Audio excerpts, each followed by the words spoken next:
Start Twitch. Start Facebook. Barrel. Facebook. GG's Giants, bro. Yo, chat. If you're in here, just give me a second. I gotta figure this out. This is our first podcast on all platforms, and I'm Yes, still working on sir. it. Yes, sir.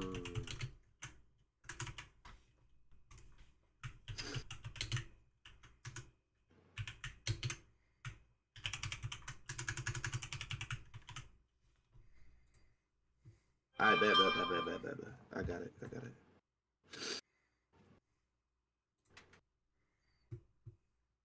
Did you hit live on Facebook yet? I'm doing that now, and then I will Okay. be hitting live on TikTok as soon as this goes live. All right, Facebook's live. YouTube's Alright. live. Twitch is Facebook live. I accidentally forgot to change Twitch's shit. Oh boy. Yep, we're good.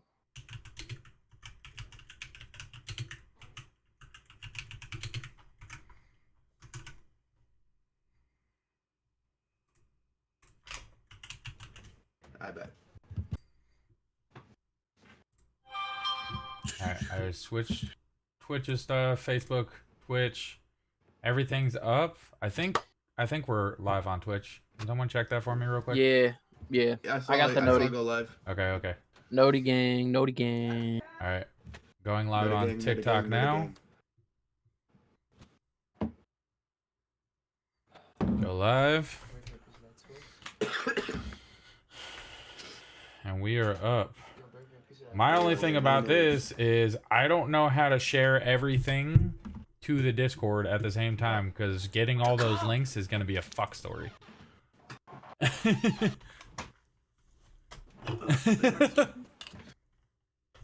feel you on that. So I'm just gonna post new stream at everyone. Huh? Devin Lewis. Yeah. I think I have clothes under control. Okay. Yeah, so Kate Clothes are said diapers. Yeah, we're fine on clothes. We got like 4 bags, bro. Word up. Newborn diapers, if you're gonna. Don't do newborn diapers if you're gonna. What else, Kate? You Bro, need what am I ones? doing? I got the whole fucking mic here. You know, you need prefer ones. larger size diapers, like size 1 or size 2, because Corey is big boy, and I'm pretty sure Child is gonna be big boy. So size straight 1 up. or above, and wipes. My daughter, she's 4 months old and she's in a size to size 2. Kate, Lewis's daughter's in a size 2 and she's 4 months old already. Yeah, see, that's what I'm afraid of. That's why if we need to get newborn diapers. I'll Hey yo, what's up Yo. everyone? How we doing? Yeah. How we chilling? How we vibing? What's good, everybody? Yo, but Corey. So I'd rather have. I'm listening, Lou. Yo, so what I could recommend is get a Sam's Club membership. We have one. Their diapers, bro. Those diapers are, I think, some of the best. To be honest with you. Word. I've heard the same. Dude, we'll keep I buy that in those mind. for my daughter all the time. Yo, and are you guys breastfeeding or formula? Breastfeeding. Okay, bet. All right. Sorry to talk So- about breasticles on the stream here. Yeah. I got you on the want us to get iPad. I bad. got I got got the the TikTok podcast. up on my phone. So I got the podcast on my iPad. I got the football game on my other screen. We're good. all right. Let's go, guys. All right, chat. I How we see doing? YouTube.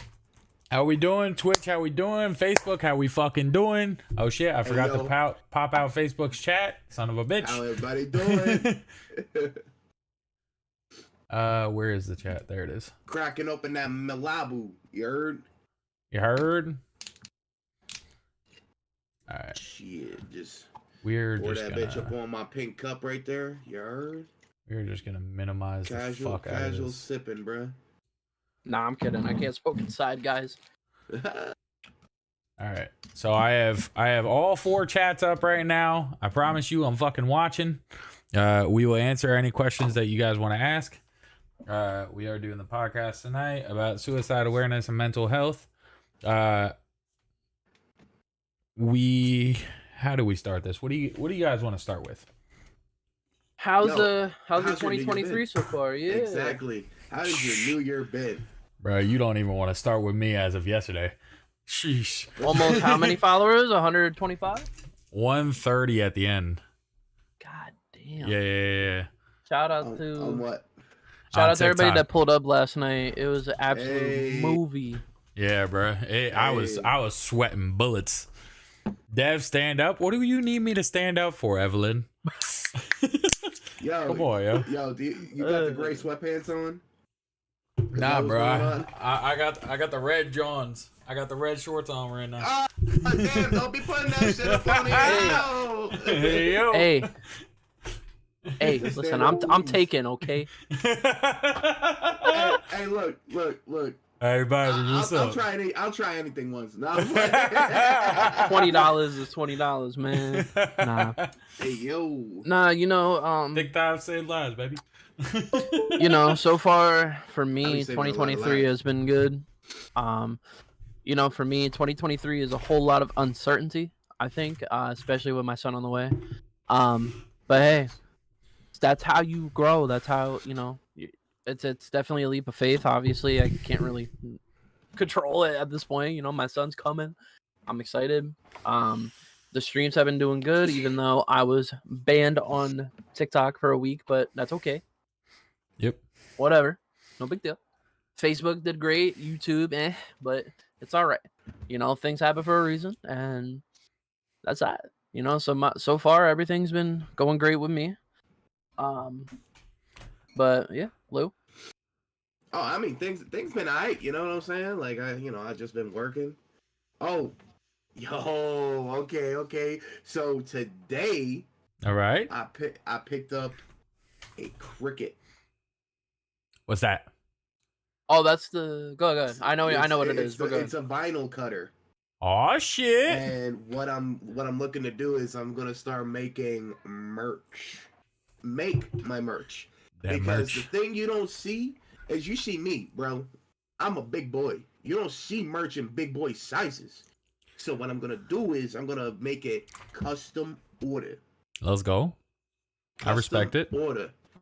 But spoon. What I also did thank you. was, and you saw it on the Discord, I got Numbers Nation.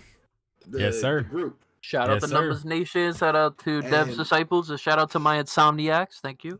Yes, sir. Numbers Nation is Best community. Thank you, Beaver. a Discord community for people who make content. For people to, like, it's for the small guy, the medium guy, like, you want to follow these guys. Like, every time I go live, I post in there, and I'm like, yo, if you want to watch, just watch. And I put my links in the links, tab that I put in there. Facts. And it's Alright. open for anybody. Anybody that has some kind of content. Be it you make graphics, be it you make music, be it you make fucking streaming content, like for games and shit like that. Go in there. It's gonna be live. I also have the Facebook group for it. So we could get that on Facebook, because the biggest thing that I notice when I share my streams on Facebook is that the ones that are specifically made for like YouTube and Twitch or YouTube and Facebook and this, that, and the third, Yes, when sir. I share it, it's up for debate as to why it should be on there. Right. Like, Yeah. I get it. You want to keep certain content out of there, but like, you're not letting some people progress. So that's what I want to do. I want to change it so that way people can progress. Right. But you got to have moderators, and that's the biggest thing. You got to have a good support team, basically. Right. For 2023, other than that, I don't know. I'm just coming down with a little cold or something. I think that's it. Yeah, I think that's it. All right. So the biggest thing that I wanted to get at, first of all, second of all, third of all, eighth of all right, is we all have big things coming our way, right? We all have big things coming our way in 2023, from what I know. And what would be your most concerning factor coming into the new year, trying to figure out how to do your best you? What is that noise, first and foremost? There's a noise. Maybe it's me. It might be you. I don't hear a it. noise. Hi, Dev. Hi, Corey. What's up, Alexander? How you doing, brother? Alexander. Hey. Say hi to Lou as well. Yeah, it's me. Yeah, it's okay. My bad. Listen, TikTok don't know you yet, brother. TikTok don't know you yet. It's all good. So wait, Alexander said hi. Yeah, can you restate it? I just want to make sure I heard you right. Like, All right. put it in the, So you know, we all have big things coming our way, right? What would be your most concerning factor on something diminishing your progress that you want to make this year? Like something that's holding you back, basically. That you think would hold you back, yes. finances. Yeah. That's the biggest thing. Yeah, I'd say. Yeah, I mean, Thank you for the likes, Alexander. I would probably say finances as well, especially like I said, for me 2023 is a fucking all sort of uncertainty. Right. So I think the biggest factor, I mean, at the end of the day, I think would be finances, you know, because I have my son on the way and I have to maneuver differently. Right. Things have to be spent and saved in different ways, shapes, and forms, etc. So I think at the end of the day, I think finances are definitely a big factor, especially because we're looking to get a new home hopefully this year, hopefully very soon. Right. You know, and it's going to cost a little more. And obviously with the recession and everything, things are expensive, bro. Like a carton of eggs, like $5 on average. I saw, like, it's crazy. So Yeah. I think finances 100%. I agree with it, 100%. So I think my biggest concerning factor this year is going to be my mental health and how I go into new relationships, creating people into my life more than anything. Because one thing that I've concerned myself with a lot is financials. But the financial state of where I'm at shouldn't be a stress ball, because we're all going to make it eventually, right? We're all doing our best to do what we can while we can, right?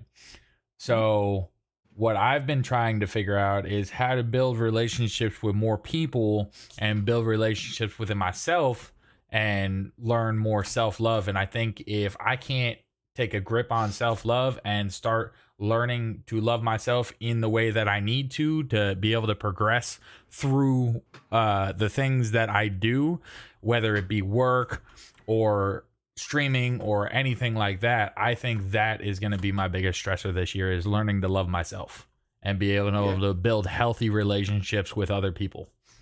Well, once you love yourself, bro, the relationships they just fall into your lap, bro. Yeah. Basically. Because because like when you love yourself, that's when the people that don't basically give a fuck filter themselves out, or the Right. people that are too into themselves or don't really care about how you're feeling, they kind of filter themselves out. The people Exactly. that stay with you in 2023 while you're on that journey are the ones that are there to stick around. Those are the friends. The other Right. people could just be acquaintances. There's a difference between an acquaintance and a friend.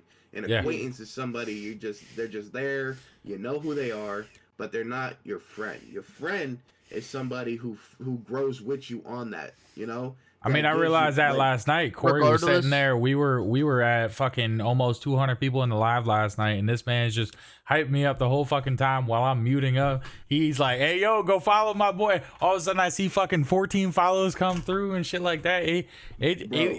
Last night just hit different, man. Bro, I sent you like 400 likes, bro. Like, I fucking appreciate that. Like, y'all are real ones, man, and that's the concept that I'm trying to get at, is the relationships that we need to build in 2023 can't be toxic. It can't be anything that we don't need in our lives.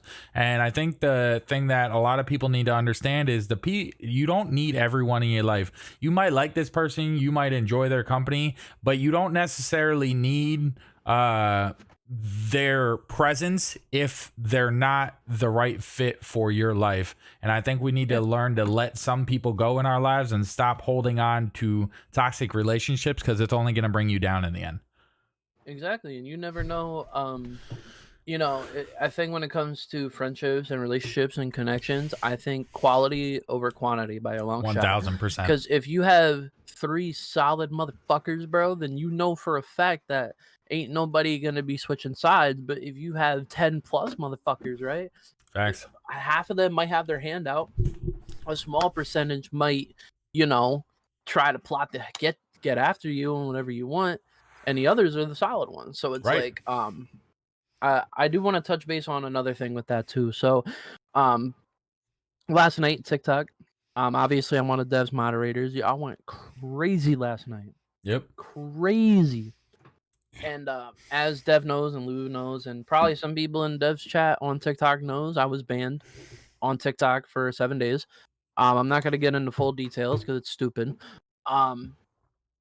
There's one thing that people. Here's the thing, like with friendship and connections, right?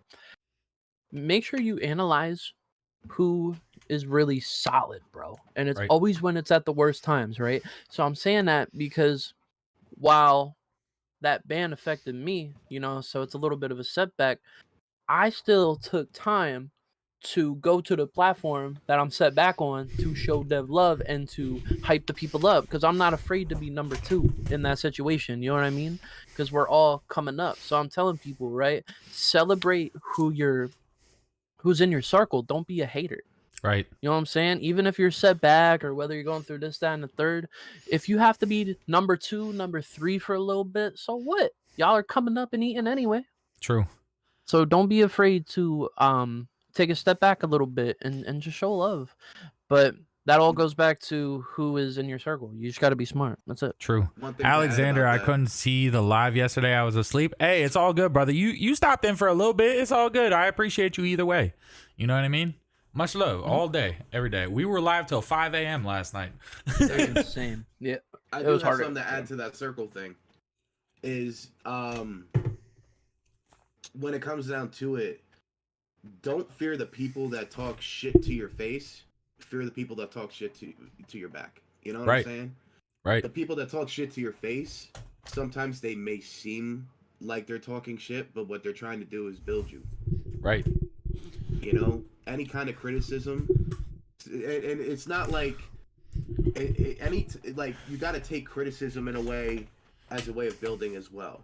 Like Yeah. I'm not saying like every ounce of somebody talking shit to your face it's going to be like that, but if you have somebody that's like, and when I say talking shit, I mean like generally how we view talking shit. No, but I mean, Like, at the end of this the day, doesn't like work, that doesn't work. I try you to know? I try to criticize Corey's stream every once in a while just to be like, hey, this could work better than this, or hey, your cam's a little bit fucky. Can you, if you fix that, it'll be I know better. it's fucky. I'm sorry. You know what I mean? At Better the than end of your the old day, one, man. yeah, that's facts. That's facts. But that's the Oh, this concept. is Is like amazing. we need to learn how to take constructive criticism versus just people being a dickhead. I agree with you 1,000%. Don't touch me 100%. like that. What there was an old song that's kind of like in the vault by like 50 Cent. He said, "Love your enemies and hate your friends, because your enemies remain the same. Your friends always change." True. Like, you know, I that's also fact. can reference a song. So I have a SoundCloud, right? And there's a freestyle I did, and you know, at my lowest time, the people Slide that on. well, stop it. Anyway. Am I blushing? No, but one of the things that I said in my freestyle, and it was actually called The Crew. And what I was doing is that it was just like one of those times where I was feeling down and I was like thinking about the people that I rely on the most, or somebody who I ride with, you know what I'm saying? Right. Somebody I know got my back type shit. And, you know, it was basically my brothers and my uncle, you know, Right. at that point, like I was at my lowest. This is back in 2020 quarantine. You know, I was all fucked up. I was drunk, like, you know, and like I was in my feels and I was like, yo, who can I call on? If I Right. called them right now, who's answering the goddamn phone? Right. And it was my brothers and my uncle. You know, like time I call them, if it be like, yo, I need to talk, yo, we need to fuck somebody up, I call them. You know, like straight up. But the thing that in there was keep your circle small so you could trust them all. Right. Yeah, that's good. You know what I'm saying? And Right. that right there, I feel wholeheartedly. Keep your circle small so you can trust. The bigger the circle, the trust you could have. Right. So I feel that wholeheartedly. I had a quote today sent to me by a lovely girl. Yo, And what you eating back there? I think that it was a great Cajun quote. pasta, bro. Shit slaps. And I want to read it out to y'all. It says, balance how often you consume and how often you create, how often you sit and how often you move, how often you take this life seriously, and how often you play. And that to me fucking hit hard because I haven't been able to figure out a balance in my life very well.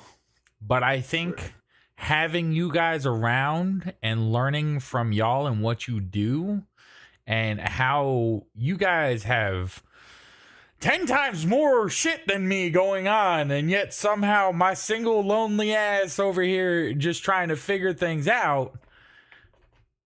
For some reason I'm feeling more stressed than y'all are, and I don't understand it. But you know what I've figured out from learning from you guys and listening to you guys is y'all are literally inspiring me to learn that the struggles aren't we shouldn't compare our struggles to other people.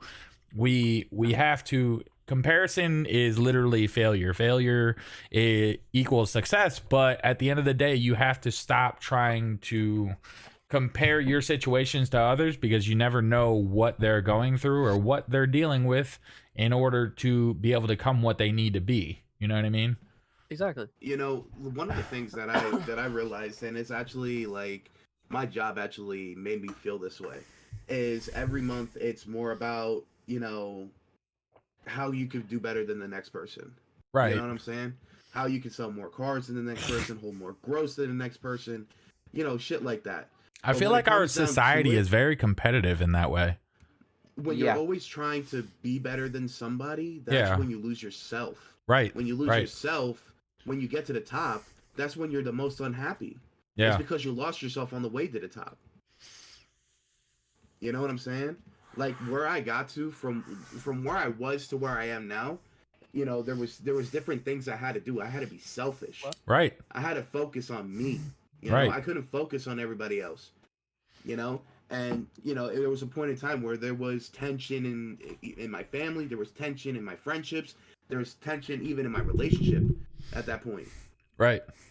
But, you know, when it came down to it, you know, I was able to set it up so that way I don't have to be like that my whole way.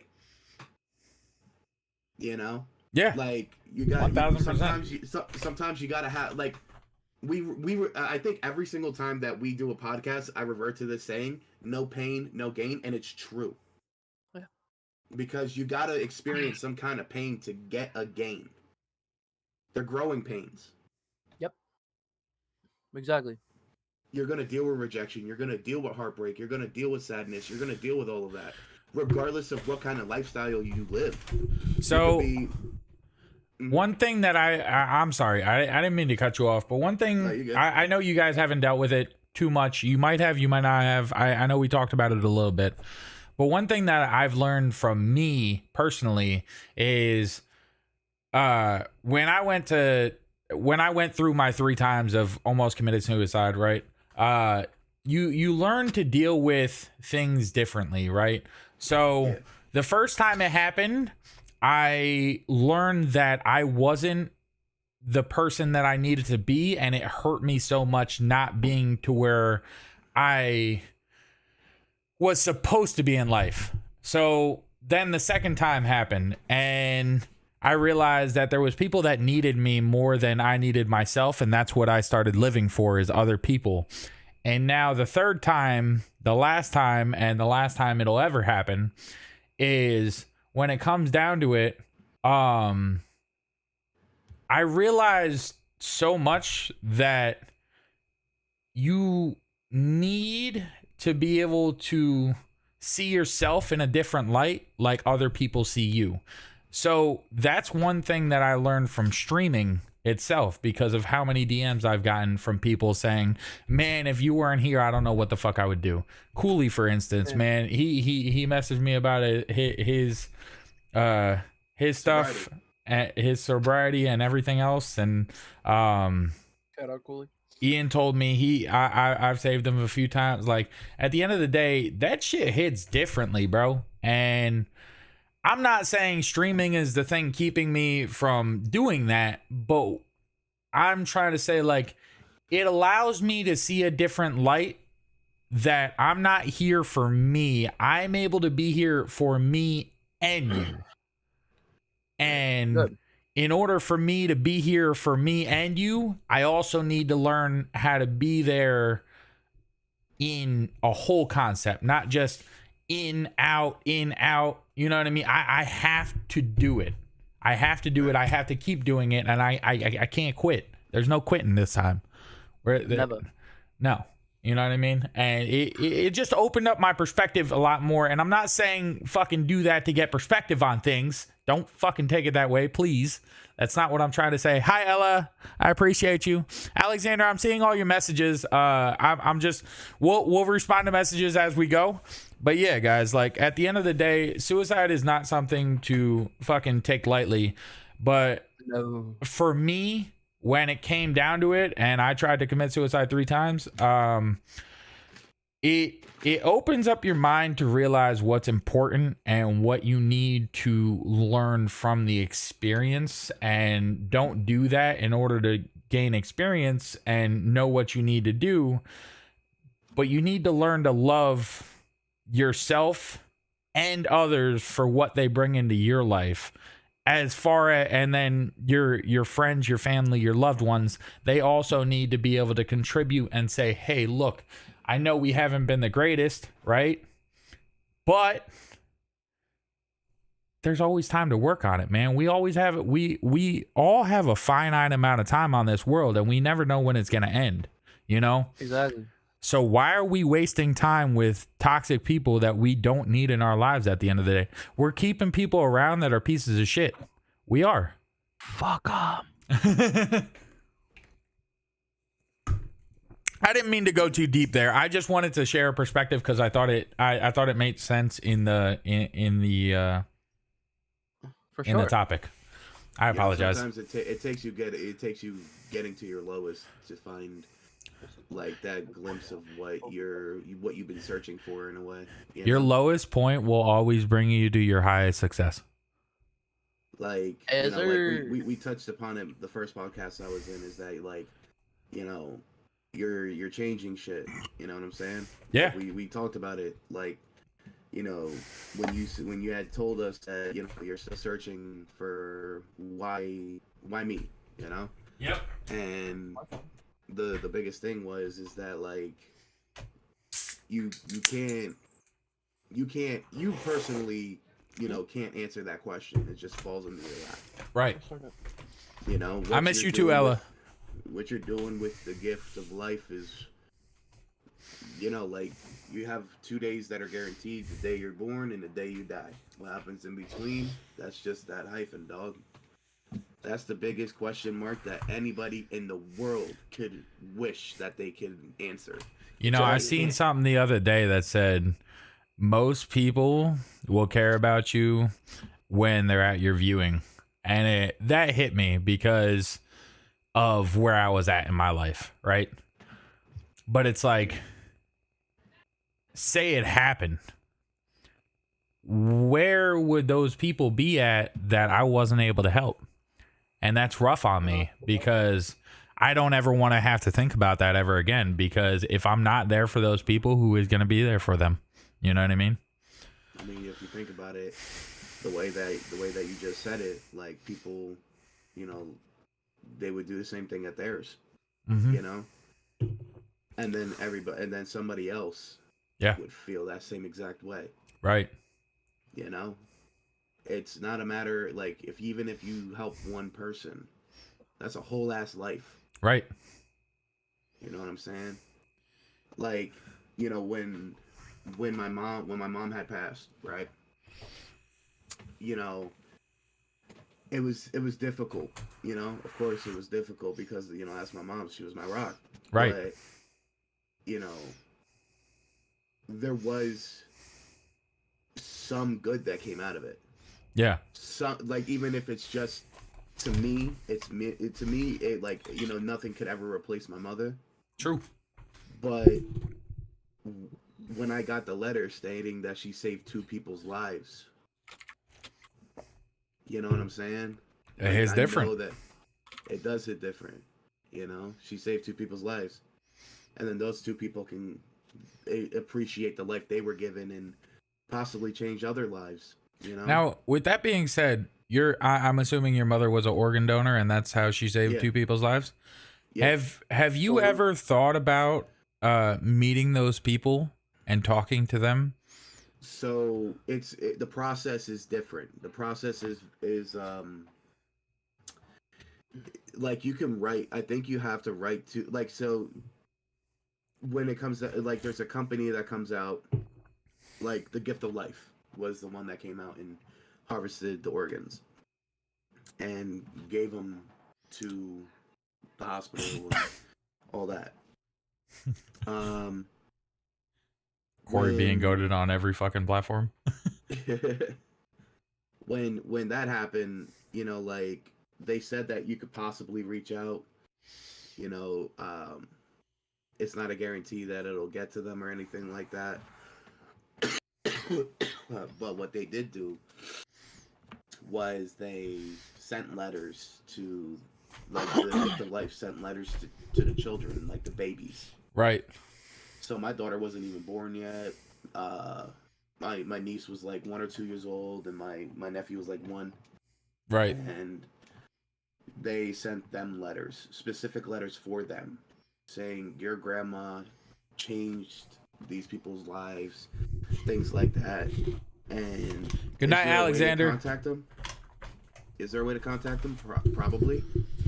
But, you know, me personally, I don't want to contact them, you know, because I don't want them to feel some kind of remorse for accepting it, you know, because when you look at somebody and you're like, damn, this guy's the oldest of 7 children and I have their mother's kidney in me, you know what I'm saying? Right, Like, but no I matter- don't think there would be a remorse concept. I think there would be more or less of a concept, because I've dealt with that as well, but I don't know of the people either. But my concept of it would be more gratefulness than anything. So Well, I yeah, think I think they Well, would I think sit there I'm and not try saying to. that they wouldn't be grateful, but it's also one of those things is like they'll feel sadness, and I wouldn't want them to feel sad. You know what I'm saying? I think they would Because try it to just sparks connect more than anything, right? Am I wrong? Not necessarily. Some people, you know, are not like that. True, Some people- true. Some people are not like that. But what I want, the only fact that I want, is that my mom saved 2 lives. You want mine? I don't want to know what kind of life she saved because of the fact that if they abuse it, I'll be pissed. Right. You know what I'm saying? I get that. I get that. So like it's just one of those things where like, you know, they're out there like they got new kidneys, you know, fucking drinking shit like that, fucking up their kidneys and liver and shit like that. Like that's not what my mom donated her organs for. It's to Right. save your life. You know, so like that's probably the reason why I wouldn't reach out, is because of the uncertainty of what they're doing with the gift my mother gave them. Right. So, But- would you yeah. feel any type of way when it comes to say someone, all right. So, my stepdad, Yeah. Ella, if you're still in the chat, that's your dad obviously. But What's up, Bella? would you feel any type of way if I don't know how to word this. So Say that so. they needed help, obviously, right? They needed help replacing a kidney. Mhm. Say they wanted to change their lives because of them fucking up their kidney in the first place. Would you feel bad if her kidney went to someone that had already abused their lives? Or would you feel grateful that you gave someone a second chance to try and revitalize their life in that way? So the way that I would answer that is, it's not a matter of how you got to that point. It's a matter of what you do with the gift. Okay. Yeah. Okay. Exactly. That's how I look at Because, it. because That's how I there would wouldn't- look at there it as wouldn't well. be That's a why I need- ask. That's the whole thing. Is the reason why I wouldn't reach out is because of the fact that I wouldn't want to see it be abused. Right. You know, Right. so Exactly. with that being said, if they're, you know, I mean, it's a whole new life, Right. you know, because without it, you're on that list for a reason. Right. If you're at the bottom of that list and something happens, finite, Right. you know. So it's a whole different, it's a whole life, you know. And she saved two of them. Two individuals got life, you know. Salute. My pops was all fucked up. He couldn't do shit. he was that motherfucker was missing half a kidney. He was Jesus. missing a lung. Ha, damn. You know, he was stabbed in his lung when he was in Jersey City as a kid, Oh, and shit. he was shot too. He had a bullet in his kidney. Damn. they said, yeah, if we take that out of your kidney, the shrapnel would have just tore open his kidney. So like they were like, yeah, that's your kidney's fucked for the rest of your life. Like, but no, he was, you know, he was sick. So like none of his organs could have been harvested or anything like that.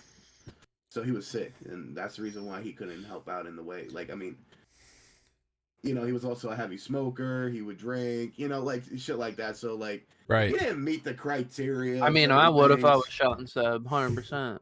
One Like, thousand. Yeah. he, Lit. he didn't check off the little We getting boxes crunk. that they needed. But you know, like I put myself down as an organ donor. Right.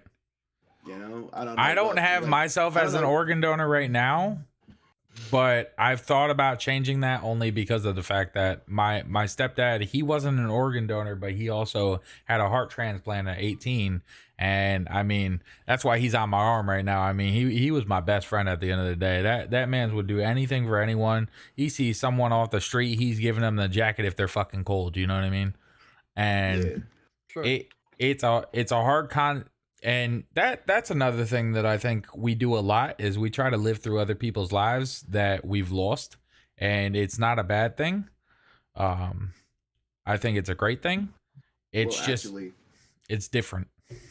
the crazy part is that when I got my license, I put down I was an organ donor, and then my mom went and did it.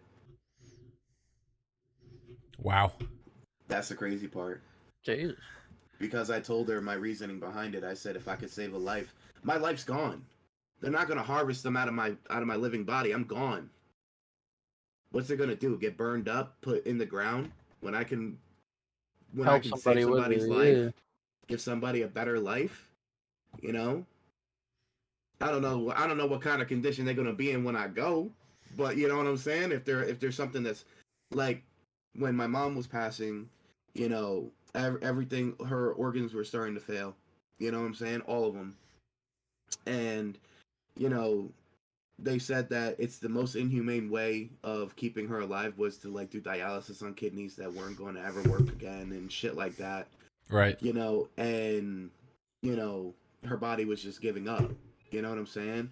Right. So they were able to preserve the kidneys with dialysis once they were out of the body and get them to the people. Right. You know, I understood that.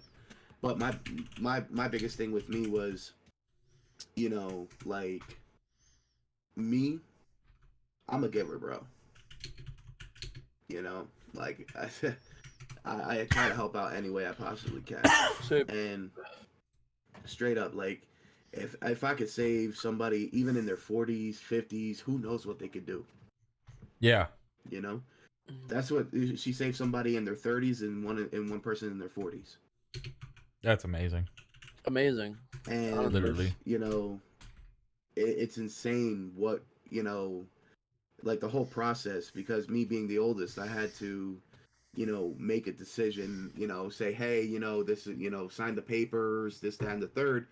And the way that I viewed it was me and my mom were on like the same wavelength, you know? Yeah.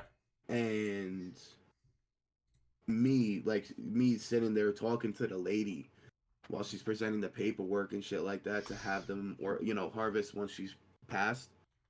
I'm sitting there, I'm like, yo, my mom would have wanted this. Yeah. You know, I'm doing this for her because she wanted this. You know, I didn't Yeah. think selfishly for me. What am I gonna gain from them? You know what I'm saying? Like, what am I going to gain from all of that? Nothing. I agree. I actually would have had remorse against myself. I would have been like, yo, why did I fucking do that if I didn't? Right. You know, Exactly. the possibilities. You know, I don't know what these people are going to do with her kidney, but I know that she saved their life. I know that my mom went out like a G. Top You know? G. Facts. that was my mama though. Straight G all the time. Yo, my mom had a switch, bro. My mama had a fucking switch, bro. Let's go. My mom was like, everybody on the block called her mom, you know? Yeah. But I'll never forget this one time, bro. I'll never forget this one time. There was this bitch in Petersburg. I forgot her name. I think they called her Bambi. I think she was a hoe or something. And, I think she had said something smart to my mom, and my mom said, "Hold the fuck up." Went inside, got the hair tied, put her hair back. She said, "Hold my fucking earrings." She was about to go trash this bitch in the street. Like my mom and my dad came from like the fucking hood, like straight up. Word. And it was like growing up with that kind of hey, you know, they got 7 kids, you know, they're not like that, you know, like with the kids, but then, you know, you can step outside that. My dad, bro, oh my god. My dad had a broken back. He broke his back in the early 2000s. Right. And he had no discs in his back. And I saw this man defy gravity. Man had that moon boots. Yo, you guys remember the moon boots? Yeah. Back from way back when? Yeah, So we was hanging out there was an alleyway next to our house. So we was hanging out chilling. And this one guy comes up to us. He's speeding down the alleyway. And he's yelling at the only black kid we're hanging out with. Oh no. So my mom sees this shit and gets off the porch. She said, I'm about to beat some ass. She said, "Don't you ever talk to this boy like that ever again." This, that, and the third. So the guy gets out of his car and starts yelling at my mom. Oh, shit. She about to get the newspaper. You know those BMX Haro bikes? Yeah. Yeah. I used to have one. I had one. He drove down the street to go get my dad. My dad was chilling at a garage with all the Puerto Ricans on the block. And bro, for some odd ass reason, these people would have whole ass pigs in a fucking garbage can and fucking roasted it. All I see is my dad fucking toss his beer on the ground. He goes and he takes the fucking bike, starts pedaling down the broken back and all. This motherfucker was like 40 something. I see him lift off the fucking bike. The bike is gone. My dad lands on his 2 feet. That's all you heard. It was like silent. Bro, it was like a fucking movie. All you heard was it was like there's cars going by. You didn't hear nothing, but. And then my dad goes, my dad beats his ass real quick, rips off his shirt because it's all ripped up from the guy grabbing at it and shit. And he goes, "Now go get me another fucking beer," and walks back to the garage. Bro, my dad, yo, oh my god. Let me tell you something. At the end of the day, pops, like they hit different when it comes to their kids or anything. At the end of the day, because maybe I shouldn't tell this story, but I'm gonna tell it anyway. Fuck it. We're live. We're honest. At the end of the day, like my mom's was getting beat at the time, right? And we were over at the house, and I think it was like Christmas. And I tried to call my pops and said, "Hey, yo, we need to get picked up, this, and that." He was all the way over in Copley at the time. When I tell you, this man's got to Allentown in like 6 minutes flat. I tell you, this man's got to Allentown in 6 minutes flat. Like, said, "Fuck them red lights." I'm telling you right now, this man's said to me afterwards, he said, if a cop was pulling me over, he was stopping me at the door. There's no shot that I was stopping, and I was getting there as fast as possible. Bro, he showed up at the door. He knocked on the door. He said, "We got a problem." We went out with him. My mom's ended up staying because, I mean, my mom's is my mom's at the end of the day. I love my moms, don't get me wrong, but we've had a lot of hardships. My pops and we've had a lot of hardships as well. But at the end of the day, the fact that he did that for me, it was like, what the fuck? Like, Pop's love for their kid, it's like an instant, bro. Something switches in your mind when you got your kids on, bro. You just there, just insta there. Let me tell you something. So, and this actually was referenced in my freestyle, the one I was telling you about. Moms, earlier. I'm sorry if you're watching. I had to bring that up because that was one point that stuck in my mind, and I was only like 12 years old when that happened, and that the fact that I still remember that, like I had to share it. I feel bad for any of our kids, bro, because some shit goes down. Bruh. Oh, Say what's good, bro? I'm at the point in time I'll pistol whip the shit out of somebody. I'm sorry, but let me tell you another funny. Let me tell you a story, man. It's over. Let me tell you a story, bro. So when I used to live in downtown Easton, it's like 2:00 in the fucking morning, bro. Right. And all I hear is these motherfuckers brawling outside, right? Just another day. Go ahead. Then what do I fucking hear? I hear, go get Danny and Pops. It was my fucking brothers. So me and my Pops rolled down there, bro. And it was like, by the time we got down there, the fucking cops were there. Yeah. And my dad went off on he goes, you motherfuckers. He goes, you fucking taking my sons. He goes, fuck these motherfuckers. They were fighting. My dad was fighting the cops. Like he was trying to fight the cops, bro. He told the cop, he said, my dad, bro, reckless, bro. Reckless. My dad told the cop, he said, let me see you without that badge, motherfucker. He said, let me see you without that badge. He said, that's the only shit that's saving you right now. I was like, Pop. I said, Pops, go upstairs. Go upstairs. Have a Marlboro Red. I said, you ain't helping shit. My mom is down there like looking back and forth. What the fuck is happening? And then I'm over there. I'm like, oh shit. And yo, that shit. My pops was ready to fuck anybody up. That's the concept at the end of the day. I think we're all going to be that way because of how we were raised. And I'm not saying that it was a bad thing, but man, like the loyalty between people nowadays that you keep in your circle, I'm not saying this is everyone, but the loyalty that you keep within your circle, you know that if you call a motherfucker up, they better fucking answer. Because if my kid has a problem, guess what? That phone call is getting answered within at least 2 rings. If I fuck up and if I fuck up and miss that call and something happens, bro, I'm gonna be fucked up for the rest of my life. There was another time, bro, and I'm not gonna get too much into detail because some crazy shit went down with this one. But this guy came up, and I guess he didn't like my little brother, the youngest one, right? And gripped my brother up by his shirt. And, hell no. Let's just say a few certain individuals, I'm not gonna name any names, went to the guy's house and beat the shit out of him in front of his wife. Oh Jesus! Bust down his door and everything. All right. So let's get into a concept. All right. So I brought up a quote, and I want you guys to relate to it and also give your thoughts on how we come from it. All right. It says, if we had no winter, the spring would not be so pleasant.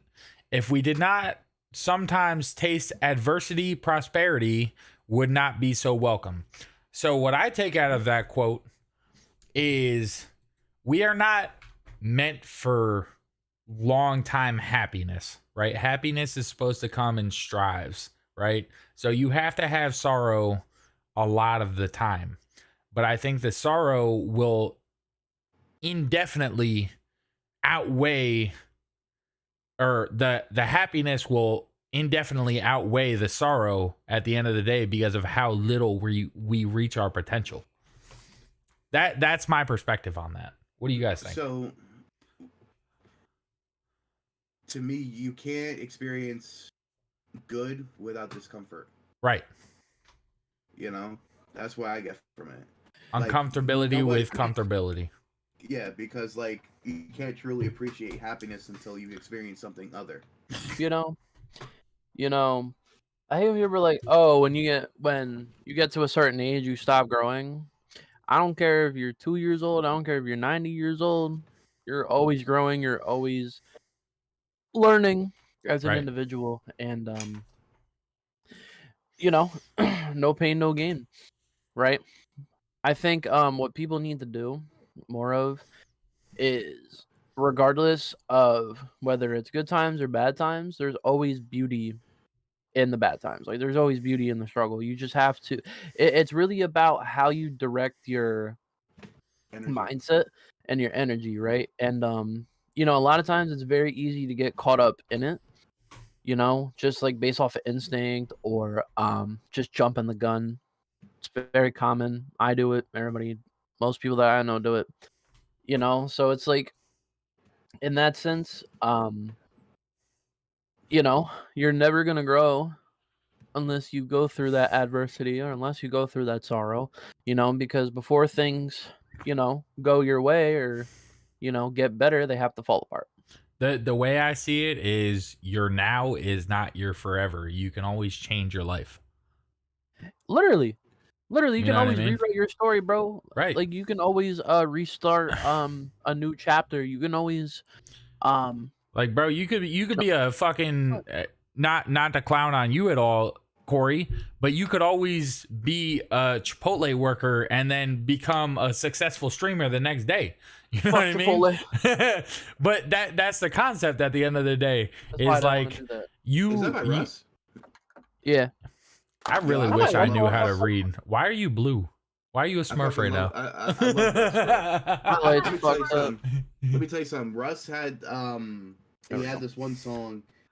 It was one of the newer ones that he released, and he said, you know, like he had said some like shit. I was like, yo, what the fuck?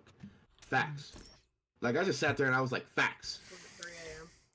No, I do like that song though. I do like that His song, new though. one that he put out, bro, is crazy I think, relatable, bro. It's called "Let Me Put You on Game." Yes. Yes. Put you on Come on, game. Yes. Yes. So you do the same. Yeah, that shit was dope, So bro. value your time, value your health, and value your freedom. Fucker, you get your degree from. I'm like, Bro, so Russ, like what we look for in like Juice World and shit like that, as far as when we were sad, Russ is like, he's that motherfucker that's telling us, yo, fucking focus on you, do your thing, don't let fuckers like. Wasn't he the one? He said my father would be like something if I wasn't the boss, if someone was the boss of me or something like that. Papa would turn up in his grave the day I let someone else become a boss of me when there's a boss in me. Right. Yeah, Right. What exactly. they want, what they want. Right. Yeah, they want. He's a big inspiration of mine for sure. Like I I agree. definitely peep game 100%. That's why I read his book and I will constantly read it to remind myself to He's lock like a it whole the fuck vibe, in. bro. He's just like a whole vibe. Like people listen to him when they're just on their up, when they're come up, bro. Because like it just keeps you going. Mhm. That's For the sure. shit. When you're on the come up, bro. When you're achieving shit, you want to like. You can listen to that shit in the gym. You can listen to that shit at work. You can listen to that shit when you fucking feeling down. You can listen to that shit any time of the day, and it still fucking hits. So yeah, I do have a question for Kate, since she wants to start her own business and whatnot. Oh, okay. Stop worrying about Question my time. Dev has Question a question. time. Open the question and see what's inside. Question time, motherfucker. I have to hear it. Live Yeah, access I'll do removed that. on TikTok. What? I'll tell you. Bro, we're not doing this already. Yeah. Are you serious? We're not doing Yo, this TikTok, already. suck my fucking dick. Come pussy. on, bro. Dev got banned on TikTok. Yo, TikTok. What was it me? No, bro. Because we're talking about serious shit and people want to be haters. The thing with TikTok, and Kate brought it to my attention from one of her friends too, and I definitely peeped it too. Whenever a report hits TikTok, they automatically flag it, and AI monitors your shit. Literally, Bullying right? and harassment. Oh, What? Here we fucking go. What? So Oh, because you said the shit about Chipotle. Bruh. Yeah, no. Like, was that the bullying? Are you fucking serious right now? Bro, I this barely- is I a barely- fucking podcast about men's mental awareness, and they fucking flagged it. There's literally child predators. EDP 445 is on TikTok streaming every fucking day. You mean to Oh. tell me that fucking piece of shit that should be shot dead is allowed on there, but Dev gets banned and I get banned? That's crazy right now. So what Anyway, we should do? I'm not trying to kill the I should do vibe. some or crazy nothing, shit. I right? should do some crazy shit so I can get banned. So, you know, I mean, that's the whole thing with me, right? What made me so mad about that whole thing was that I appealed it, and not even 30 seconds later, they said, "Nope, you were in the wrong. See you in 7 days." How do you evaluate a 3-hour stream in 30 fucking seconds? How? You can't. I'm sorry. Like, show me the receipts, dickhead. How Show me the the you, fucking ever, receipt. you ever see the movie Short Circuit? Yes. I Yes. want to be a Pepper too. Johnny Five is alive. I just Where he fucking read the book, he flipped through all the pages real So- quick and read the whole fucking book. Dev, don't. It's all right. It's one platform. You got 3 others. Right I now. know Like, it's just like it sucks. how It sucks. how bullying and what the fuck are you talking about right now? What the fuck are you talking about right now? I got a 7-day Oh, ban what for the hateful fuck you behavior. talking Like, about right now? where? Yo, Like, TikTok, get a fucking you got Bible. sex offenders on your app streaming, bro. Like, you're not gonna make it. I'm sorry. Like God wins, bro. And what I'm the I'm fuck? partially religious, so like, you know, God fucking wins every time. So it's like TikTok. They should have gotten fucking banned when Trump was in office. I'm not a Trump supporter. I'm not a Biden supporter. I'm a me supporter. Fuck politicians that I don't know. I'm here for me. You know what I'm saying? And the people that are local. So like, I don't want to hear, oh, Corey's trying, he's a Biden hater. Nah, fuck you guys. That's I'm a me.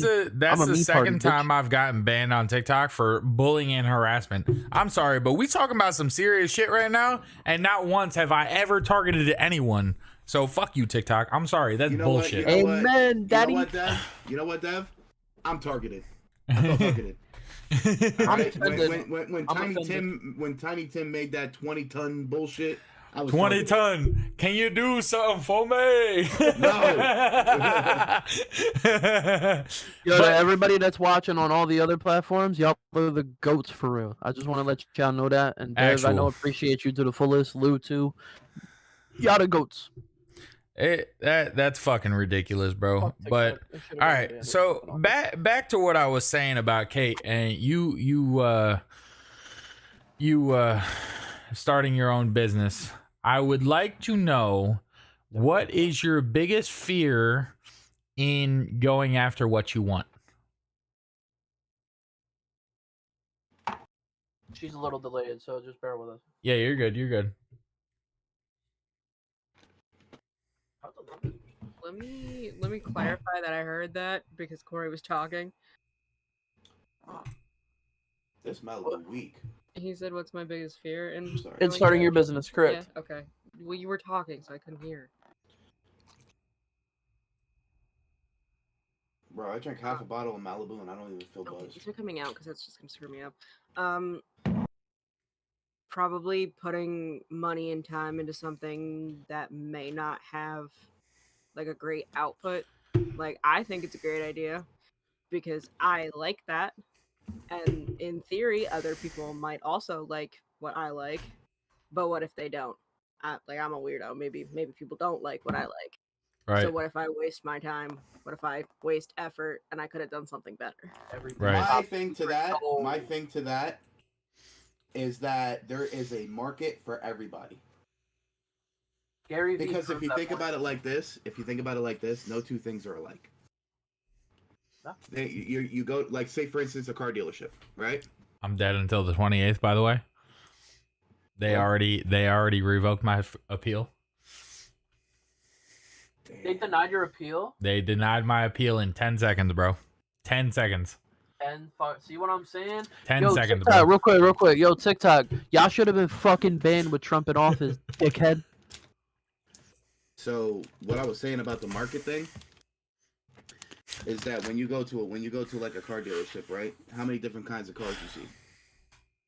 Probably about eight different like genres. You know what I mean? You see SUVs, you see small SUVs, you see Right. fucking smart cars, you see fucking hybrids, full EVs, you see fucking sedans, coupes, Right. no matter drop tops, no matter what it is, everybody has a fucking market. You know, and how you appeal to that market is basically how it's what you do. You know what I'm saying? Like somebody fucking took the top off of a fucking car and people loved it. Right. You know what I'm saying? So it's just a matter of, oh, what happened to our cams? Oh, my bad. I fucked up.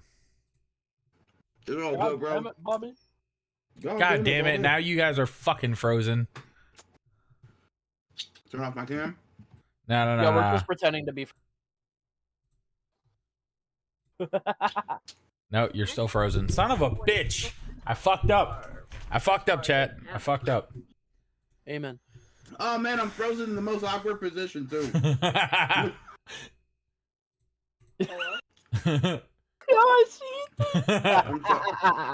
I'm sorry, I look so Yeah, sexual. man. No, that's fine, bro. Am I still frozen? Yeah, I deleted God both y'all's damn thing real it. quick.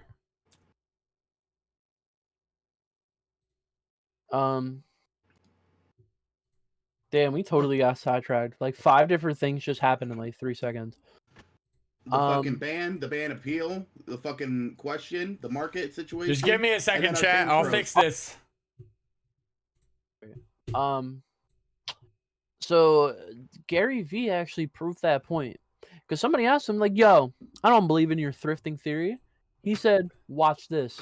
He said, "Say you're at like a yard sale, right? And you see a bunch of fucking mugs."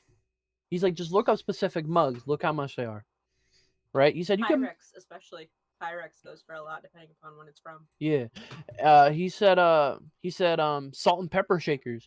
And he found one that was like a $500 set. He's like, $500 for a salt and pepper shaker? Who's gonna buy that? And he said, salt and pepper shaker collectors. And I fucking blew my mind. Because I thought about it, I'm like, nah, I don't know, Give me bro. one second, I don't know chat. if I I'm want trying to to take figure my it out. time doing that. It's not. Well, see, the thing is like I was saying, there's a market for everybody. Yeah, I didn't believe that till I saw it. Till I saw that. It's just how you hone in on it, bro. His So energy is fucking basically- crazy. So basically, my biggest thing that I gotta say to that for Kate is, it's your dream. It's not anybody else's dream. Go after it wholeheartedly, and nobody can say shit about it because of the fact it's you. Exactly. You know, you put the money into something that you believe in. Exactly. You put the time into something you believe in. That's what we do with streaming. Yeah. We don't know if this shit's gonna blow up. Oh, we have no idea at all. We speak it into existence. Yeah. Right. Oh, we have no idea at all. Bro, We're going into a very saturated market, and we're just coming out swinging. We're trying to fucking grow, and 2 of these motherfuckers just got banned on TikTok. Yep. You know what I'm saying? But it's a matter of how you it's a matter of how you do it, how you take care of your shit, how you fucking do you. You Right. doing you. Nobody you can't be mad at yourself if you did you. All I Right. just gotta say about her referencing her business is everything's top secret. We coming soon. We coming soon. Right. That's it. That's all you need to know. We ain't giving you no details unless she wants to. My lips are fucking sealed. It's genius. Trust. Just wait on it. Damn, that's crazy, bro. Yo, real quick, speaking on the whole TikTok ban thing, right? And I kind of just want I want to talk about it just one more time, and I want to throw it out the fucking window. So, there's only so much that I could say because they might come after me and sue me, but you know what? At that point, fuck them. So there's like a whole support group for TikTok live streamers. And I showed K2. I looked at the support center. And typically it's very quiet. But the last 2 days have been very, very, and I mean very active. Why has it been active? What did Dev and I just deal with? Yeah. Bans. Literally, I showed Kate. There were like 12 of them in 24 hours. Well, I told you the other day, TikTok just updated their terms and conditions, and this has been a problem for a lot of people. It's crazy, Again. man. That's all I'm saying is that right there should fucking tell you. And some guy was like, "Oh yeah, somebody's targeting you." I'm like, "I don't fucking care." And he's like, "You should pay attention to who pops into your stream every time." I'm like, I'm a streamer, not a cop. Right. Okay, I have a crim justice degree and partially with law. Like, if I wanted to be a cop, I wouldn't fucking be here right now. Yes, you Okay. know what? So do I. I have a degree in street ethics. Ebonics. All Ebonics. that, bro. Chill, yeah. Bing School of bong. Hard Knocks. Fuck your life. And yeah, I wasn't going to be a cop for criminal justice. I was aiming to be more of like a lawyer, like a DA, to help people. Give me 1 second, chat. I'll be right back. That was my whole thing. I wanted to be a No, lawyer. Tell the truth. Tell the truth why you picked criminal justice. Oh yeah, I definitely watch Cops, but like, I saw it and I'm like, okay, low key, I kind of I wanted to be a detective originally, but then down the line, I started studying law and I got into this weird fucking habit of researching shit and like looking up cases, like the whole shit with Bobby Shmurda at the time. I was fucking locked in the whole shit. What he did was fucking crazy to me, but in a good way. But I wanted to be a lawyer to represent people that wouldn't be able to afford representation that I A deem public defender. kind of. The public defender is more through the county. I wanted to do it privately. Son of So a I have my bitch. own law firm and be able to help people that I know you could tell just by their energy that they're innocent but can't afford good representation, especially with Hispanics and African Americans. I definitely wanted to help out, especially because they obviously are the highest in incarceration numbers. That's just statistics, right? Yeah. I looked up what the fuck is it called? There's fuck, what the hell is it called? There's like a thing. So there's, I forget the exact number. I think it's like 24,000 police departments in the U.S. and they have to submit a report to the FBI every year. I think it's called NCR reports, National Crime Reports. Yeah, that's what it is. And they have to submit it every year, and the stats always prove time and time again that Hispanics and African Americans are more incarcerated than others. Does that mean that they're actually guilty? Absolutely fucking not. You know? Remember this episode of Family Guy? Yeah. That episode Literally. of Family Guy? Yeah. I liked it. Literally. Motherfucker was crossing the border. Literally. There's an And, okay and not okay. And one day I want to get like one of my guys, Lit the Alchemist. Shout out to him. His music's fire as hell. I wanted to get him on here because he grew up in the hood and everything too, and I know he would be a good voice for that. Like, I speak to black people all the time, and a lot of them always tell me, bro, like, one of my best friends literally got pulled over a year ago or 2 years ago, and he got pulled over saying his car was stolen, even though the car was registered in his name. Bro, why is my camera out of focus? Literally in his name, and they found out that he had weed. The whole case got thrown out. That's fucking crazy. Oh yeah, the whole case got thrown out because they didn't he said you can't search the car. And they tried searching him because they said the car was stolen. But the car was registered in his name, so the whole thing got thrown the fuck out. Because he's not stupid. But it's just like shit like that. Like, a lot of black people are fucking petrified to just go outside because you may never know. You might get pulled over, boom, dead. Yeah. That's just how it is. Like, the thing that people, I'm not getting in the whole Black Lives Matter, All Lives Matter thing because that's all political at this point. Everybody kind of took that with politics and ran with it. I'm about what's right and wrong, right? And depending on it, like, you shouldn't have to fear going outside knowing that somebody that's supposed to protect your community could kill you. I'm sorry. It's just fucking ridiculous, you know. And I'm kind of dragging it, but it's just kind of crazy that you know, that shit happens, and I wanted to be a representative to get that shit to stop. But however, you can't save everybody, Yeah. Yeah. and it's just that's a lot of And I school was and gonna- everything else. And I was I'm a going dumbass, to so I was going to elaborate on that yeah, because my from the different standpoint, like my grandpa was a cop, my uncle is captain of police in Jersey City. not all my- cops are bad cops, by the way. Go on. My cousin just became a cop. Super fucking proud of the kid, bro. And you know, in actuality, like the thing that gets me is just like the way that you said that that people are scared to leave the house. They're scared too, you know, and they have a right. They have a right to be scared because they're first responders. They're the first ones that respond. And the thing is that not just the cops, but firemen and EMTs are also targeted. Yeah. Oh yeah, and You know? I'm not bashing you know, cops or anything like that. I'm just No. about what's right and wrong.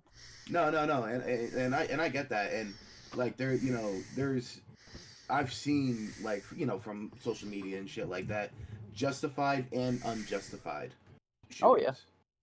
And the thing that happens is, and the biggest thing that happens is that people like to play the race card so quickly. Yeah. That's the first thing that people pull. It's not the last thing that people pull. It's the first thing that people pull. You know And what I that's seen that the is other very- day? That's the thing that pisses me off. Because of the fact that you don't know a person truly. Let's face it. The thing that I seen the other day was there is so many unjustified arrests and convictions in this country. It's not even funny. African Americans are the biggest percentage in that, by the way. That is actual facts. Look it up. Thank you. I also wanted to bring up the concept of I had a friend hit me up the other day. He's been in jail for the last 3 years for Damn. certain things. Well, And- Corey, don't say free to man yet just yet. We're getting to Depending that on what part. it is, free the man. But Certain things, and he never did it, and it was proved the other day when she came out and she said that it never happened, and she literally said it just to get back with her boyfriend. So She should be in jail. he spent 3 years in jail Yes. because she accused him of that certain thing that I will not list just because of the fact that I feel like I would get insta banned. But Okay. I mean, we can She pretty much tell what it is. exactly. Yeah. She accused him of that. He spent the last 3 years in jail. I know he didn't do it because he's not that person. And then she came out and said to the judge the other day when the appeal came about that he never did that, and that she said that it was literally just to get back with her boyfriend, and she was scared that her boyfriend was going to feel some type of way about him.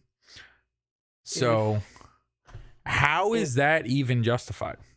It's not. And It's the thing not. is that the court won't justify it either. They won't He fix the doesn't- wrong that they've Uh, done. He doesn't get There those is 3 years of ways. his life back either. Even No, it, he should be it- exonerated. 100%. not he is exonerated now, but the concept is he doesn't even get any type of compensation. He doesn't get any of his years back. Nothing. It's just Just you gets spent 3 exonerated. years in jail because she lied. You know how crazy that She is? should, if she testified in any way, shape, or form, especially if she said that he did it and she pressed charges in a sense to get him arrested. Yep. She lied under oath if she testified. If she did And not yet testify, somehow she's felony. still not getting anything. if she lied under oath, that is perjury. That is a big federal crime, and that is years. So I mean, if he that just throwing that out there, if he ends up watching this at some point, run with that. You're welcome. Get a She's lawyer. not getting anything. They've I'll get already a went to lawyer. court about it. No, He's so, already like, he's been out for 3 months now, and needs to get a he better tried. lawyer. the Well, concept the is appeal process is done though. That's Yeah. always 10 days. like it's bullshit how little time you have to accredit this concept, but yet we have people out here that are getting $8,000 in child support for a kid that dad is trying to see every day as well. You know what I mean? Like I'm not going against women in any way. I respect you. I love you as people, but the system is fucked up when it comes to men and going into the court system. Whether it be child support, whether it be that thing that I just talked about, whether it be anything like that. And it's crazy to me. It is crazy because I saw, and it was like, yes, it be it on one of those TV shows, but like this lady was like, why do I have to work when I live with my mom and she pays for everything? And you know, she got pissed when she found out that the child support was going down. She goes, why the fuck is it going down? And she's the judge goes, yo, this shit's expensive and he's paying for everything. Like, you could get a fucking job, you know? And like, I'm sitting there, I'm like, yo, the audacity of this bitch. Mm-hmm. You know what I'm saying? The Like, concept is there's a buddy of mine that paid almost $3,200. He made, I think he made like $5,000 a month. He was paying $3,200 a month in child support. How are you taking 60 to 70% of this man's salary? But the crazy part While is she's that not working. You're talking $5,000 before taxes. No, we're talking $5,000 after taxes. Yeah, it's typically after they take it to effect. That's We're true. talking $5,000 after taxes. How the fuck is he supposed to live? That's my point, bro. Like he's got $1,800 a month to pay rent, food, gas, everything to get to. How the fuck is that affordable? It's not. And she just gets to sit at home and just do whatever the fuck she wants with the money. Like, I think child support should have a better concept on what we do with it. I think you should have a card that said, hey, you buy food, you buy clothes, this, and that. And things should get flagged accordingly. Because there's no way she's using $3,200 a month on that baby. But when it comes to the state, they do that. Yeah. When it comes to the state, like, I'm sorry. No, go ahead. What when you were it probably comes- gonna say when was it- probably gonna answer my question. When it comes down to like the food stamps and shit like that, you have to spend it on that, right? That's Right. state regulated funds. Right. But when it comes down to other people's money, they don't give a fuck where it goes. Nope. Don't give a They fuck. don't ask for receipts. They don't ask for this. They don't want to make sure that the well-being of the child could be in fucking raggedy ass clothes, and the mom can have her fucking pedicure, manicure. She could fucking buy hair done. $1,000 heels. Big fucking facts. But the thing is that what they don't look at is the fact that that man is working hard. Yeah. He's trying to support him and his child, regardless. Yep. You know, people fault. I met this guy. He said, yo, I want to get a car. And I said, oh, yeah, dude, let's get you a car. He said, I can't. My credit's shot. Why's your credit shot? Because of back child support. Mm-hmm. I So, think that shouldn't get even this. be credited into the credit. Like, that's bullshit. But think about it like this. Can't fucking get an apartment. Can't get a fucking house. Nope. Can't get a fucking car. Can't get a fucking credit card. All that shit because of the fact that he has to pay so much money. And the thing of the matter is that he was just a detailer at the dealership. And not only that, but we also have a concept of where we can pay child support and it doesn't get monitored. And when it comes down to it, but go ahead. some of them don't even get to see their kids like they want to. Big Exactly. facts. How the fuck is that a thing? I have a solution to it, and I'm gonna bring this to a representative one day. I have just thought of this actually off the top of my head just now. I think that to combat the whole taking advantage of child support, I think that child support, because I mean, come on, it's 2023. Everybody has a debit credit card at some point. Right. you know, at this point, I think that any funds that are related to child support in any way, shape, or form should go on that card that is monitored by the county. I said that as That they well. live in. So I have a different idea for it. Because then it's like, oh, why did you buy $1,000 heels with that card? Doesn't that Right. have child support? Right. So And they have to save the receipts. Have to save them. So like, and I feel like the IRS should get involved with this. See, Because no, they're- no, no, Fuck no. IRS, but go ahead. No, but here's the reason why. And here's the reason why. It's because of the fact that they're getting free fucking money, right? Mhm. Anytime that we as streamers have to get donations, I mean, we yeah, have at the to- end of the we day, have I to pay just fucking tax. I on just tax- told on you I money had to that's pay already how much taxed. fucking taxes. I just had to pay for YouTube, Facebook, and fucking Twitch at the end of the day this year. I paid almost But you $3,200 in taxes this year But you just see on that, those right? 3 platforms. So this is my thing, and so like they should make a form. Right? I didn't know that I had to do that until I got a fucking W-9 form or whatever the fuck it is. It's a 1099. 1099. Yeah. But what I think that they should do is that the mother or whoever's receiving the child support should get a form similar to that of a 1099. And that form is going to list an amount that needs to be direct deposited into an account that can only be accessible to that child for certain access. And it has to be an account in a state mandated bank, because they have those. They have state banks. Right. And that the child could use it when they're 18. See, the concept of child support is supporting them now, not later, though. No, but the thing is that it holds That's the true. other party accountable. No, true. I get that. That's true. But I think if we're gonna if we're gonna get into the child support concept, right? I think what we should do is if we're gonna take 60-70% of a man's income and say, hey, this is what we're gonna do. Not only do they get half and half support, allowing them to see their fucking child, because most men don't even get to see their child when they're on child support because they have to work 80 hours a week just to be able to support that child. But we also have to have a concept of this goes towards their future. This is what you get now. Am I wrong by saying that? Like a savings account? type of Yeah, thing? bro. But that's basically like what I'm That's a trying good to idea. say. 'Cause, like, at the end of the take day- amount, like say for instance he gives $1,000 a month, right? Right. Guaranteed, like $500 of that is going into an account for that child, Right. solely for that child. Right. And the thing is that child's already gonna have a rough upbringing with 2 different types of fucking households, 2 different family lifestyles. You know, not being able to see one, not being able to see the other. But when both parties are being held accountable, be it the mother and the father, who both coincidingly decided to have a child, because there is ways to, you know, not, of course. But the thing is that if you're both willing to, it should be 50-50 from both parents.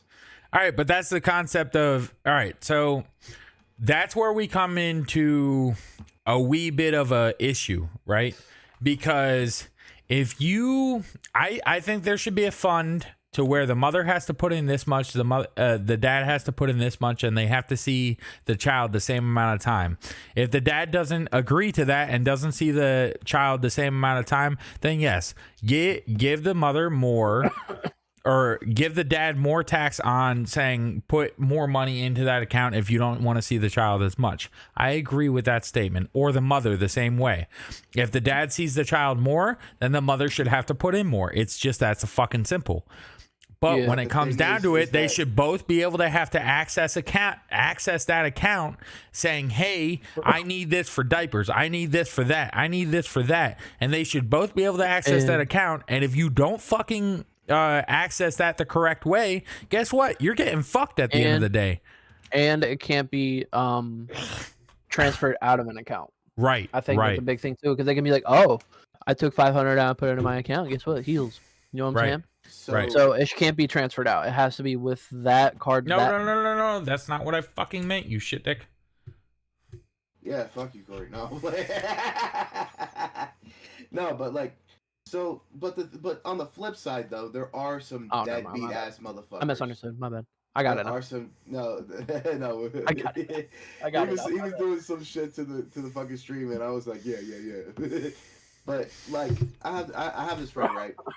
And she has a kid from from this one guy. This one guy went and had 7 kids from different baby mamas, Right. and like she in a way has to beg to have him in her child's life. Right. And his excuse is that I have to make time for all 7 of my children. Me personally, that's not an excuse to not see your kid. No, I agree with that. That's not an excuse to not see your kid. Listen, And then I there's a also concept of deadbeat dads out there. I'm not saying that there's not. Mine is fuck them anyway. And I'm sorry to hear that, brother, to be honest. It's fucked up. But no, Oh, yeah. but no. Don't view it as that. Don't view it as that, because that motherfucker, if he couldn't stand and be a father, he would have brought you down. He would have changed your whole outlook on life. You wouldn't be Corey. Not necessarily. See, the concept of having a shit person in your life allows you to go through struggle early and allow you to grow better. Not necessarily. Most of the time? No. Because some of the times, the people who you love the most that hurt you force you to go down a path that you don't like. Makes you feel a certain type of way makes you feel a strong sadness. But that's what goes back to the concept of you are able to change your life at any point, right? But see, the thing is that we're able to say that, and the reason why we have this podcast is to tell the people that don't think that it's possible. Yeah, that's the reason why we do this. So right. But this is to engage and enlighten people that there is a way to change your life. You can do it. But we have a message for people who are going through that, and people who don't see this are still going through that. And the thing is that you're gonna have those people. Like I've seen like certain fathers, right? Right. They should have just left the fucking kid alone, but no. Now they went and joined a street gang. They went and did this. They started selling drugs because my dad got me into it. I saw my dad do it. It's okay. So what happens when it comes down to the concept of not necessarily trying to follow in your legacy, for instance, but necessarily figuring out, is this right? There's not, like we do have to take a certain accountability there. If we're gonna bring like, I'm not saying that took it to the extreme, but in a way it did, right? So there's an accountability to where that if you join the street gang that your dad's a part of, right? You took accountability saying this is wrong, but I'm gonna do it anyway because it's just the best way to do it. Yeah. Right? Am I wrong? The thing is that like sometimes that person is the one who exposes you to that. No, I'm not saying that he hasn't, but it allows you to see a different light, and you have to make that choice whether you're okay with it or not. He's not. I don't think. All right, I've never been in this situation, so I can't talk on it. But I don't think at the end of the day that he's gonna take he's not gonna take you out at the end of the day because you didn't decide to join that street gang. You know what I mean? He's more or less breeding you into him, and you can make that choice whether to become that or not. But when it's instilled that into you at a young age, where you're the most vulnerable and the most absorbent, and you pay the most attention, that's when it's the most difficult because it becomes habitual. Right now, it's true. What the fuck am I doing right now? Right? Look at this. I'm fucking smoking a vape. Right. Why do I do it? To alleviate stress, I guess. To relax. Because it's a habit. And it's a bad fucking habit. Smoke cigars instead. Preach. No, I'm kidding. But the thing is that like some of the habitual things in life, it could be good and it could be bad, and depending on that habit like say for instance, I don't know, every single time when you were young, like say for instance you live in somewhere where it's like heavily drug populated, right? Right. And you're young, right? And now the biggest thing that I see is that like what changes this the most is outside influence. You know, is when you live in a household or when you live in a scenario where it's like habitual, like yo, I gotta go out, I gotta go sell this, I gotta go sell that, I gotta go sell this, you know, because it's the only way I can get income. You know, it's instilled in your fucking mind. But It's instilled in your mind. When you absorbed it the most, it's instilled in your mind. right, but say all right, so say you know that it's not the best way to do things. Say your pops was selling drugs for how long, right? Right. Why can't you take that and turn it into computers? Why can't you take that and turn it into phones? Because some people are not blessed like that. Some people don't have the same opportunity. Says Some who? people only You can take drug money and turn it into phones. You can take drug money and turn it into laptops. I'm not saying take the drug money and turn it into laptops or phones. I'm saying like instead of selling drugs, you could sell laptops, phones, shit like that. Like the opportunity is the same. You could go on Facebook Marketplace and buy a phone tomorrow, right? But the thing is, And resell. But so if you want to sell like in that kind of demographic, let's say, Right, in right. a poor people demographic, how are you going to get that laptop? How are you going to get that iPod? Same way you would get the drugs, bro. At the end of the day, like you can come up from a small, like I'm only saying this because this is what I did at a young age, right? I'm not saying that I didn't do some stupid shit at a young age, but I started back then by going on Facebook Marketplace and selling fucking Chromebooks for $50. I'd buy them for 30, sell them for 50. Guess what? That 50 turned into 100. That 100 turned into 200. Guess what? Now all of a sudden I bought an Xbox 360. I was able to buy that for 120 and sell it for 200. You know what I mean? It's not a concept of it's just a different demographic trying to figure out how to upgrade than doing the same thing that you were born in. I'm not saying that you're wrong by saying that fucking like that's how you were raised, right? But there is choices that you can make to be able to make other things happen, because that's what I did personally. Like, bro, back when I was 16, I'm telling you right now, I had like 200 laptops in my room. I had a shit ton of Xbox 360s, PS4s. Like, they were all in my fucking room. And you know what I came up from? I came up from a laptop that sold from $300. You know what I mean? Like, it's not that you can't make it happen. It's just you're going after the easiest path, right? Right? Am I wrong by saying that? That's also shown to you at a young age. No, that was not shown. No one showed me how to fucking work that. Well, no, not a single person. You. But this is what this is in you know, in a general topic, in a general setting. So basically, the whole. Oh, you're talking about the easy concept, right? The whole thing that stemmed this whole debate was whether or not it would have been better if somebody had a father figure in their life. No, it's not always going to be, you know, a cakewalk. No, it's not always going to benefit that person. Right. No, it's not.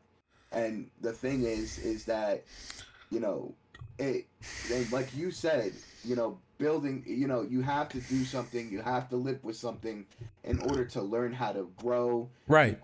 You grow and you adapt, like, and it makes you who you are. Right.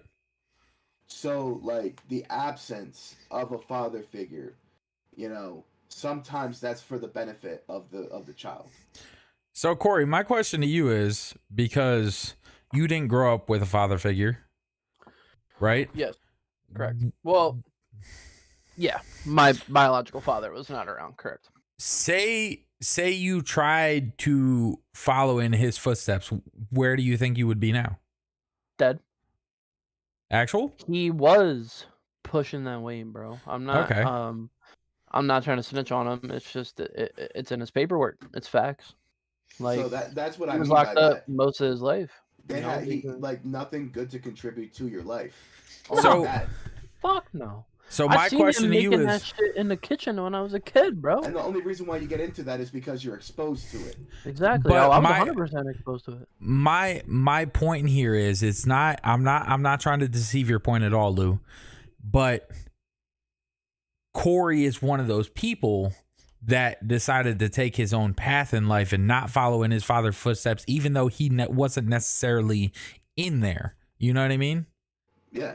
But the thing is that if you have a child and you're not in that child's life, it's because you're a deadbeat.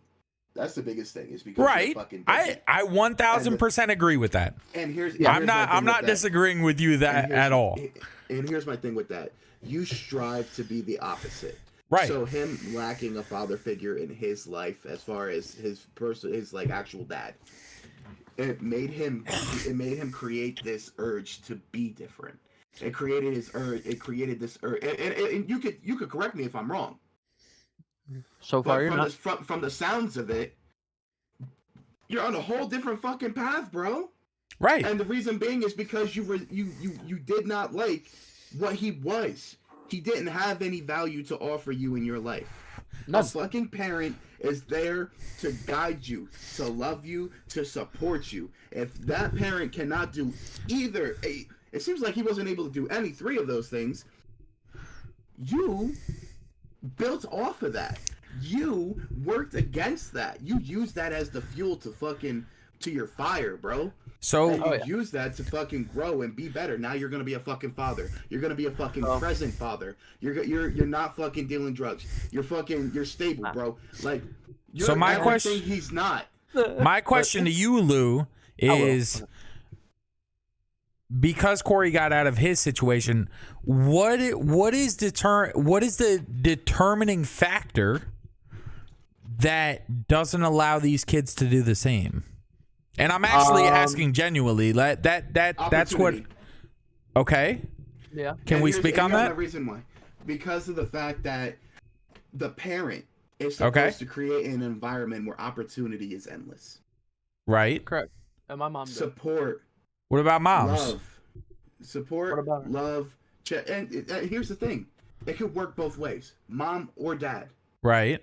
There's some junky ass moms. There's some junky ass Oh, yeah. dads. Right. There's some hoe ass 1000%. Hoe ass dads. 1000%. Deadbeat ass moms. There's some deadbeat ass dads.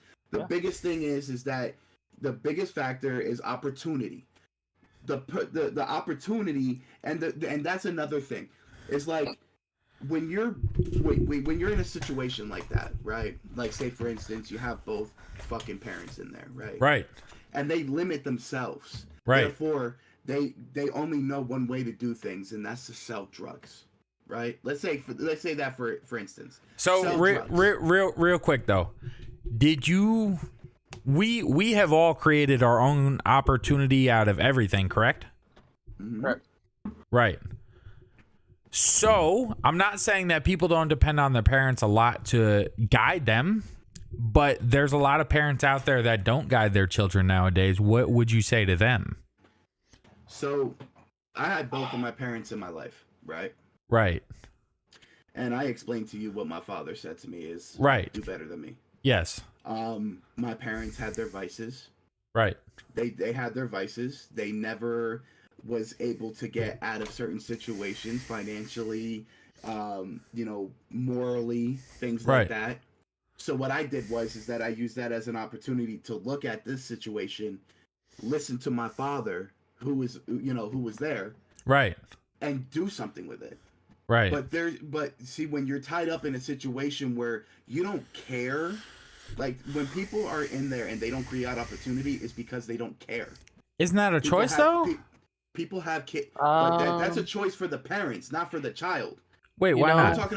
talking about the opportunity for the child. All right, The all right. opportunity that's So- created for the child is limited when a person does not want to break their own habits. So, all right. So I can only speak on this because of what I went through with my pops. My pops had a lot of anger issues as a child.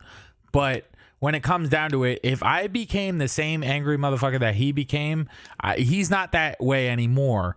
But if I became that way, the way he was to me, it'd be a fucking hard time trying to get out of that.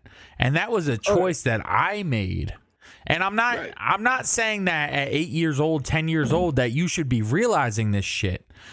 But I feel like there's a statute to where there's very few children that are 8, 10, 12 years old that are getting into this shit. Maybe in the inner cities like Chicago and stuff, because that's what they were grown into, right? I only say Chicago because of the fact that Chicago is fucking a war zone. Yeah, you know, like they're being brought up like that at 10 years old. I guarantee it. Oh yeah, and I'm not being disrespectful by any means. Lou, I don't know what the fuck's going on with your camera. Yeah, you're out of focus. Oh shit. Yeah, like that was gonna be you went my bonkers. That's why I said like, Dev, like I know, like you definitely brought up a good point. You know, like I'm not like, trying why to not? defeat all your points. It's just we are trying to debate everything, right? You know what I mean? Like I said, it's situational, and I was gonna bring up the point that you brought up. You know, it really depends. I really think that mentorship. I mean, obviously, parents and everything being involved too. I think having a really big mentor, especially as a kid, is very important. You know, everybody grows up differently, just like we always say, right? Right. Like, you know, like you brought up Chicago, you know, Philly, like that's all they know. Yeah. That's all they know, because so it's like it's easy to see, you know, somebody bust a gun on the street or sell some rock. But am I wrong by saying that that's the easy choice to take? No, that's But not. But that wasn't in debate. But how would they know if it's a choice if they don't have that? So that's the mentorship. part. The mentorship that I was necessarily talking about is like if you don't have if you have a father figure that is in a gang, right, and you want to become just like him, you're gonna make that choice at a young age because you think that he's the most powerful motherfucker that he could possibly be. And I get that, right? You're supposed to look up to your father. Like we were raised, be a man, right? 1000%. And when you look at that man, you think anyone fucks with him, like they done, right? Am I wrong by saying that? You're supposed to look at your father and be like, if they fuck with this motherfucker, you gonna learn today, right? But when it comes down to it, I think we need to realize that there are choices to be made to say, hey, he's not doing his best. Can we be better? Like your father always told you. And I'm not saying that your father was a bad man at all. I'm not trying to get at that at all. He was a great man. I'm just saying, like, I think that's where it comes down to choices, and maybe that's why your father was a better man than a lot of people, was because he always said, do better than me. I don't want you to become like me. I want you to do fucking better than me. You know, and they don't necessarily have that mentorship. Yeah, I get that. And it's hard to speak on that because it's like, what are we doing talking about this same shit when it comes down to, I have to be able to, because me and my father have always had that debate because we work together, right? And when we work together, he doesn't work with me now currently, but we had this problem to where I would know certain things about the machine. And I know this sounds stupid, but I would have certain concepts about the machine that would do better than him. And he would get mad about it because he's like, I don't know why your concept's better than me. And it's bless you. But it's a stupid concept, but I bring it up just because of the fact of what's going on now is we would always have anger towards each other on who's doing better. But when it comes down to it, like when I have my kid one day, I always want my kid to do better than me. I always want to know that I'm going to look up to this kid one day. So Oh yeah. for a kid to look in his father's past and be like, I want to be just like you. No. And I get that mentorship comes into it. I get that. But Sometimes- But also you where gotta does it also come down to do- choice? in society, how schools. Well, so you said about choice, right? Making the choice as to whether or not to follow the footsteps of your father, right? Right, right. So back to what Corey was saying, it's basically about, and it's not about the schools, it's about the actual environment that you grow up in. Right. And the choice is, are you going to be the outcast of your family? Or are you going to be in the family? I don't know, bro. I'm an outcast of my family, and I'm an outcast. I would say I'm definitely the black sheep. But like that's a choice that some people actually have to make. so why Am not I make going to- why but why not see- try to be an individual yourself? Because some people don't feel the same way that we do, bro. I think people are all right. So that brings up a concept of I'm too scared to be able to do it on my own, right? It comes down to independence. Am I wrong? But if you're not part of the family and you're not independent, you still rely on that family. What are you going to do? Get dependent. Learn to be You- independent. But that's easier said than done in some instances. It's Because if the so- streets, so like say for instance this, right? You buy it, you get fronted an ounce for Okay. $1.60, right? right. That's You about sell what they that went for back then. And you sell that for like nowadays because people are fucking buying medicinal $300. Right. What's the profit? I don't know. Do the math. I'm not good at math. Like $1.40, right? We Okay. invoke the fifth. We invoked the fifth. Right.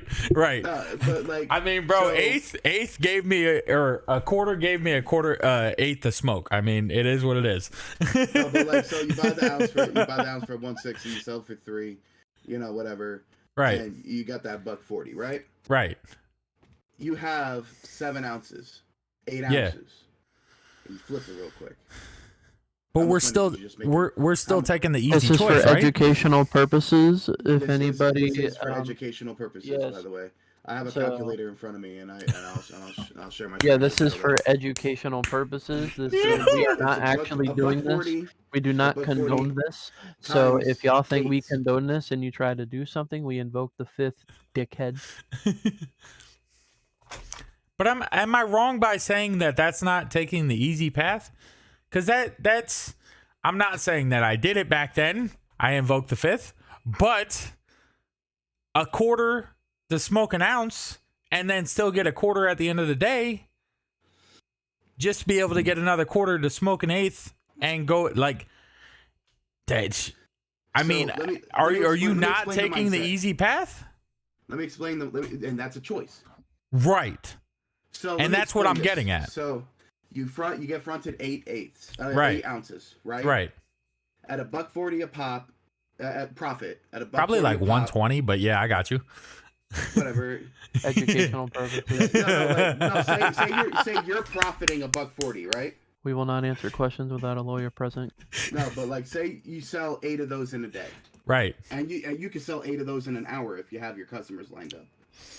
That's $1,100. Educational purpose. And if you divide that up by Sorry. say it took you 3 hours to do, that's $373 an hour. But say you And- did and that. Let me explain to you why I'm talking about this. Okay. It's because without getting too detailed, I know somebody who had a Because we similar invoked the fifth. upbringing to another, their brothers, Right. and one went on one path and one went on another path.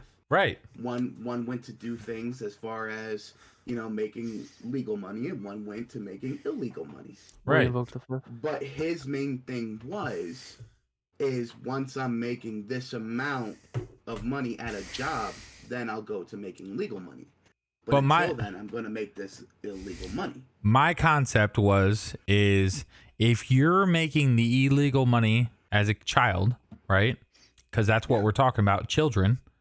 At the end of the day, we're looking up to father figures that make this illegal money to eventually make legal money, right? That's what we're talking about right now.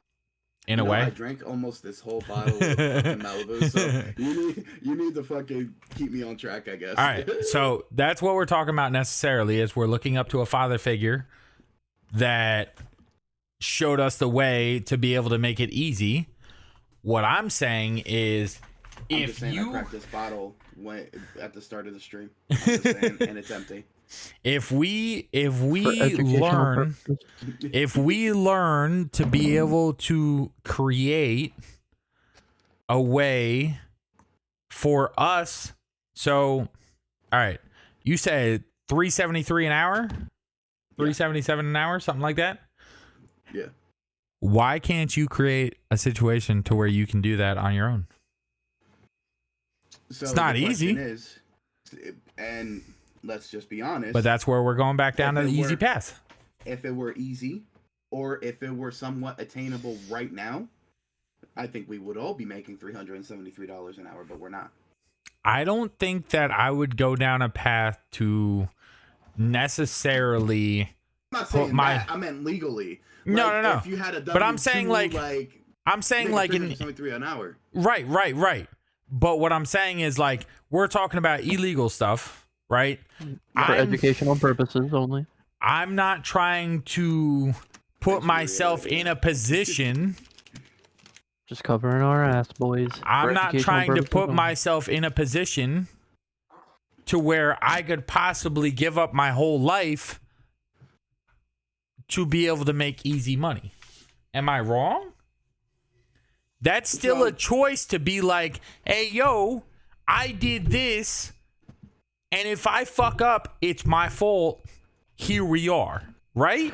For educational question. purposes, he is not confessing Question. on anything. Next. This is Question. very hard to do, by the way. I just want to throw that out there. It is.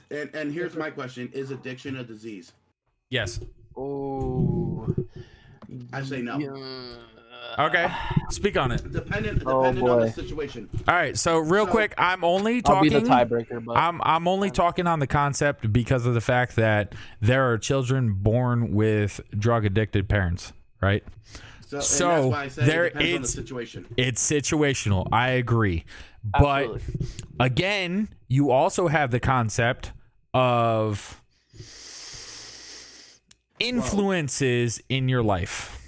Again, And- we come back to father figure, mother figure, friend figure, whatever. Influences can also deter you from being your best self. But Yes. Oh, yeah. it also goes back to Oh, what yeah. you were saying about choice. And I'm not saying it has to be like drug addiction. Right. I'm saying cigarette addiction, alcoholism. Nobody told you to put that bottle to your mouth. Cheers, chat. I mean, nobody forced that bottle Addiction to your mouth. is a disease that you Nobody basically forced have a that choice. cigarette in your mouth. You could choose not to smoke a cigarette. You could choose not to drink a bottle of liquor. You could All right. drink. You could choose not to I drink that beer. hate- You I you hate keep this talking debate on for this. one I'm gonna reason. go to the bathroom real quick. I'm gonna listen from the bathroom. That way I can keep talking on this when I get back. I hate that question because how I personally view it is yes, it is a disease, but there's so much awareness that that disease is preventable, equaling a choice. But my whole thing is that a disease is not really like a disease is not brought on upon an action that you made in most instances. You know, like cancer or things like that. Yes. That's a disease that's just something that happens. So, okay, so like you said in most instances, so I think addiction is one of those instances where it's based off a choice, right? Just like primarily sexual transmitted diseases are made by what? Having sex, Which is what? Primarily. a choice, Bingo. but it's a disease that's transferred by a choice. That's correct. So in a sense, You wouldn't have the addiction is disease unless kind of- you had made that choice. that's kind of how I look at it as addiction, because there's like a chemical imbalance in the brain that say you're drinking, for example, right? That kills a big part of your brain in the long run. Yeah. You know, so that's where it gets tricky. right? I don't know what part of the brain and what chemicals and everything like that, bro. I'm far from a doctor. Listen, if I was your doctor or surgeon, just know you're fucking dead. But All right. anyway, So I want to speak on the disease concept only because I just got back and I listened to the whole thing. Okay. All right, Lou, real quick. This is a mental health and suicide awareness podcast, right? Yeah. Is mental health a disease? yes, No. Why? Because as you were saying, we have a choice to change. No. We have a choice. Yes, we do. So Well, mental. no, but see, here's the thing. Here's the thing. So Some disease. Well, and it so mental depends. health can be a concept to where you are Mental not health is not a capable. disease. Mental health could be happy. It could be sad. It could be depressed. It could be anything. Right, but Depression is a disease. Depression is a disease. so that's more or That's less a what I was disease. getting at. I apologize. So- I Okay, apologize. okay, I stated it wrong. I stated it Mental wrong. health, generalizing mental health as a disease is not the way to do it because you can have good mental health. I stated it I wrong. think You're you right. made- You're yeah, right. You said that wrong. You're You said right. that You're wrong. right. So You I threw think me that off, too. if you instead of going and generalizing it, going to a certain category of it, like depression, that is a disease. Oh, yeah. Wholeheartedly, that is a disease. Okay, so And my I gotta thing ask is, you why. you are, and the reason being, and how I view that as a disease, is because you don't have to have something that you made a choice in make you depressed. Mhm. I did not choose for my mother to die. But I did did not choose for my father to die. your But I was life depressed because of it. did your life allow you I to chose to feel? get out of it. I Did, chose to get out of it. well, all right. So real quick, I'm not saying that depression isn't a disease because it is, but do you have a choice to be depressed about something in your life? Yes. Yes, you Right. do. Correct.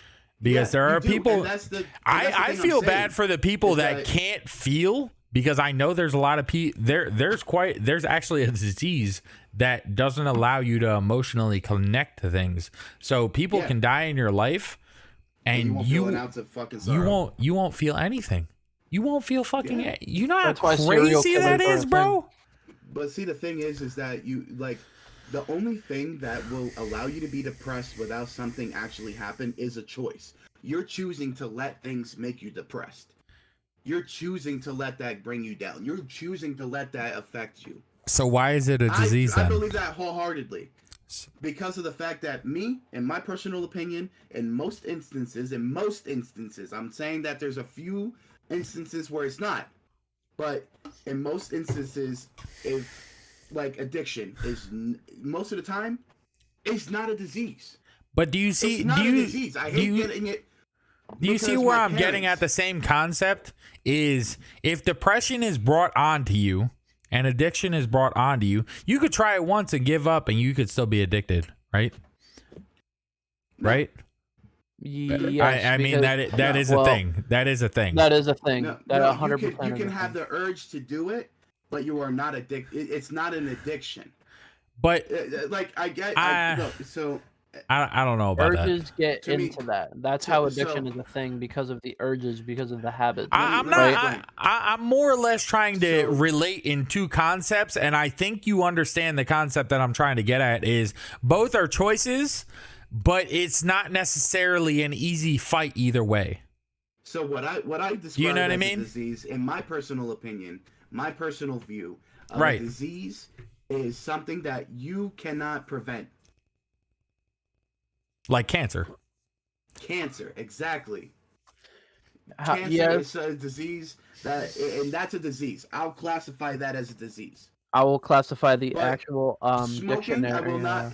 Smoking, addicted to smoking, will not classify that as a disease. People like to make addiction sound like a disease, no matter how So- minuscule or how large it is. Addiction is not a disease. So It is a why choice is depression a disease if it's not a choice? because of the fact that things outside that you cannot prevent, like I was saying, my parents. I cannot Right. stop my mother from dying. Right, I right, cannot right. stop my father from dying. I cannot stop, like our miscarriage. I cannot stop that. But That is something I can't prevent. but the But choice. I could prevent picking up another cigarette. I could prevent going to the store and buying another vape. But I could prevent that. The choice of being depressed about it is depression is a disease, but the choice to be depressed about something is not. Can Because I? there's two categories of depression. There's depression that you can prevent, and there's depression you can't prevent. The depression that you can prevent is allowing certain things. Like, oh, I'm late on my fucking bill. So fucking what? Don't get depressed about that. You can fix that. You can fix that. Okay. That is something you can fix. Okay. Disease you cannot fix in most instances, because most of the time when people have cancer, if they even though they get it fixed, what is the biggest thing that kills them at the end? Is the fact that they had cancer. So- It's the things that got damaged because of the cancer. It's always lingering. But when you have an addiction and you fix yourself from your addiction, you're able to better yourself. You're better to fix you can better yourself. Can I say something? Yeah, of course. I'm sorry. So I'm sorry. I'm gonna read the actual dictionary meaning of disease, and I want you to see if that changes your answer. Anybody, me included. Disease is a noun, and it means a condition of the living animal or plant body or of one of its parts that impairs normal functionality. It is typically manifested by distinguishing signs and symptoms, or Right. a harmful development. So the So- concept of that, right, is depression. Holy shit! Like that you ad said. popped up and hurt me. Holy fuck! Depression, a thing It's that a you can disease. do, right? But like you just said, a disease you can overcome. Cancer you can overcome. I'm not saying you can't. But You can, but can, real but- quick, Mhm. depression you can also overcome. Yeah. So where does the choice become? Where does the choice overcome a disease? when Does that make sense? I'm sorry. I'm not when trying does to the change choice- your concept on No, what no, you're and thinking. but but you know what? That's why we have this. right. Is to get different angles of each thing. Right. And I appreciate that. And my whole thing is that So where does choice overcome disease. the actual symptom of disease? Because So- whether it's implemented by yourself or others, where does it lie to where we can say this is a disease? There's a lot of meanings for disease. Holy shit! There's the- Like yeah. dictionary.com. So Another one says there's 4 different definitions on there. The short one is any harmful, depraved, or morbid condition as of the mind or society. So the mind is implicated. I think we only use like 13% of our brain at all times, Correct. right? So at the end of I use 11 and a half. listen, I lost about 10,000 brain cells, so I only use about 6%, but we're in here. So yeah, so But you know what I mean, Lou? I'm not trying to deter your concept, but whether it's a choice or whether it's brought upon you, what declares a disease because of the fact that whether you did it yourself, because everything you do in your life, whether it was brought upon you or you do it yourself, is technically a choice because it's your life that you're living through. Yes? So no, because In of a the way. fact that life you don't Yes get to and no. control. You don't get to control life.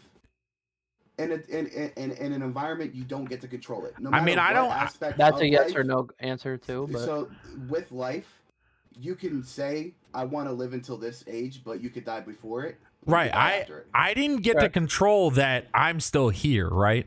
I didn't get to control that concept. I didn't get to control that the gun jammed 3 times, right? No. But I'm still here. Why is that a thing, right? You know what I mean?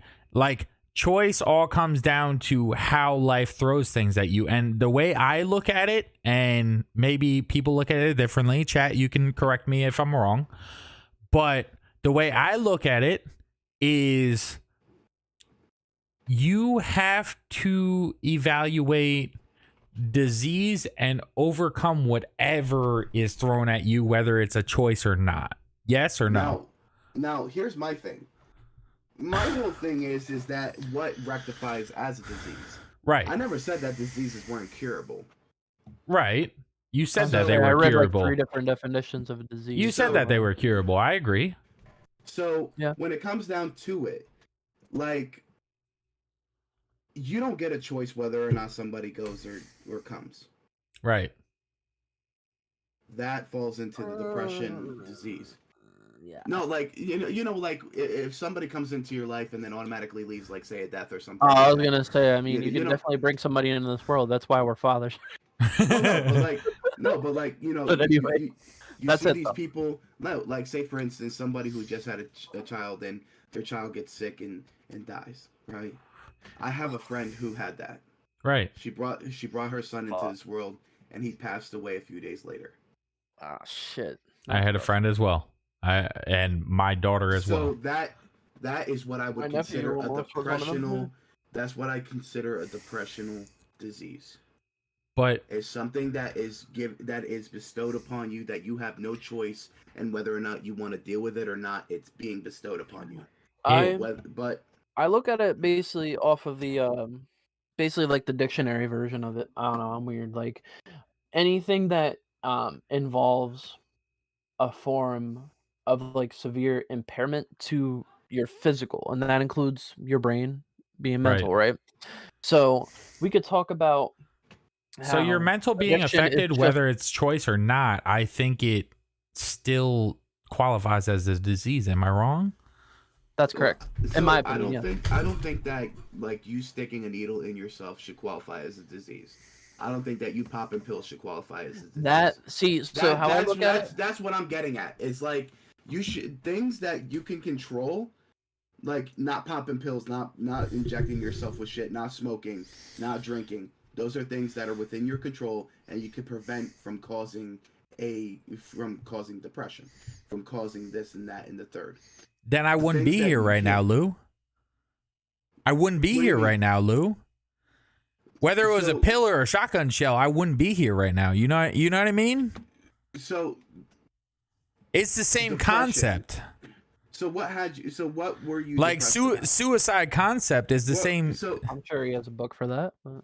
no, but like what was the driving force? What was the driving force? Give me a reason why I'm here. That was the driving force. I said this what was it, the second What made podcast? you question that? What made me question why I should still be here? Yes. There was no one. I listen. This Now- is now this is here's a a- hard no. this is a hard concept to take, but after I tried my second time, I told my dad about it, and he didn't even blink an eye when I told him that I tried to commit suicide.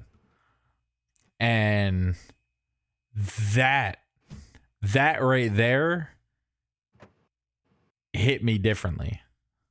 And maybe It would that's hit weird. everybody differently. That's crazy. But like But he my didn't whole even thing blink an is- eye when I told him that I could possibly not be here today if that actually didn't jam. I jammed 3 times. Like, it's not that I didn't go through with it. It was that it jammed and then I threw it across the room. You know what I mean? So at the end of the day, like we can't debate whether it's pills or fucking a needle in your arm or a shotgun to your throat. You know what I mean? Like, it's the same thing. Right? So maybe that's why I'm more passionate about the situation is there's more than one concept than just sticking a needle in your arm, right? Maybe you just don't want to be here anymore, and that's why you stick your needle in your arm because you have had a hard mental life that you just don't want to do it anymore. But see, the And thing I'm is, not there's a difference- condoning it, right? There's a difference between addiction and depression. Why? Because what what are you trying to do at the end of the day? Escape reality. That's not necessarily true. I guarantee you most of it is true. I can almost I can almost guarantee you about 80% of the people that go into heroin and pills and stuff like that, most of them are depressed. No, false. Reason being is because of the fact that people get hooked onto medications from surgeries, right? From ailments, things like that. But That's not depression. That's not depression. What does that surgery cause? Pain. Pain. What does pain cause? Depression. Not necessarily. Most of the time. Most of the time. Not necessarily. Most of the time, though. There's good pain and there's bad pain. I'm not discounting what you're saying. What are you discounting what you're saying? But what are you trying to get rid of at the end of the day? You're trying to get rid of the pain, right? The pain that you are feeling, whether it's a physical or mental, right? Right? Am I wrong? The matter is, you're not wrong, but it's also, you know what I mean? It could also, like me, I don't like to find excuses for why people are addicted. I'm not trying to find excuses for it, but I am trying to implement the concept of what we're getting at is like the mental illness is because of the fact that you had a physical impairment. I'm not saying that the person that is in Cali right now shooting up fucking heroin is in the right. I'm not trying to say that they're right by doing that, but obviously there's something in their life that made them get to that point. And I'm assuming that it's depression. Because you don't get to the point of sticking a needle in your arm. You don't get to a point of sticking needle in your arm if you're not feeling some type of way. Am I wrong? It could be peer pressure. It could be peer pressure. It could be, but I don't know, bro. That's really fucking hard to fathom right now. The thing about this topic is most that you can go in circles. Maybe weed, drinks, and cigarettes. Yeah, most people that I know that have like went to that point and came back from it have always told me that the reason why they went into it in the first place was because they didn't want to be here anymore, and that's where I come from. I'm sorry. Not to get off topic, but the Giants lost 7-38. Oh, Jesus Christ. That is fun. I cannot wait to see what happens at work. I'm sorry. Same. But like what But do you understand what I'm saying? Is most and I'm coming from a personal aspect, is most of the people that I've talked to that have stuck that needle in their arm, that have done those pills, they have always came from a depressed mindset already. And I don't know who you've talked to personally, but yeah, I don't know. I feel like they had something else going on. For me personally, from what I've seen, is totally different. In most instances, it's just because of the fact that they wanted to do it. It's because they wanted to feel cool. It's because they wanted to fit in. It's because of this. It's because of that. Well, now I can understand your perspective. Because of the fact that people do it as a status symbol as well sometimes. That's weird. Like, people who That's really weird. People who have it fucking live. People who don't have any types of depression, what do? They use it as a performance enhancing drug. You can get addicted to steroids. Right. What the fuck does steroids do for you? Liver King. Besides make you jack. It doesn't. It doesn't subside any of your problems. Right. It doesn't make you forget about your problems. It doesn't make you forget about this. It doesn't make you feel. It makes you more aggressive, if anything. Right. It makes more problems. I mean, all drugs do. But what can you justify using steroids for? Where do we draw that line in it being a disease or not a disease? You know what I mean? That's the thing. That's the thing about it, is that it's just a never-ending circle of. You can't. Everybody has their own opinion, and that's the reason why there's so much stuff that goes on in controversy in the topic. That's the thing. Nobody sees eye to eye. If we all did, we'd have fucking peace. But there's no such thing as peace. I don't think there will ever be peace on this world because of the fact of how many controversies we have. But that's what I'm getting at. Is that nothing that we say or do will ever have everybody on the same page. But the impact that we can make in a different concept the of fact what that we need to fucking breathe air, so and even then we have machines to do it for us. the way we need to view this is, in my opinion, is we have an ability to make a choice in this world, 1000%. But if you are addicted and if you are having a problem out there, you need to understand that you need help. You make And the choice of getting you need to help. understand that there is a choice in getting help, but you also need to understand that you have a problem, and if you can't identify that problem, then necessarily you do have a disease that is hindering you from trying to help yourself. Am I wrong by saying that, Lou? No. No. Okay. So that's more or less what I was trying to get at, is the people that, I mean, I don't mean to call out Cooley like that, but I mean, he's 2 years sober now, you know what I mean? But he also So made If the he choice if to he cure never it. if He he made that never choice to cure identified it. right, but if he never identified that he had a problem in the first place, where would he be? He Probably wouldn't have did. found his cure. He would have Probably never found did. his cure. Right. The So cure what- is what saved him? But what does it have to do until he identifies it?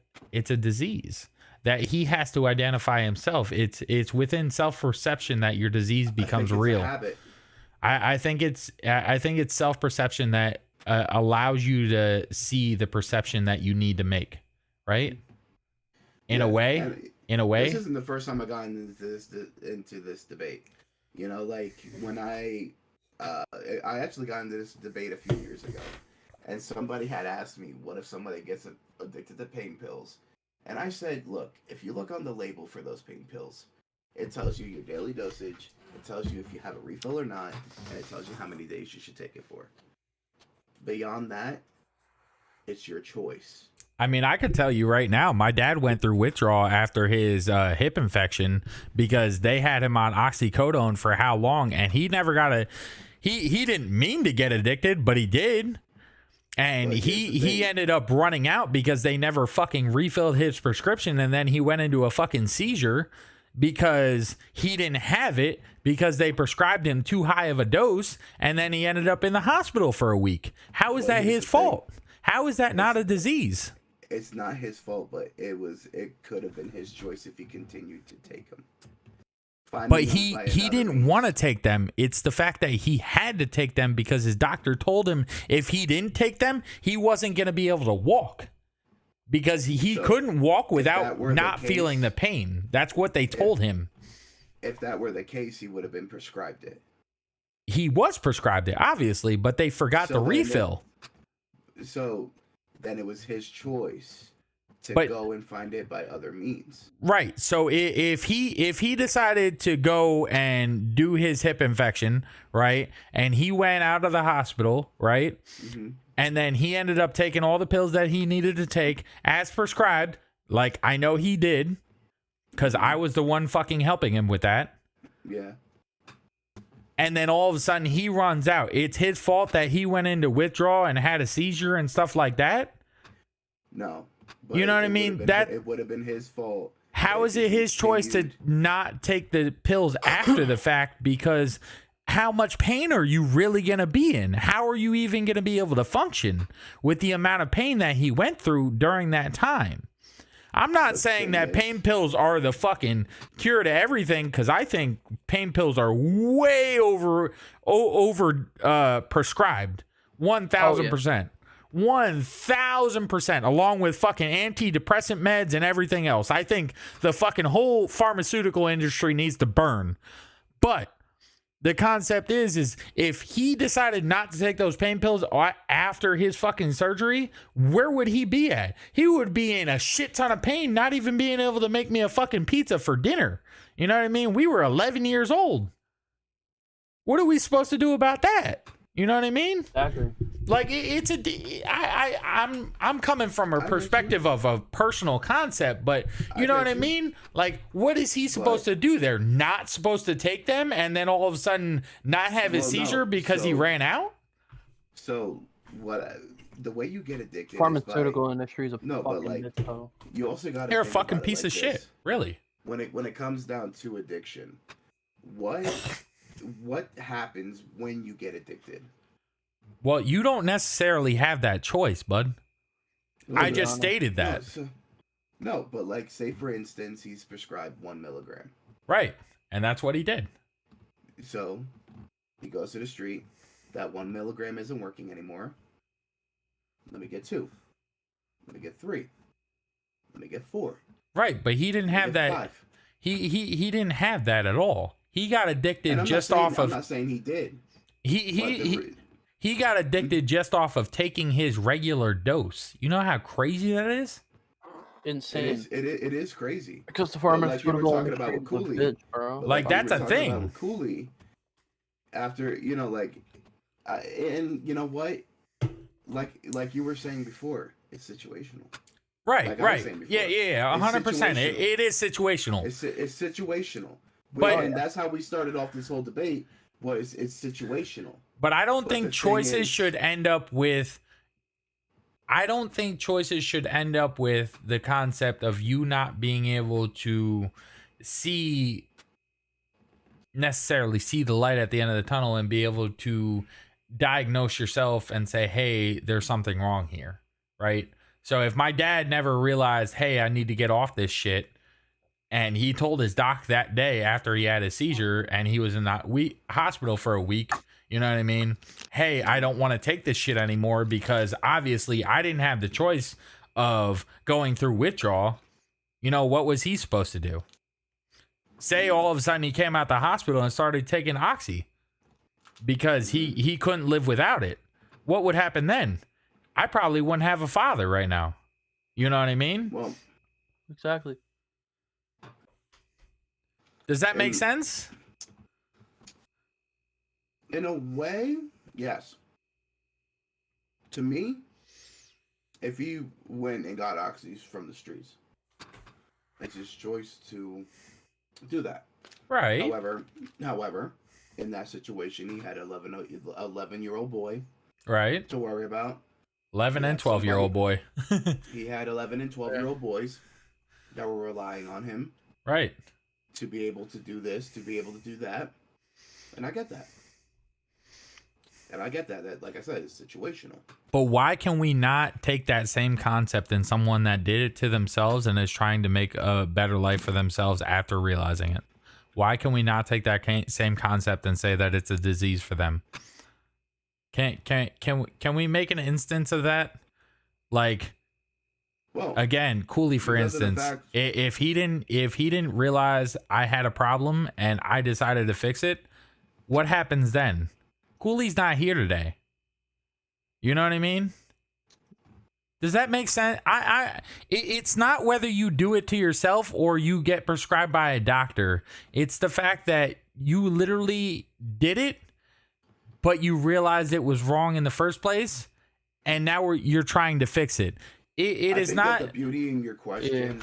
I think that the beauty in your question is that it doesn't have to make sense. All it has to do is that he's still here. We're trying doesn't have to make we're sense. trying to make love of a situation that is hard. Yeah. It doesn't have to make sense. Right. Nothing has to make sense. All we know is what's going to happen in between the birth date and the death date. And that's It upsetting. doesn't have to make That's sense. upsetting to me, honestly. It's just going to happen. Yeah, it is kind of upsetting, but that's No. how it is. I mean, if you think about it like this, if you knew everything that Because was let gonna me tell happen you, in your if I life- didn't start streaming 2 years ago, I don't know if Cooley would be here today because of the fact that he messaged me all the time saying, "Hey, here's the I thing. don't know what I would do without you." Like, where the fuck would he be? No, That but scares here- me, bro. You gotta think. Yeah, it's you gotta terrifying. So remember how Corey was saying how you have to find the beauty in the darkness. Oh shit. You absolutely do. Yeah, Think about it 100%. like this. Think about it like this. You get so so you know exactly what's about to happen in your life. You get so depressed to the point where you convince yourself to change your own outlook. You change your own life. You prevent what happened from happening. See, I don't know if I would want to go back in time and do that. I think I No, would rather but go through the the struggles. the thing is, no, but the thing is that what we're talking about, you don't have a choice. You know exactly what's going to happen. You know Do you, exactly what's though? going to happen. Do you though? No, A lot of people aren't no, educated in that concept. No. What I'm saying is that, correct me if I'm wrong, us knowing what life has in between the birth date and the death date, people say that they wish they knew. Right? Right, because education is not the biggest concept of what we know. Like say But education someone is also our downfall. But say someone decided to stick a needle in their arm tomorrow because someone told them, hey, if you stick a needle in your arm tomorrow, you'll be able to become rich and you know everything about YouTube, and guess what? You're going to become the biggest YouTuber on earth, right? What are you going to do? See, the thing is, What are you going to do? Well, here's my outlook on it. The unpredictability of life is what makes it life. Yeah. It's not life at that point. If you know exactly what's gonna happen, What's it's up, not babe? life. You're reading a fucking book. You're reading something that's already been instilled. With me, I like knowing that everything is unknown. That's what makes life worth living. If I knew everything that was going on, and if I've been asked this question so many times, would you want to know your death date? And Fuck no. I've always said no. Fuck no. Because if I knew my death date, man, would I just go off the fucking rails. I would just do everything and anything that I ever wanted to do and not give a fuck about any goddamn bill. I would not give a shit. I'd take my $4,000 a month and be like, I'm going to Switzerland. I'm going to go skiing on those goddamn mountains. Like, we in there, baby. You know what I mean? Yeah. And that shit's scary, bro. Like, if you actually knew how your life was going, how would you actually intend? All right, so I'm going to ask you this question. If you knew how your life was going to be, not necessarily how your life was going to be, if you knew your death date, what would you do now to change? What would you change in your life now? So it depends on how soon it is. Say you got 5 years, bro. 5 years for both y'all. I want to know. I want to know your answer. You got 5 years to live. What are you guys gonna do? What are you guys gonna do differently? We saving that bread. You know, I'm stashing that for my kid, and we're just fucking gonna change lives, just like we're doing now. Ain't shit gonna change? Right. Man, I got a totally different aspect. I'd go and piss in somebody's gas tank. Listen. Man's gonna be that gas tank too. Listen. I'm gonna be a fucking menace. Oh yeah, the last like week or something. Oh yeah, I'm fucking up, bro. You know what I would do? Said I hate you, you motherfucker. I would probably travel out to California, sneak onto one of those TV shows. Damn straight, AB. And just whip out my wiener. This motherfucker gonna be doing the helicopter on the fucking stars in California. These motherfuckers are gonna zoom in and have the tiniest pixels. Hollywood Boulevard, this motherfucker's doing the helicopter, bro. Oh yeah. I'm gonna be out there. My face is gonna be on the billboards, and then like 5 days later, I'm gone. But real talk, 5 years. You got 5 years to live. What are you actually gonna do to prepare your loved ones to be gone? I'm the only one that knows this. Send them up. You're the only one that knows this. You everything, cannot tell anyone. All right, so what I'll do is that I'll get $1 million life insurance policy. Okay. That's the first thing. Yeah. Get $1 million life insurance policy.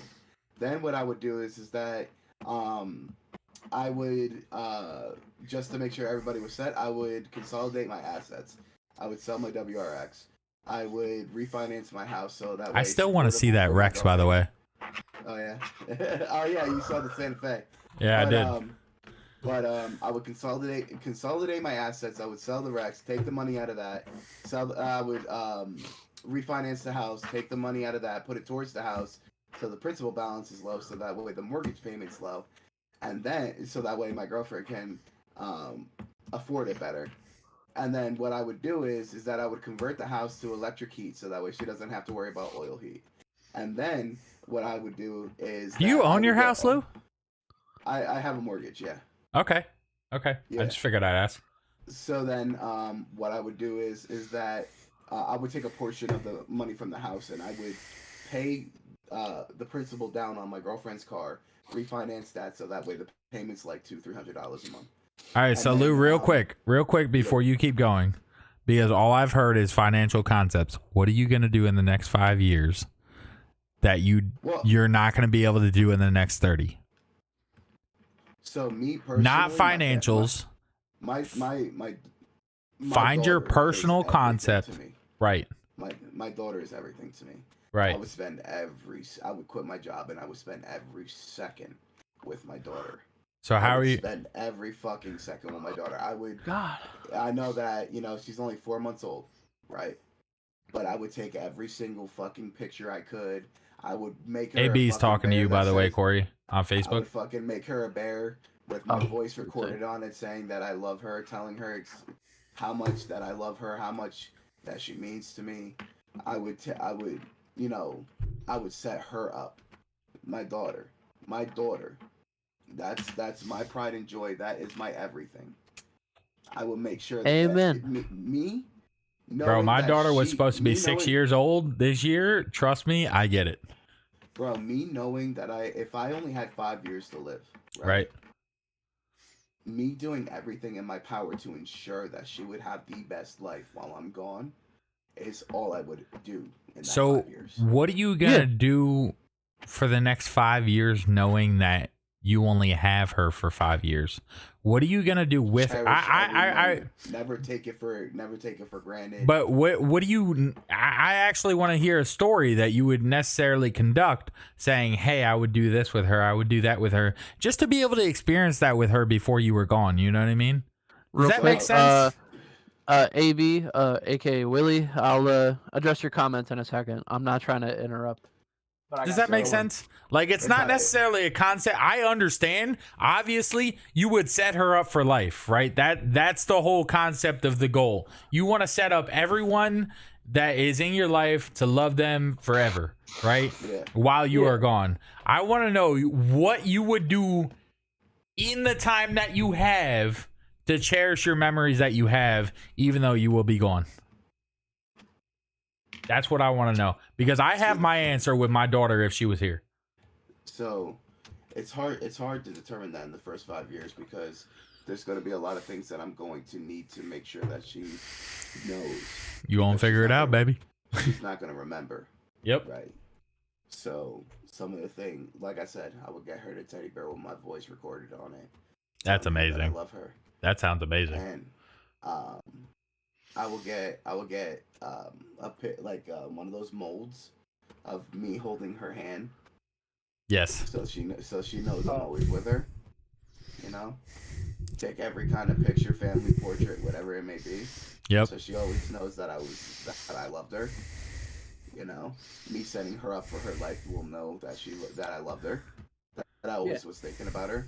Right. That's why, because of the fact that when it comes down to it, if I were to go, the financial burden would be something that would stop her from having the best life. So, And Lou, that's the thing that, that would also help out a lot as far as making sure that she had the best life. my question to you is, we have a finite amount of time in this world. We never know when we're going to be gone. What's stopping you from doing that now? The fact of the matter is that when it comes down to that situation, I would only really, when it comes down to the 5 years, it wouldn't be anything but her. Right. But Right why? now, it's everybody with her. Why not have that teddy bear now? Why not have that mold now, so that just in case because I could something tell happened her. to you tomorrow? Because I could tell her now, and it means more now to me and me. You can do both. Right. I mean, you can do I both, know, bro. I know You I could do both. I know I could do both, but the thing is that You need me to She get that doesn't mold? need- I got you, baby. We in here. she I doesn't got need you, me to baby. bear- We in here. See, the thing is that when I'll be right when I back. come up to her, it's something different. Like when I come up to her every day Right. and I say, "How's my little monkey doing?" And so I see that smile, bro. it's different, bro. I She bet. ain't got no teeth. She found her laugh. Like, being a father changed me, bro. It really did. It changed me for the 8 months that my daughter wasn't born. She was born and she was stillbirth, and that fucked me up. Yeah. And the concept is like, if my daughter was here today, like, I would also give her man, tips. I would also give her tips in that. Like, I would write down a bunch of things. Like, don't trust boys. Don't do this. Like, you know, like that type of shit. I see you, AB. I see you. I promise. I just we're trying to address situations right now, and I apologize if I'm not addressing your comments at the moment. You said, "Oh yeah, Corey, I want to try music and gaming streaming. What you think?" AB, fucking go for it.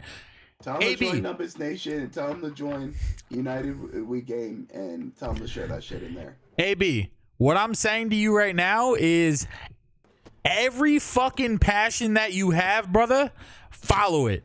If you want to do music, follow it. If you want to do game streaming, follow it. Do whatever the fuck you want to do, and don't let anyone tell you that you're doing wrong because that's not what society tells you to do. Fuck them, bro. At the end of the day, you gotta follow. This is why I do what I do. This is why I made this podcast. Me and Lou, we haven't argued about anything this stream. We've literally fucking had a podcast about positive mental health and well-being, and be able to share different perspectives on things in order to be able to grow a community that learns, hey, this is okay to have different perspectives on life. You know what I mean? I'll be right back. I gotta pee. All right, buddy. But at the end of the day, I think you need to be able to follow your passions and what you think you want to do. Like my perspective on this podcast is literally to strictly show, hey, we need to show more concern for mental health and well-being for others, because the suicide rate is fucking astronomical compared to what it should be. You know what I mean? There shouldn't be any suicides. And it hurts me knowing that there are people taking their lives because of the fact that what is going on in this world. You know what I mean? I have a big concept on, like, I tried to commit suicide 3 times, AB, and I haven't seen you in this chat before, and I apologize for that. I'm just talking to you now, but I'm just going to share my story and how I feel about things. Streaming has brought me into a light of nothing else that has ever brought me into being able to realize how big of a passion I have for streaming, because of how many DMs I've had saying, hey, you've changed my life and I don't know what I would do if you didn't come into my life the way you did, right? So when it comes down to it, I think that if you want to get into music streaming or gaming streaming, I think you should fucking do it, brother. Because My bad. I'm back. You're good, brother. Lou just left to go take a piss. But AB, if you have a passion for anything, fucking do it, brother. Because when I tell you that most people don't follow their passions and they're so upset with their life come 80, 90 years old, maybe 70, maybe 60 years old, like, you need to do whatever the fuck you feel like doing, because most people don't follow their passions and then they're upset with where they're at in life come 50, 60, 70, 80, 90 years old. And they're like, I never did what I wanted to do. This is why we're going to become a full-time content creator by the end of the year or next year. I'm trying for this year, but I guarantee you at least next year we will become a full-time content creator. We will be able to make $100K on this podcast from sponsors alone, being able to donate to the Suicide Awareness Foundation. And, you know, that's what we do this for at the end of the day, baby. You know what I mean? You need roots of the tree. Bro, I mean, you could always come on this podcast as well, brother. We're always looking for guests. He did mention that to me. He hit me up directly like 10 minutes ago to bring that up. I was gonna bring it up to you after the fact. Bro, you could literally join right now if you wanted to. If you had Discord and you wanted to join, I would literally add you into the podcast, and I would love to have you on and enjoy some of your Corey, help me out. I'm fucking blanking. Opinions, Insights. thoughts, insight. Opinion, There we go. reviews. Insights. Any of that. So if you want to join the podcast, you're more than welcome to. I can invite you into the server and we can have you on. And I would love to have a guest on because we invited Lou not even fucking 3 hours ago. And he was like, I'm in, baby. I'm in. You know, Locked in. and we're locked the fuck in, bro. And me and Lou have been talking about this concept on father figures and what disease is about and everything else. I muted you, Lou. Give me 1 second. Cause muted you keep myself. putting you put your mic over your mic you put your headphones over your mic, so I was able to Yeah, hear we you know twice. to mute you as soon as you hide that bitch. Yo, let me explain something. Let me explain something. But So, yeah, AB, if you I- want to come into the Discord, I can easily add you into this podcast right fucking now. I mean I that. want to show y'all something. So there's this TikTok guy, right? His name is. I'm going to take a Roman piss, one. but I understand. Go ahead. Hold on, I'm gonna look and see. So y'all ever see this motherfucker?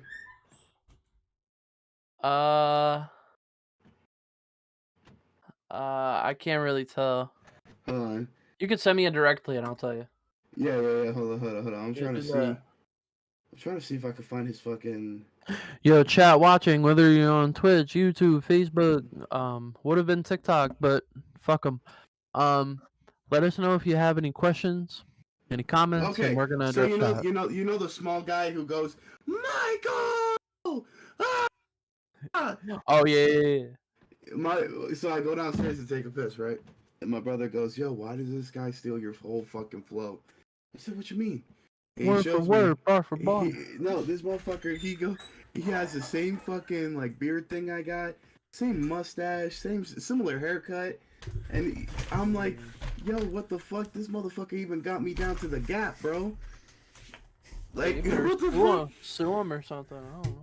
I don't know, bro. He's like my doppelganger, bro. Some people say I look like. You ever see Jimmy Neutron? Yes. Yeah. You know, the kid Nick from Jimmy Neutron Yes. with the slick back hair and the jacket. Bro, that's all I heard through high school and college, bro. I feel like I would be. I'm like, he's a Carl fucking- Weezer. I'll be hey, Jimmy's mom. Are you gonna finish that croissant? Yeah. Alright. Croissant? So I have a question for y'all that might go on for a little while, but we're gonna talk about it anyway. Okay. Alright. All right. Yeah. No, I'm kidding. Go ahead. What do you think could possibly be your darkest moment in 2023 that you will have to overcome Cool. that will allow you to be a better self? Did I explain that correctly, or do you guys yes. need me to re-explain it? Basically, what's something that you basically predict to bring you down to a dark path or a dark path of uncertainty Right. to bring you up to basically make you evolve, become a better Right. person from it. Right. I think everybody. I know I it's think a everybody's question. I think everybody knows my answer on this one. And that's being a new father. Let me tell you something. I have not a shot in fucking hell clue of what the fuck is gonna happen. I barely know what the fuck is going on half the time. Bro, Okay. they make books on how to parent, but motherfucker, there's no real actual book. Yeah. Let me what I'm tell you saying, something. like, My daughter's 4 fucking I'm months old, terrified. and she's already starting the teeth. She eating shit. She like what? I'm over here. I'm like, what the fuck is happening? Oh yeah. I've seen I'm TLC. I've seen TLC. I've seen Nickelodeon. I've seen Cartoon Network. None of them motherfuckers prepare me for what I got. Lou, all I'm saying is if you're not growing her up on SpongeBob, Rocket League, and some motherfucking Ed and Eddie, Like, bro, you're doing it wrong. no, and he I is the think, most goated show ever. I think me, that- I like her to have some kind of sophistication, so she watches Family Guy. Oh, okay. She I watches see American Dad, Rick and Morty, Ghost Adventures, Kindred Spirits, Fucking Law and Order. You gonna have her play Holy shit. Phasmophobia by the time she's 4 years old. You said Law and Order, bro. Criminal Minds, My like my oh girl God. knows me to a T. She's like, "Yo, look What's what I up, found on Randall? Amazon. It's a fucking baby controller." I said, "Yo," she goes, "Yeah." I She got- might be able to figure out what the fuck is going on, but yeah, I'm like, "Yeah, we're gonna get that." But yeah, go ahead, Corey. Hold on one second. My bad. You're good. Yeah, AB, if you want to hop in here, we're all ears, baby. Holy Yeah, shit! Dev, if you want to send me the Discord invite, let me know. I got you, I got I'll you. send it to him, or you can do it. But anyway, so I think I don't know what supposed to be, jumping into other than what the fuck. That's basically what it is. So like, I'm not saying that my son being here is gonna bring me to a dark moment. Like, no, I just think Sent you the link. not knowing what's coming with it, and I know that this is like not only following my path but also making sure he's following his. I think that uncertainty and everything like that is there's definitely gonna be some dark times in that bitch. I already know it. Like the whole adjusting to being a father is definitely gonna put that there. But that is going to change me from the immature prick that I am to a whole different person. I already know it. So real quick, Yeah. quick, my concept to you is, with me not having my daughter here, obviously, do you think that you're gonna work harder towards your goal to become a full-time streamer, or do you think that you're gonna try to balance the concept of being able to be, I don't know how to state this without sounding like a dickhead. Do you think that you're gonna put the balance of him and streaming together, or do you think that you're gonna focus on your goal to be able to give him a better life and try to help Kate the best way that you can? Does that That's a make crazy sense? question. I'm not trying to sound like a dickhead. Does that make sense? So I feel like a dickhead by asking that. your question kind of went all over the place, and I was kind of answering AB at the same time. God, multitasking is fucking hard. So what you're saying is, how am I going to approach it, basically? It's more or less, are you going to balance both, because I know you want to become a full-time content creator, or are you going to try and focus on streaming the most and help Kate as much as you can while trying to provide the best life for them as well? Because you have two goals here, is being a father and also being able to provide in the best way while also chasing your dream. So hold on, I got a little anecdote, or like a little side note for that. Okay. Good. Before I answer Because you're already a father, so I get that. The question that you're asking is whether or not he's going to choose to go one path or the other, right? Not necessarily, right? So, or like put more attention towards one than the other, but also provide the same concept towards things.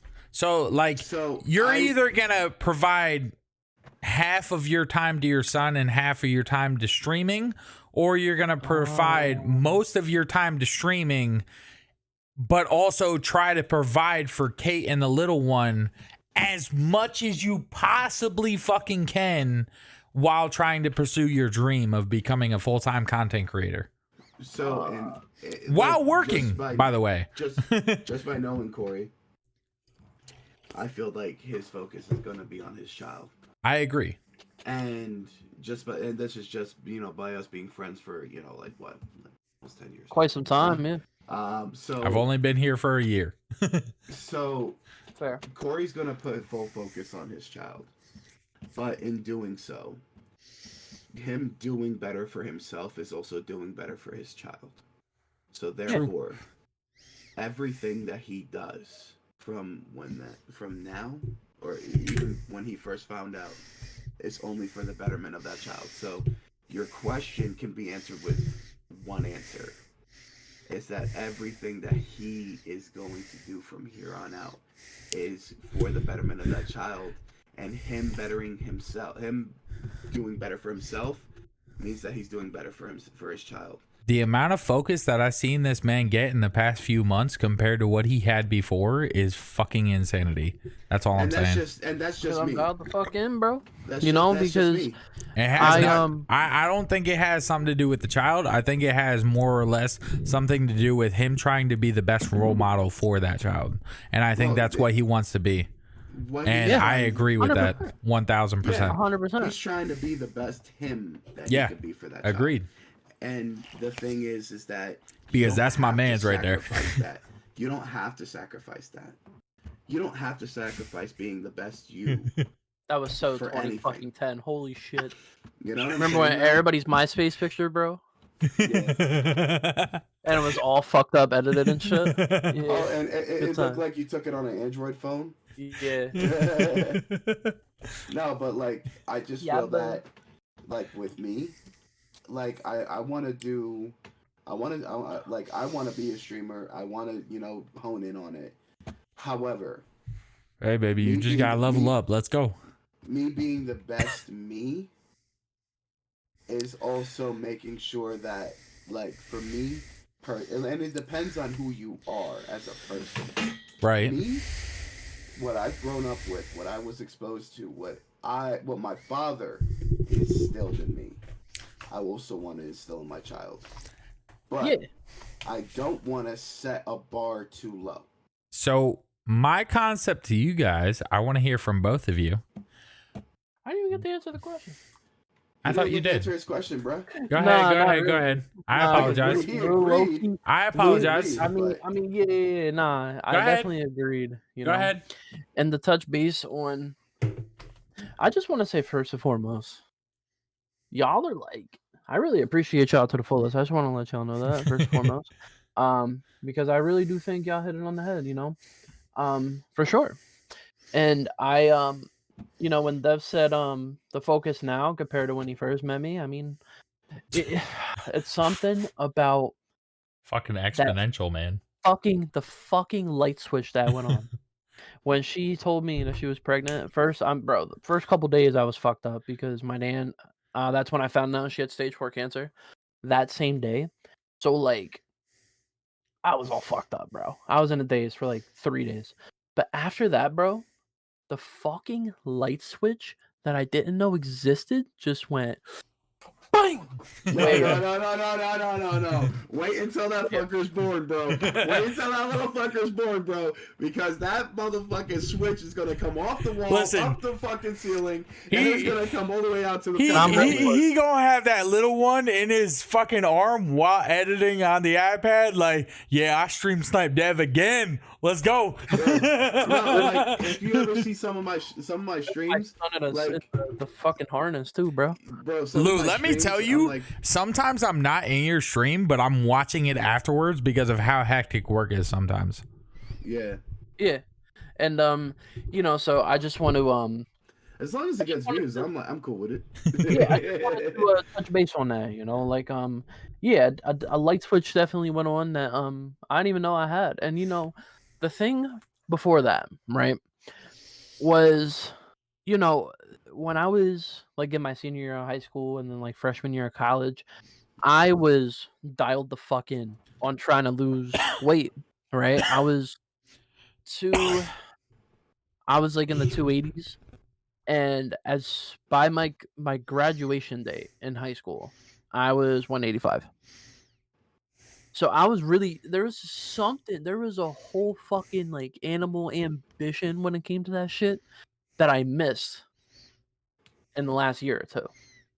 I was just tired. You know, because I was working at Wawa during the pandemic, bro. The worst Right. time you should be fucking working there. Period. You're You know? what's up? How you doing, brother? So, that's Willie. He's doing the cool right now. He's all over the That's place. what we're gonna call it. AB, you getting in here or nah?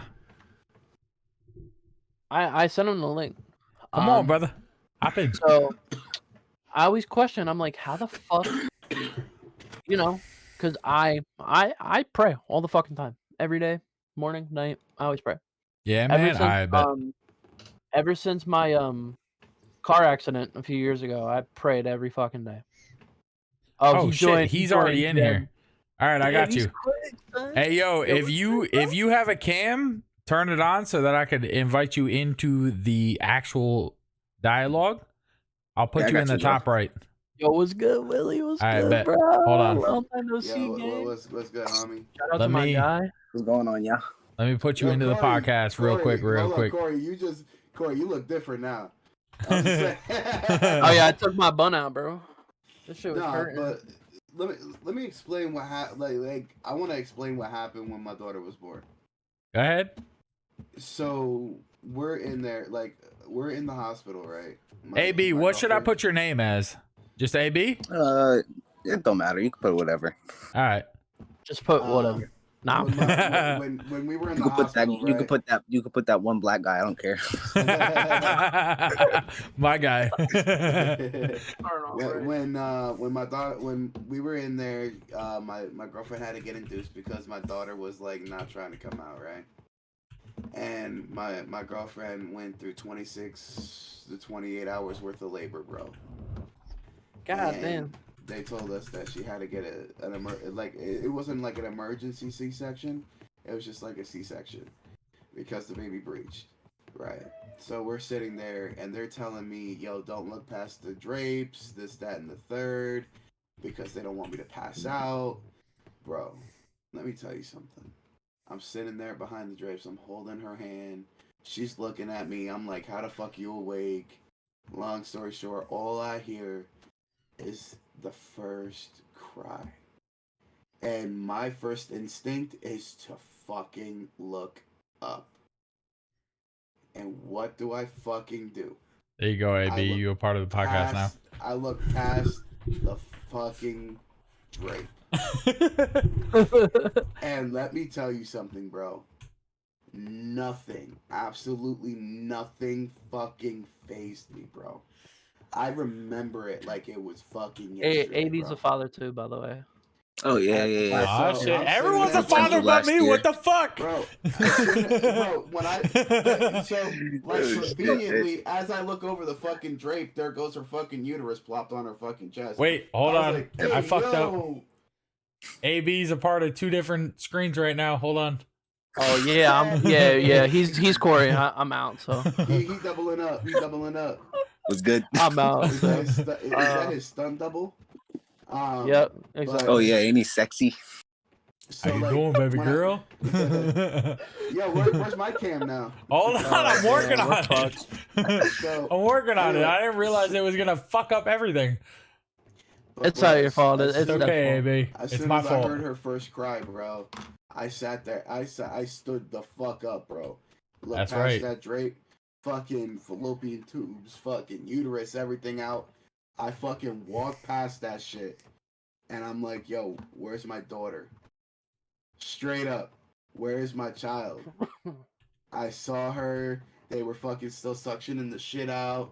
And they like, yo, you want to cut? They're like, yo, you want to cut the umbilical cord? Like more in a professional way, but you know, you want to cut the umbilical cord?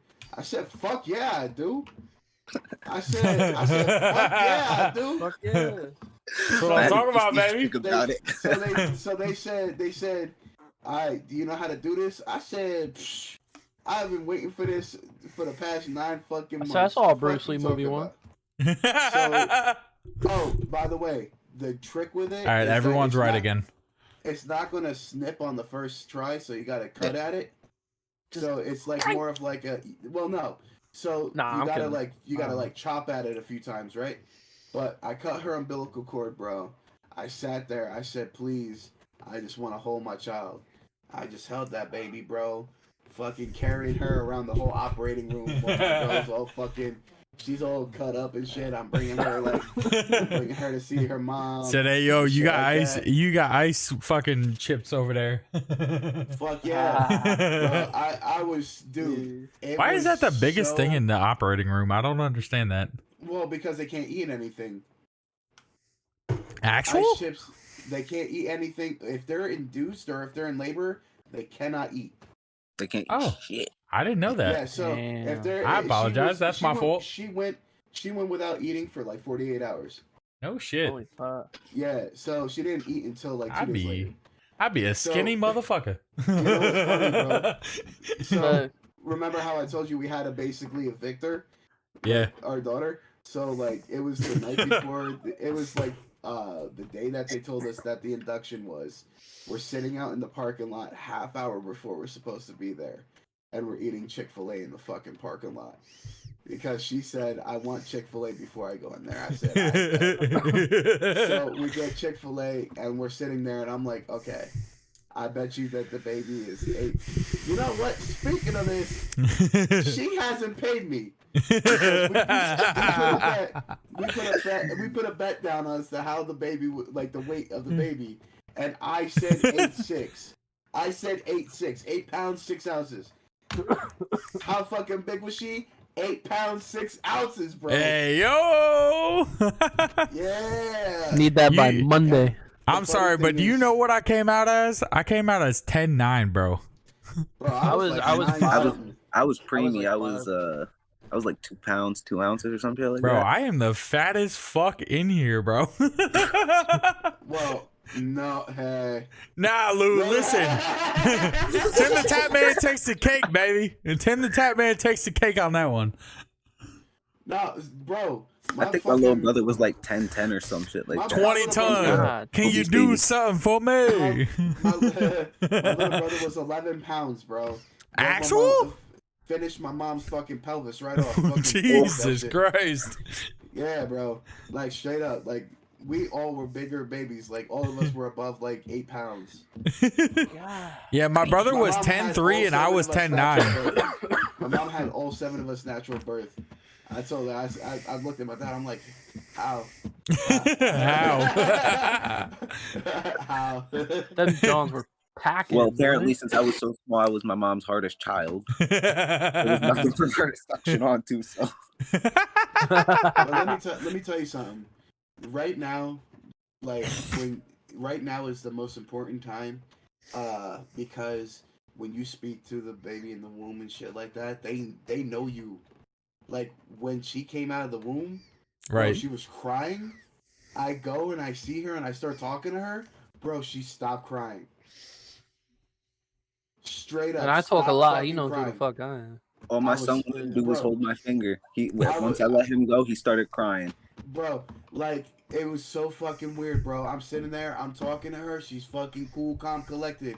The minute Hi, that, Evelyn. The minute that one of them fucking people in the dressed up garb and shit like that took her, started wailing, bro. But like it's so fucking weird, bro. Every time she hears my voice, she's like, "Yo, that's my pops. That's my dad." All right. You know what I'm saying? So real quick, Corey, you Back to the answered your question. question completely. Well, I don't even know what the question was at this All point. right. That's So- not- So yeah, I would say okay, yeah, okay, I might have Because lost the AB, now you are in this. What would be your darkest moment in 2023 that you would combat with the ability to be able to come out of successfully? I don't even think I answered this. I don't even think we were You on this didn't, question, because so- Corey went onto it, and then you went onto it, and then Corey went back onto it. Yeah, we were kind Okay, of back and Corey, forth. What the fuck? No. Lou, you literally Okay. grabbed the Yo. conversation by the bulls. On the Bro, polls. look, when it comes down to my daughter, I could talk about her all day, bro. When I talk, Okay. like every single day, I talk about my daughter. All right. It's so. But All yeah, right, AB, so- go ahead. So, my financial situation is pretty rough right now. Right? So, I'd say that's the number one thing that I have to fix up right now. But other than that, it's writing music because I definitely am big on music, and I do want to get in streaming at the same time because I love video games. Okay. Bro, let's feature. Let's feature, bro. I got. Dude, that. I think Definitely. we should do a whole ass concept. I talked to Corey about this before. I haven't figured out how we're going to do it yet.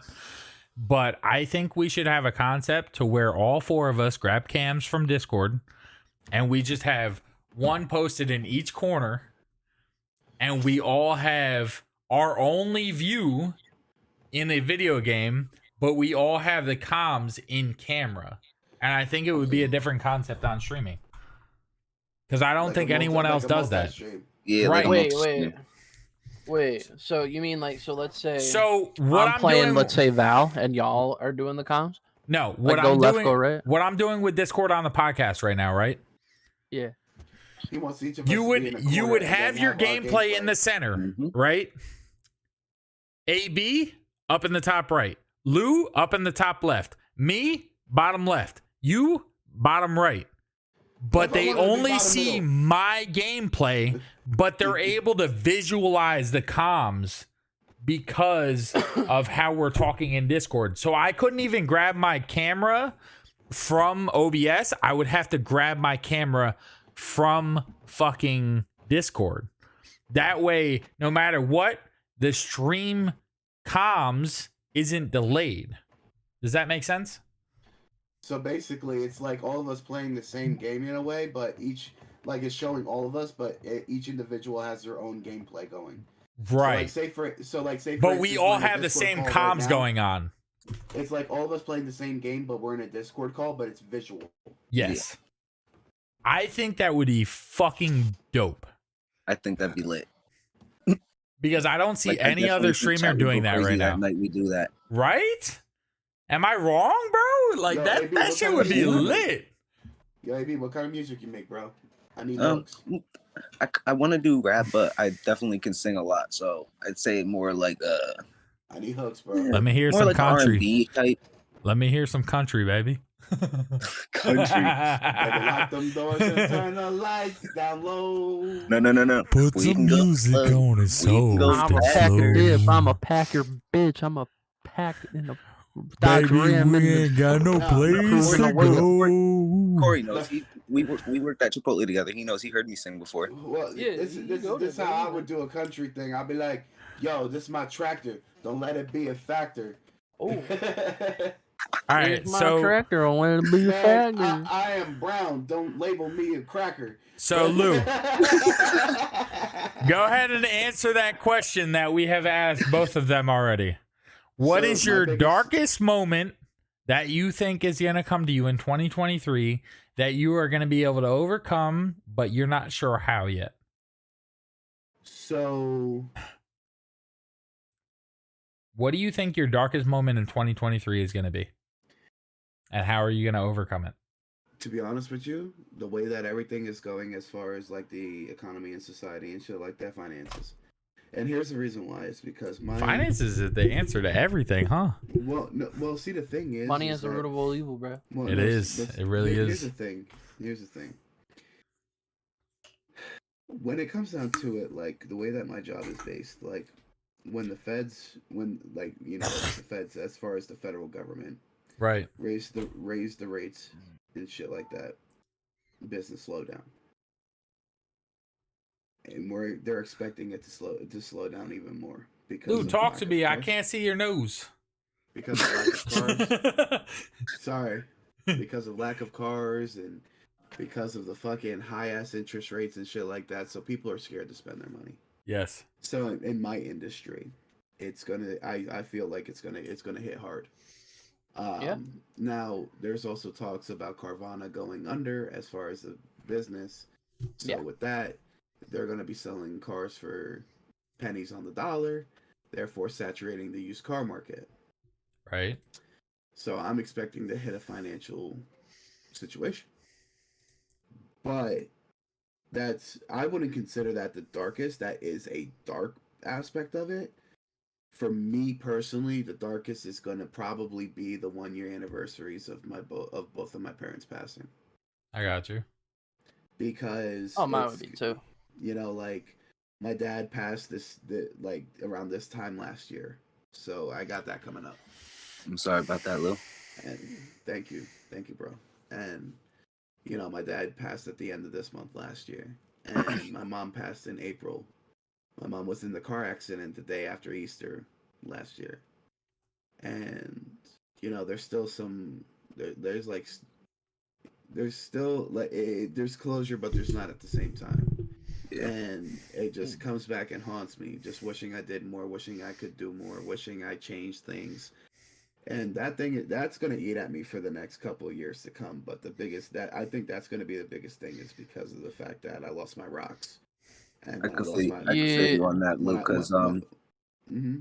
actually, if you want to go ahead, but yeah, Nah, go ahead. You're good. yeah, but Corey knows I lost 2 cousins actually. Yeah. One was in 2017, November 8th. He got shot and killed by one of his friends, and yeah, I'm sorry to hear that, bro. it was on I'm sorry purpose, for your and, losses. yeah, and That's last shit year, crazy, bro. yeah, thanks guys, but and last year, August 31st, his brother got killed by his friends. He got set up, Yeah. and That's yeah, just I fucking have crazy, this bro. chain in the remembrance. Yeah. Yeah. So I definitely think that's going to be one of the things that hit the most, because it's going to be 6 years since his brother's been gone, and a year since he's been gone.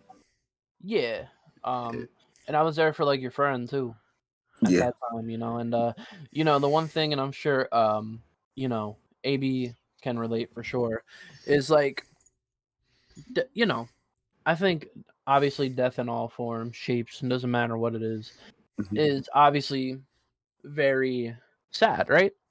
You're right. Obviously. But so, you know, my grandmother passed away a month ago. She was sick with 2 different forms of cancer. It sucked, you know, but she was 80. Like, you know, obviously her time was kind of coming, you know. She was a big part of my life. It sucks. You know, I'm still kind of dealing with it. But it's something about it's different when you're dealing with how they passed away. So like if they're sick, they're out of pain, right? But when you sit there and think about it, when they're killed because of negligence or, you know, intent, you know, depending on what obviously it all varies, but like being killed, it's a whole different fucking pain that you have to go through when you lose somebody that is killed. Yeah. Like when, you know, when my best friend Mikey, may he rest in peace, when he was killed, obviously at that time, you know, because we were so close and we worked together, I didn't know who did it, right? I was like, oh shit, it could be me next. You know, it could have been somebody we worked with, it could have been, you know, mutual friends, it could have been anything, you know. So that was definitely racing through my head. I don't know about AB, but it was definitely me for sure. But when I went like to his funeral, it's weird. Like I said with the sickness thing, obviously it's like, shit, you know. Evelyn, like, give me hey, a but minute. she's I'll not- answer that question. she's you know not in pain, or he's not in pain anymore. But then when they were killed, bro, I left Mikey's funeral mad as fuck.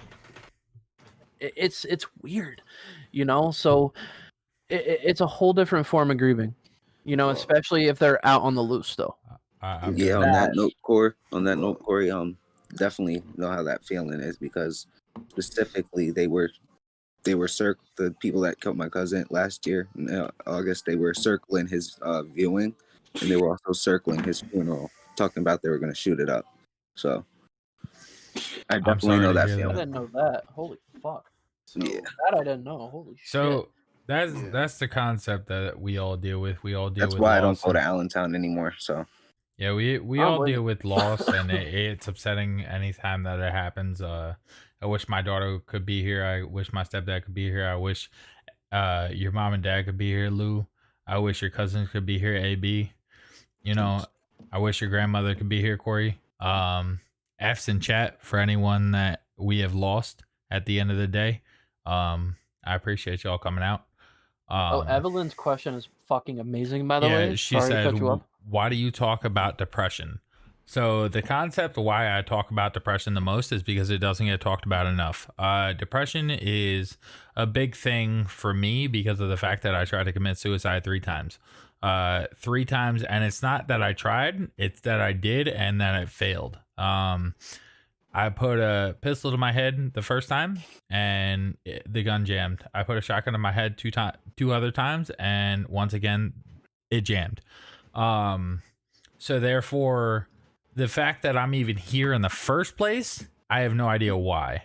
But we are here. We are talking about it because of the fact that it needs to be talked about. Depression is one thing that America and the world doesn't talk about enough, because depression affects everyone. And when it comes down to it, the mental health concept on men, women, and everyone is not allotted to being okay. So when you try to talk about your problems to anyone, it just doesn't get talked about enough, or it doesn't get recognized as importance, right? So you look at Robin Williams, for instance. That Perfect man's example. was the AB said it the best. Perfect joy in this fucking world, man. He brought joy to everyone. Everyone. You watch his comedy, you watch his shows, you watch his movies. He was a motherfucking goat. He was a god. He was a god. I agree. Oh, And yeah. when it came down to it, he ended up committing suicide because he wasn't okay with himself or others or what was going on in his life. And that's why we have to talk about it, because of the fact that mental health doesn't get talked about enough. And then we end up committing suicide, and then we ended up not knowing what was going on in their lives. We don't end up knowing what was going on in other concepts of other people's lives. That's when you... All right, Evelyn, I'm not going to bring up your own situation, but I don't like to have people come to me saying, I feel like this, I feel like that. I appreciate you coming to me, but I want to be able to change how you feel about certain things. I want to change how you feel about why you want to do it, or why this or that, because I don't think anyone deserves to go through what I went through. Because when those guns jammed, I had no fucking idea that I was going to be sitting there with the gun in my hand, just not knowing what to do next. Should I pull it again? Should I do it again? You know what I mean?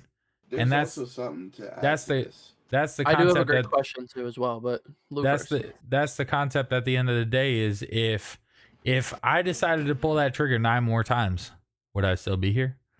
If I decided to just give up and just try and keep this going, would I still be here? Would I be here for you, Evelyn?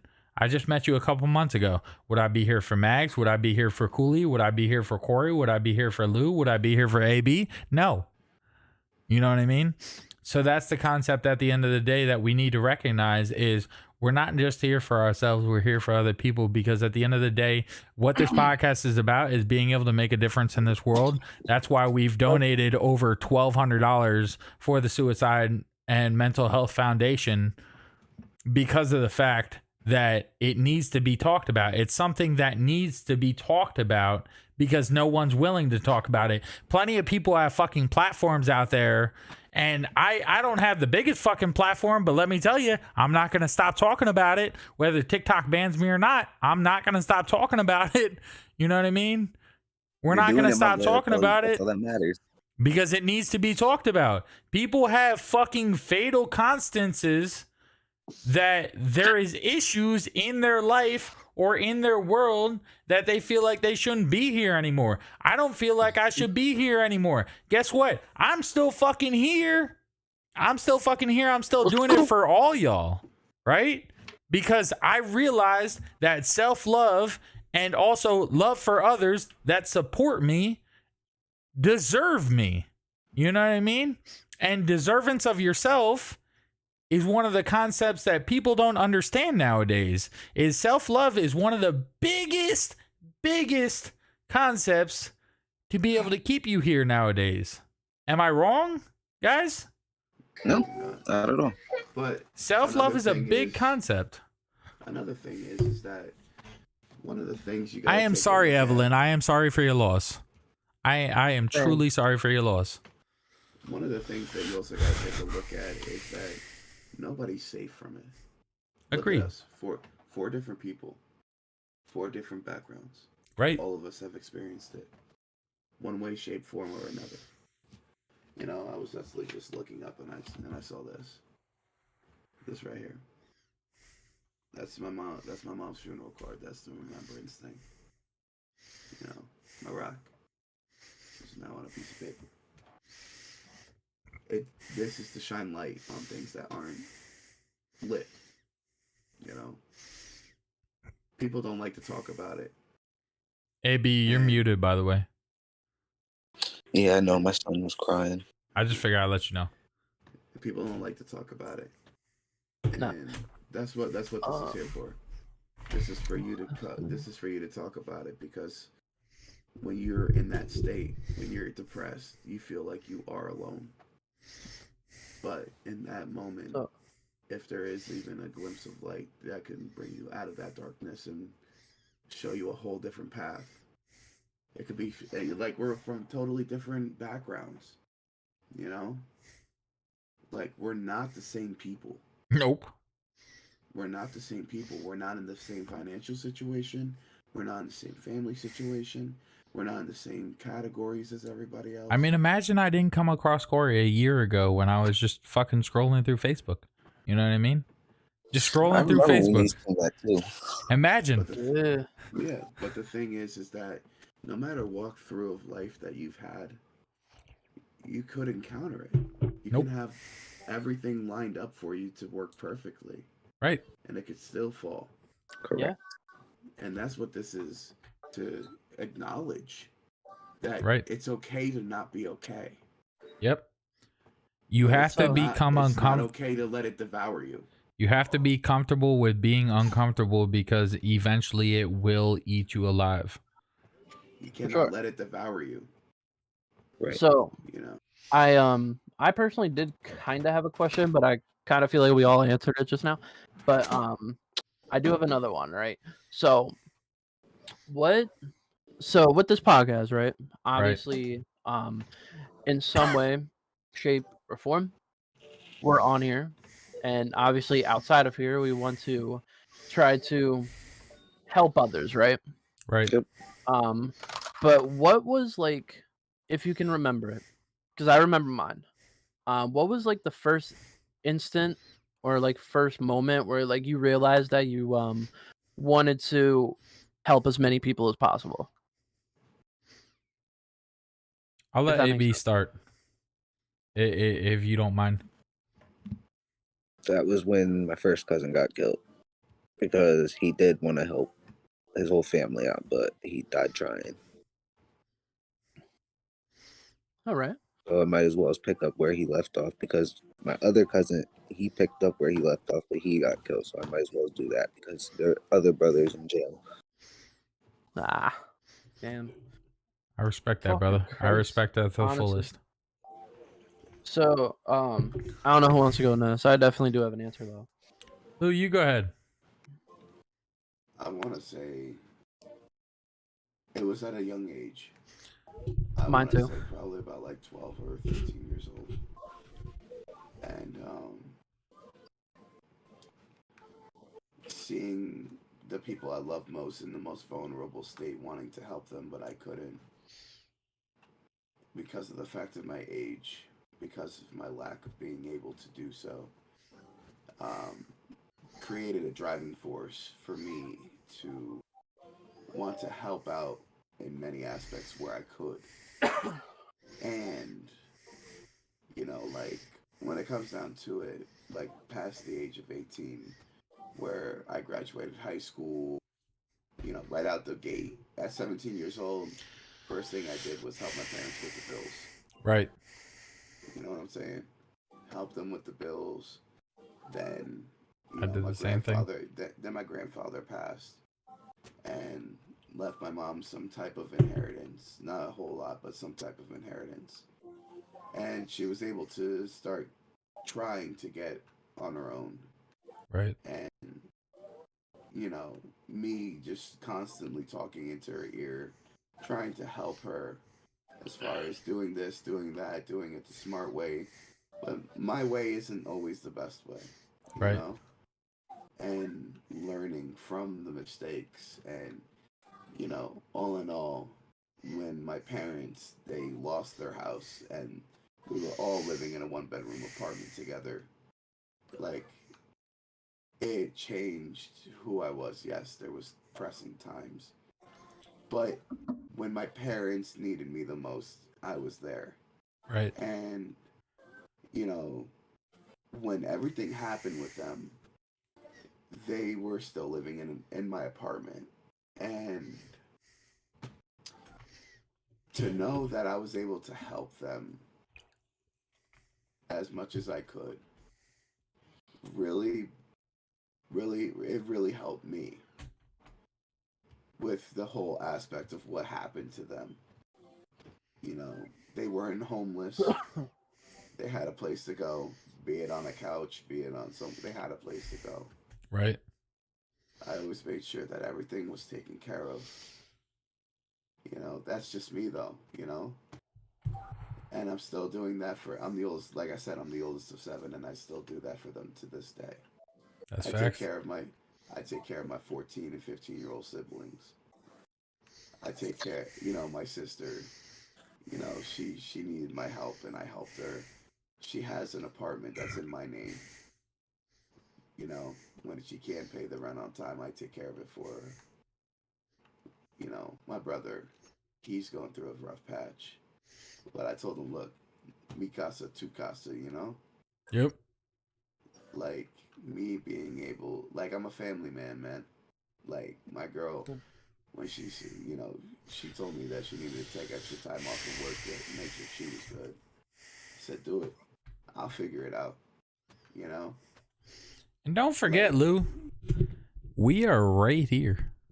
If you ever need help, all you got to do is ask, brother. For real. I'm being serious. You ain't got to do this alone. That. No, it's not. I just want you to know that. I appreciate y'all. I really do. Yeah, man, we're brethren. It's not a matter of me doing it alone per se. I just figure I'd let you know that.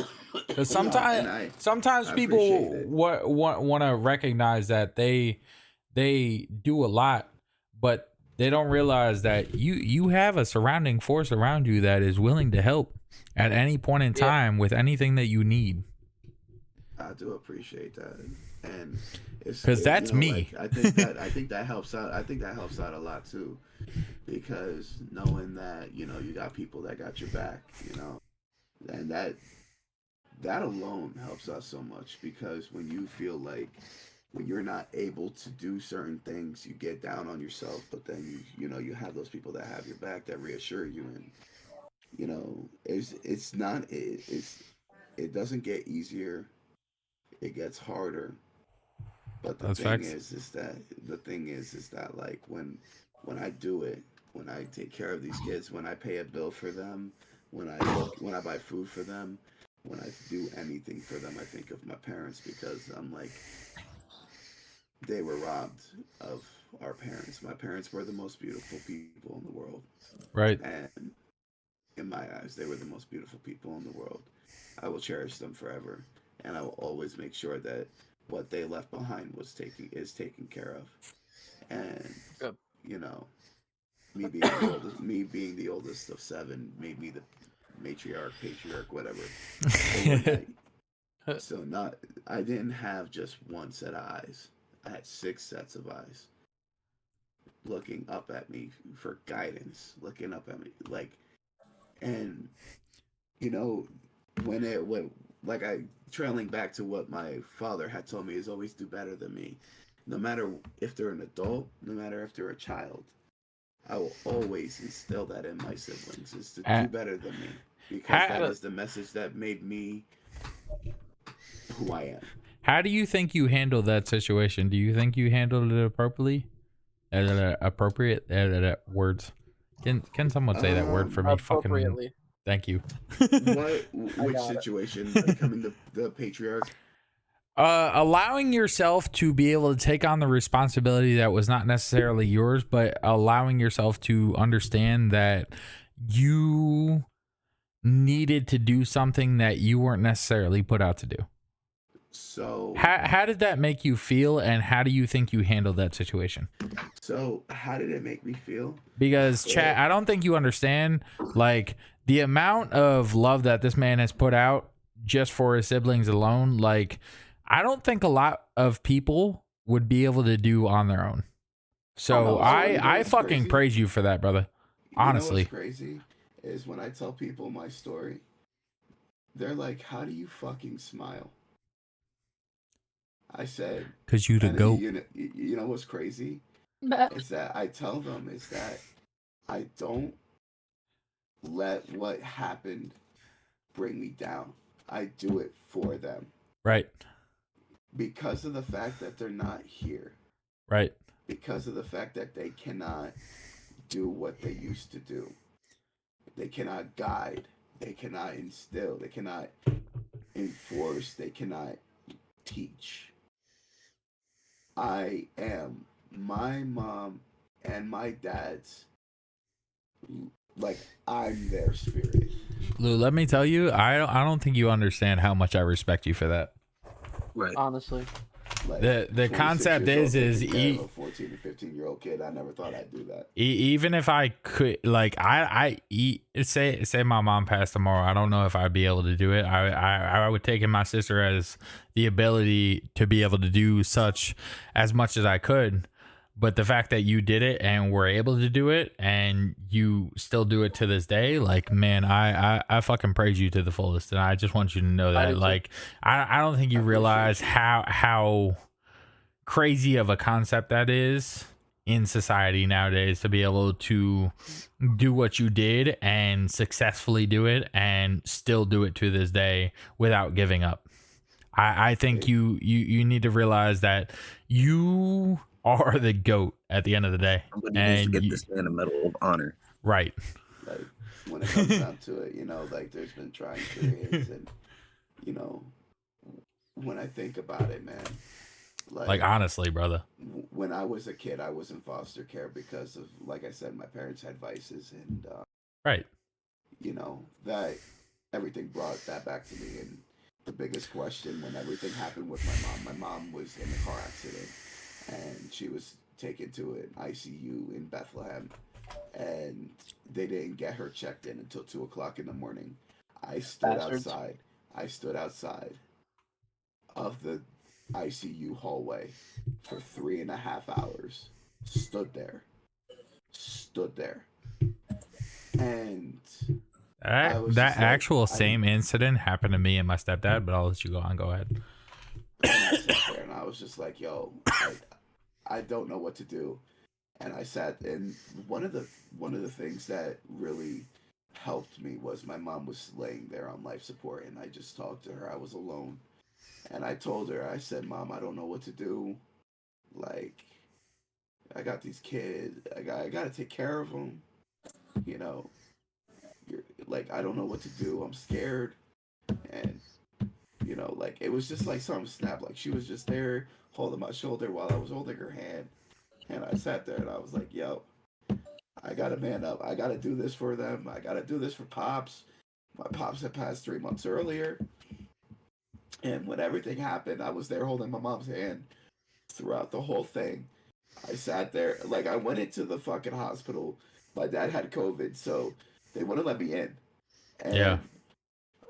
The last thing that they let me see was my dad on a ventilator, and he was all fucked up, bro. And that was the last thing I saw while he was alive. And I just needed that. I needed to go and see him one last time. Be it him. I looked at him on the bed, and they had him, like, covered up to his head, but he was looking in the opposite direction. And I sat there and I was like, I know you're not breathing. I know you're not there, but rest easy, Pops, you know? Like, I just sat there and I looked at him through a window. I helped my mom through everything, through the memorial, through everything like that. And then my mom had her situation, and I went through all that. The thing that got me the thing that like fucked with me the most out of all of it was when I went to the funeral home, and Right. the fucking guy said, "Bro, I wish you were a different Luis Martinez." Because it was the same guy that helped us with my dad's. And that fucked me up. And Sure. I sat there and I was like, fuck, dude. And like, you know, like my parents had their vices, my siblings had their vices. And none of us could be on the same page and shit like that. And it was just a very difficult process for no reason. But I stuck through it. And you know, I did the best I could for them. I had the memorial service for my mother. You know, I stood up there, and everybody, like when everybody was up there talking about her, everybody was like, you know, Chat, I will be right back. this. Give me a second. I'm sorry. Yeah. I'm sorry, Lou. No, you're good. I always remember this. You know, I'm so sad that my mom's gone. This, that, and the third. But when I went up there, it was like she was channeling through me, bro. And I went up there and I said, you know, we're not here to be sad. We're here to celebrate her life. Look at what she's left. Look at who's all here. I pointed to the crowd. You know what I'm saying? There was a bunch of people there. And I looked and I went like this. I said, all of you have had an impact on your life from my mother. This isn't sadness. This is a memorial of life. This is a celebration of life. Celebrating this has brought us all together to celebrate her life. The beautiful life that she had. My mom was 46 years old, bro. That's fucking young. Extremely. Two grandkids and one grandkid that wasn't even born. You know? And you know, and then after that, bro, I hit the ground running. You know? I was just like, okay, what am I doing to fix the situation that we have? What am I doing to fix this? And you're doing it perfectly fine. Like Doug said, I wouldn't know what to do. So I personally, think this you know? is another concept when it comes down to it is society needs to realize that men's mental health is nothing to joke with. Is from us. From a perspective of a man, we were raised, be a man, fucking take that shit all the way deep down and don't fucking ever talk about it. Do what you need to do. When my grandmother passed away, rest in peace, I was 10 years old, right? But the concept is like, when it comes down to it, I never seen my dad shed a tear for his own mom, and that's crazy, right? Insane. That's crazy to me that I was never able to see my father shed a tear for his own mother, let alone my grandfather shed a tear for his wife at the funeral or anything. Because once again, we were always raised to be a man. And once again, Lou, I cannot state enough how much I respect you for being able to do what you've done, be able to do what you're able to do, and just continue to straight up be there for them and be able to live on with your parents in you. Like I said last podcast, yeah, I don't think you understand the concept of how much you have been able to bring to those child's lives that your parents have ingrained in you, and they are with you every fucking day, bro. Like, it's not a concept of whether you're doing it. They are there with you, helping you every step of the way. And I got my mama right here. Like, you know, what's up, Mama Dukes? She's like that's my brother's urn. I got my parents' urns, like my own urns, Right. in my closet. But she, you know, what's funny is when we were in quarantine. It's a sad part of life, chat. Like, Yeah. y'all need to understand that men's lives ain't easy, man. And I'm sorry to cut you off, Lou, but men's life is literally you have to be there even though you don't want to be there. And you need to fucking realize that is, I'm not saying that women's lives are easy, but men's lives is literally like, you need to be there even when you don't want to be there. And if you don't want to be there, too fucking bad. You have to be there, because if you're not, guess what? Someone else is going to be gone within the next month. Guaranteed.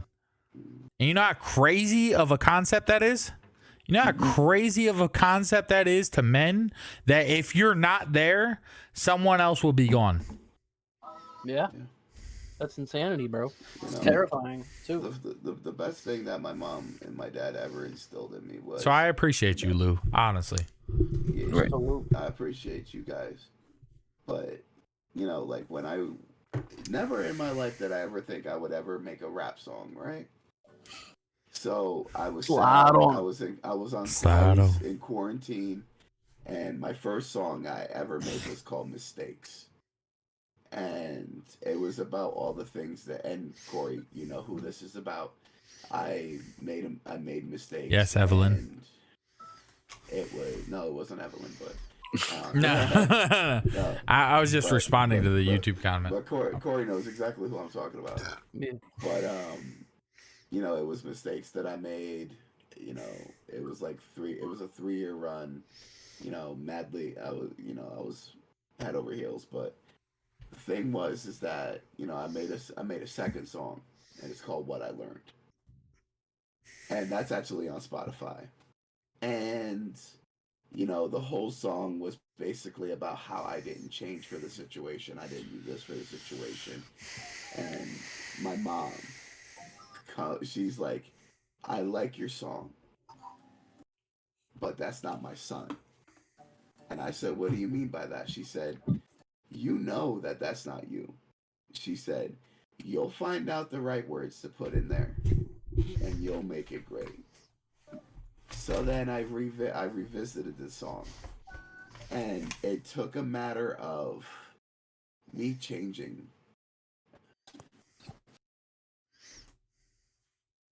I think it was like 3 or 4 words, and she's like, "There you go." And That's what I'm talking about, baby.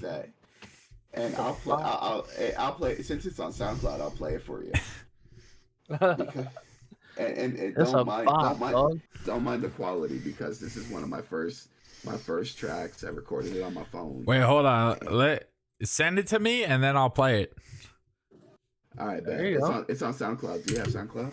I don't think I do. It's not on Spotify? No, It because should. no, it's on. You should still be able to pull it up anyway, Hold with an on. account or not. You SoundCloud can use it works off like the that. web. It's like a guest account. Yeah, Yeah. just send it to me.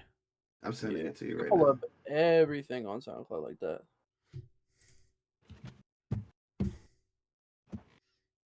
Now, there's a lot of auto tune. Don't judge me. This is my first time hitting it up.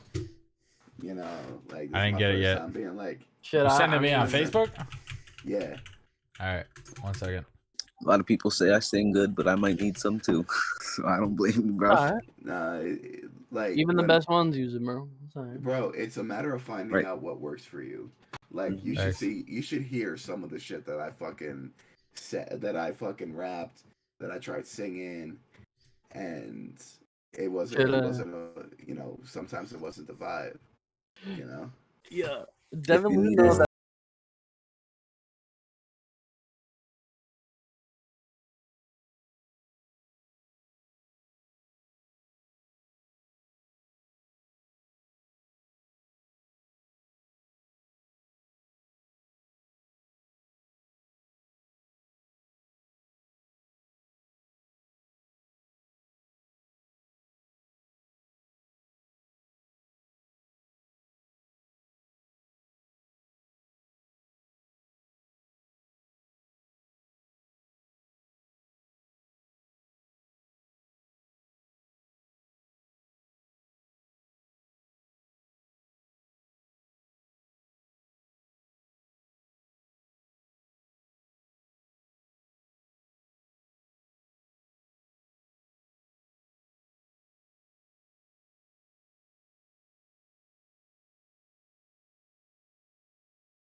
The new year So is here. that shit Time right for a there. change. Start a So- recession-resistant new Great career in shit, the high-demand bro. Come IT on, field bro, with man. My Computer Okay, Career. In just me- months let me already. explain what happened. Go ahead.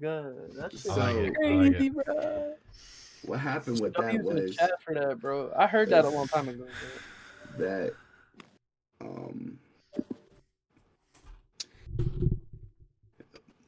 I was using the course again, like I never took the time to learn it.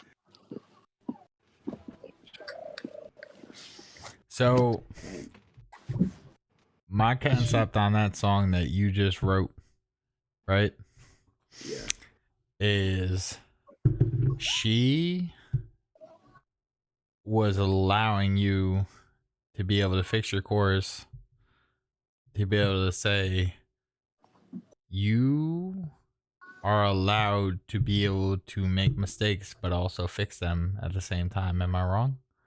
so my whole process with that was my mom told me, she goes, "You're my son. You're amazing." She goes, "People make mistakes, but people can rectify their mistakes. Right, And sometimes you can't, but you learn from them." right. And my mom legitimately told me, she goes, "You're the shit." And that's why I put that in there. That is ghost written. That last portion was ghost written by my mom. That's amazing. So she goes, "Change it." She goes, "Change it because that is not who you are. You as a person can make a mistake and you can learn from it and you can grow from it."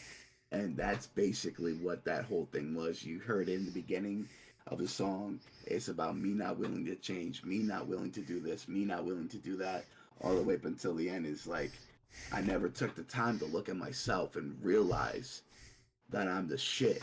You know, this whole time I've never took the time to realize that I'm the shit. And she made me, like, you know, that type of shit, that was my mom. She always saw the good in me. She always saw the light in me. So, like, that's why when she passed, I was like, yo, I gotta be that light for somebody. And that's why I want to be a light for these kids. So my concept about that song is, are you able to create light whereas there is darkness, allowing yourself to be able to realize that you can be light for yourself along with those kids? So, like, Because I think you need to realize that there's more self-love than you give yourself effort to. Yes? And that You happens need to with give everybody. yourself more self-love, brother. I'm just saying Yeah, that. man, definitely. You That's give a also hell of a years lot of ago, too. effort. You give a hell of a lot of effort to everything that you do, brother. 1000%. No cap. But I think I think you should give yourself more effort into you to be able to be better.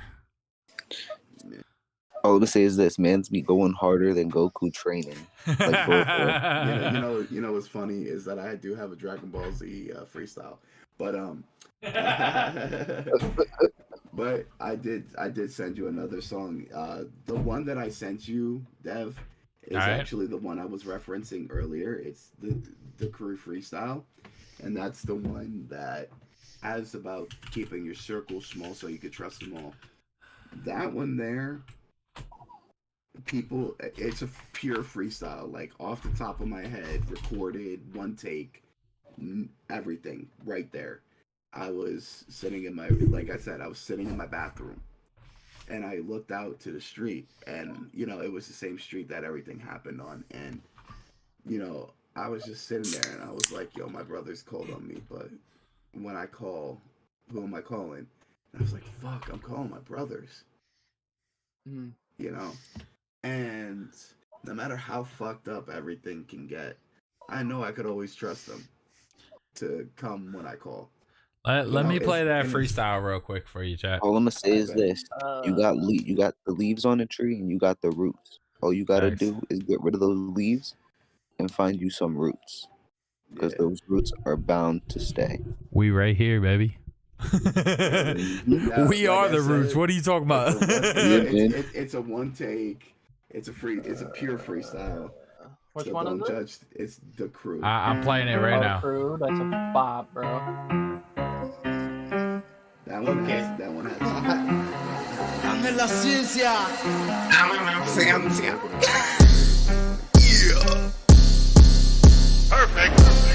Pull up in the street with the homies. Who do I got?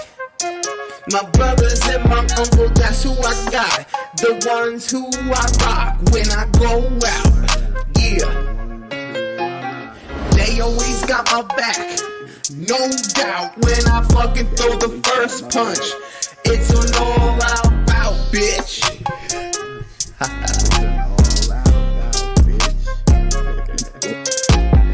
I'll call my nigga Gabe.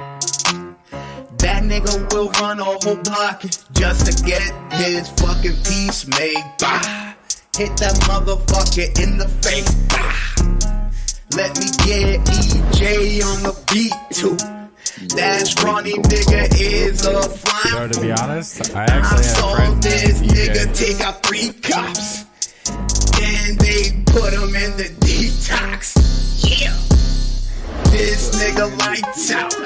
Always wanna get in a brawl, get in a bout. This nigga knows what family's about. Rockin' with the nigga since day one, no doubt. Call up on Lukey. 2 big fucking dogs coming with Lukey. You gonna be running like Chop fucking Suey. We going out here running with the crew, nigga. Yeah, keep your circle small. That way, you can trust them all. Yeah. Pull up outside, there's my niggas waiting for me. 1, 2, 3. If we had the third seat of 3, 4. All the niggas packed in them fucking doors. Now we out here fucking them whores.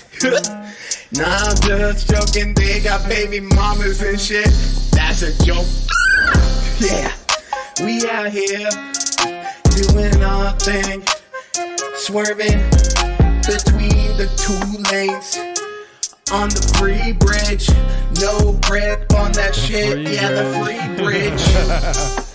We hit the right, go down the street, go out of sight over the black bridge. Yeah, over the black bridge. Then you make a left or a right. Who knows? I'm not gonna give the fucking directions to my bros. Oh, shit. Ah, shit. Calling the fucking crew. Who am I gonna see? 1, 2, 3. If the niggas in town, 3 to the 4. Now these niggas is gonna be knocking down your fucking door. We out here living off a head's life. Niggas, that's how we ride. G's in the fucking ride. No matter what we in the G ride. No matter what. The motherfucking G ride. When you see that fucking car, you better take off like you're going to fucking Mars. Yeah. All right. So, I love the song. I love the song. Not for real. Nah, you gonna make me come out of retirement, bro. Stop. All right. So, my concept is I dropped I love the you, N-bomb a brother. few times. no. It is what it is. It is what it is. If I get demonetized, I get demonetized. It is what it is. He approved it. You ain't getting the amount of time. I mean, It's not published anywhere, so it's good. Oh, it's on SoundCloud, but yeah, it don't matter. Demonetization on YouTube is fucking ridiculous nowadays. But I forget what we were talking about. Corey, what was your fucking question in the first place? Because I believe AB answered it. I believe Lou answered it. I forget what the fuck. Oh, yeah. So my question basically was like, I know I that believe you and me also have to answer it. So basically, We all want to help people in some way, shape, or form. Everybody hearing this podcast, and I'm sure a lot of people watching as well. But what was like the first like instant where like you basically realized that you wanted to help a lot of people, if that made sense? So I think my first instance in being able to help people and being able to do something for someone else other than myself was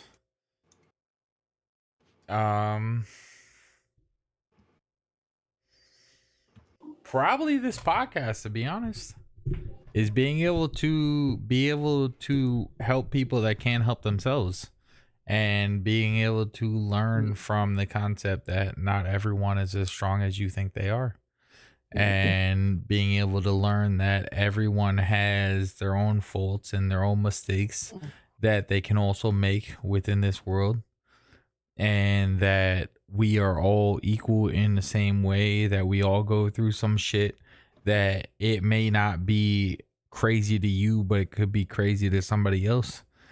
And that mental health is no joke when it comes to the end of the day. And I want to be able to help in building that community to the fullest. And if we can build a platform for that, it allows us to be able to let people have a voice that never had a voice in the first place. Does that make sense? Yeah, no, it makes sense. Okay, so mine, I've known basically since middle school.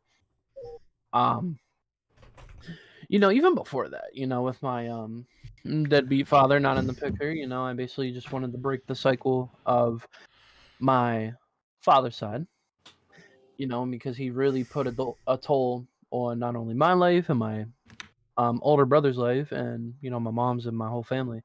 Yep. But way more than that, he was a scumbag, bro. I as much as like every single way that like I try to even give him the benefit of the doubt, it always circles back to you're still a piece of shit. It doesn't matter. Right. Like he got most of my life he's probably been in jail. From rape to dealing drugs to he threatened a whole family across the street from where he lives with a shotgun, to flipping off a school bus with kids. There's an article on that. To animal cruelty. He's been all over the fucking place, right? Scumbag. But anyway, ever since then, but like one big instance for me was when I was in middle school. My stepfather, him and I never really seemed to see eye to eye because I didn't have a father figure. So even though he tried, and he, now that I think about it, our connection's great now. He's a good guy. Shout out to him. We didn't see eye to eye, and the one time he tried to grab me, grab me by the neck. So I punched him in the face right in his nose and basically fucked it up. I got sent to a mental hospital all the way in Philly.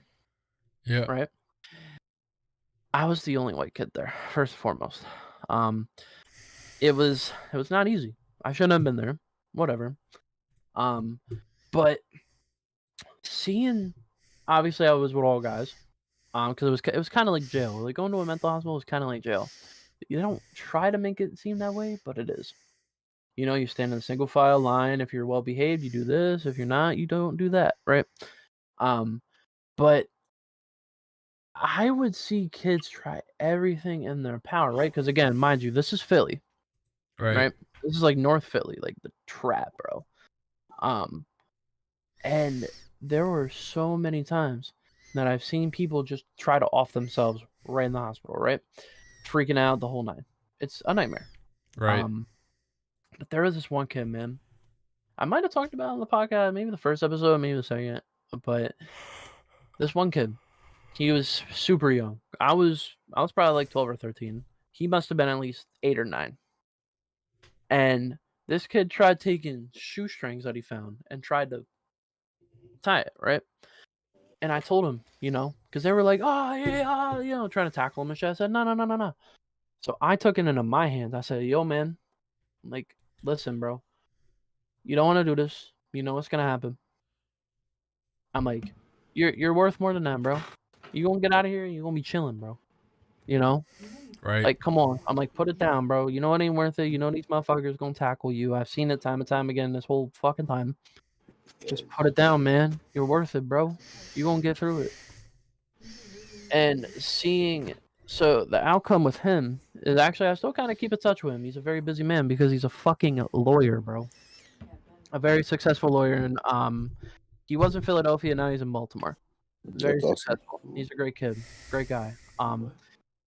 And it's fucking crazy, right? Because looking at those kids, you know, obviously, you know, in Easton, like we had our fair share of issues, right? You know, it's definitely not. It's far from easy out there. But what that showed me was I wanted to help kids like that, Right. you know, and you know, seeing that kids, boys' mental health, you know, even is terrifying, bro. Worse than you can ever imagine. And I just want to, you know, ever since that time, I just wanted to help those kids, or you know, the men as well. You know, try to fight through it. You know, that trying to hurt yourself in any way, shape, or form, it's just not worth it. You know, everything's gonna be straight.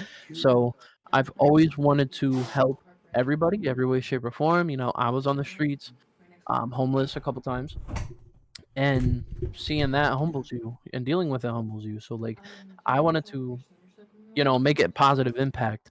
And ever since that trip to the hospital, bro, ever since then I was just locked in. I just want to help more people than myself. I appreciate you for that. Honestly. Yo, real quick, guys, before we go on, my aunt just texted me, and she was telling me about how she's sad, and that she misses my mother and my grandfather and the 7 of us children because she lives in Tom's River, so she doesn't get an opportunity to talk to us, you know, see us a lot. And she said that, by the way, I saw the podcast. Let's go.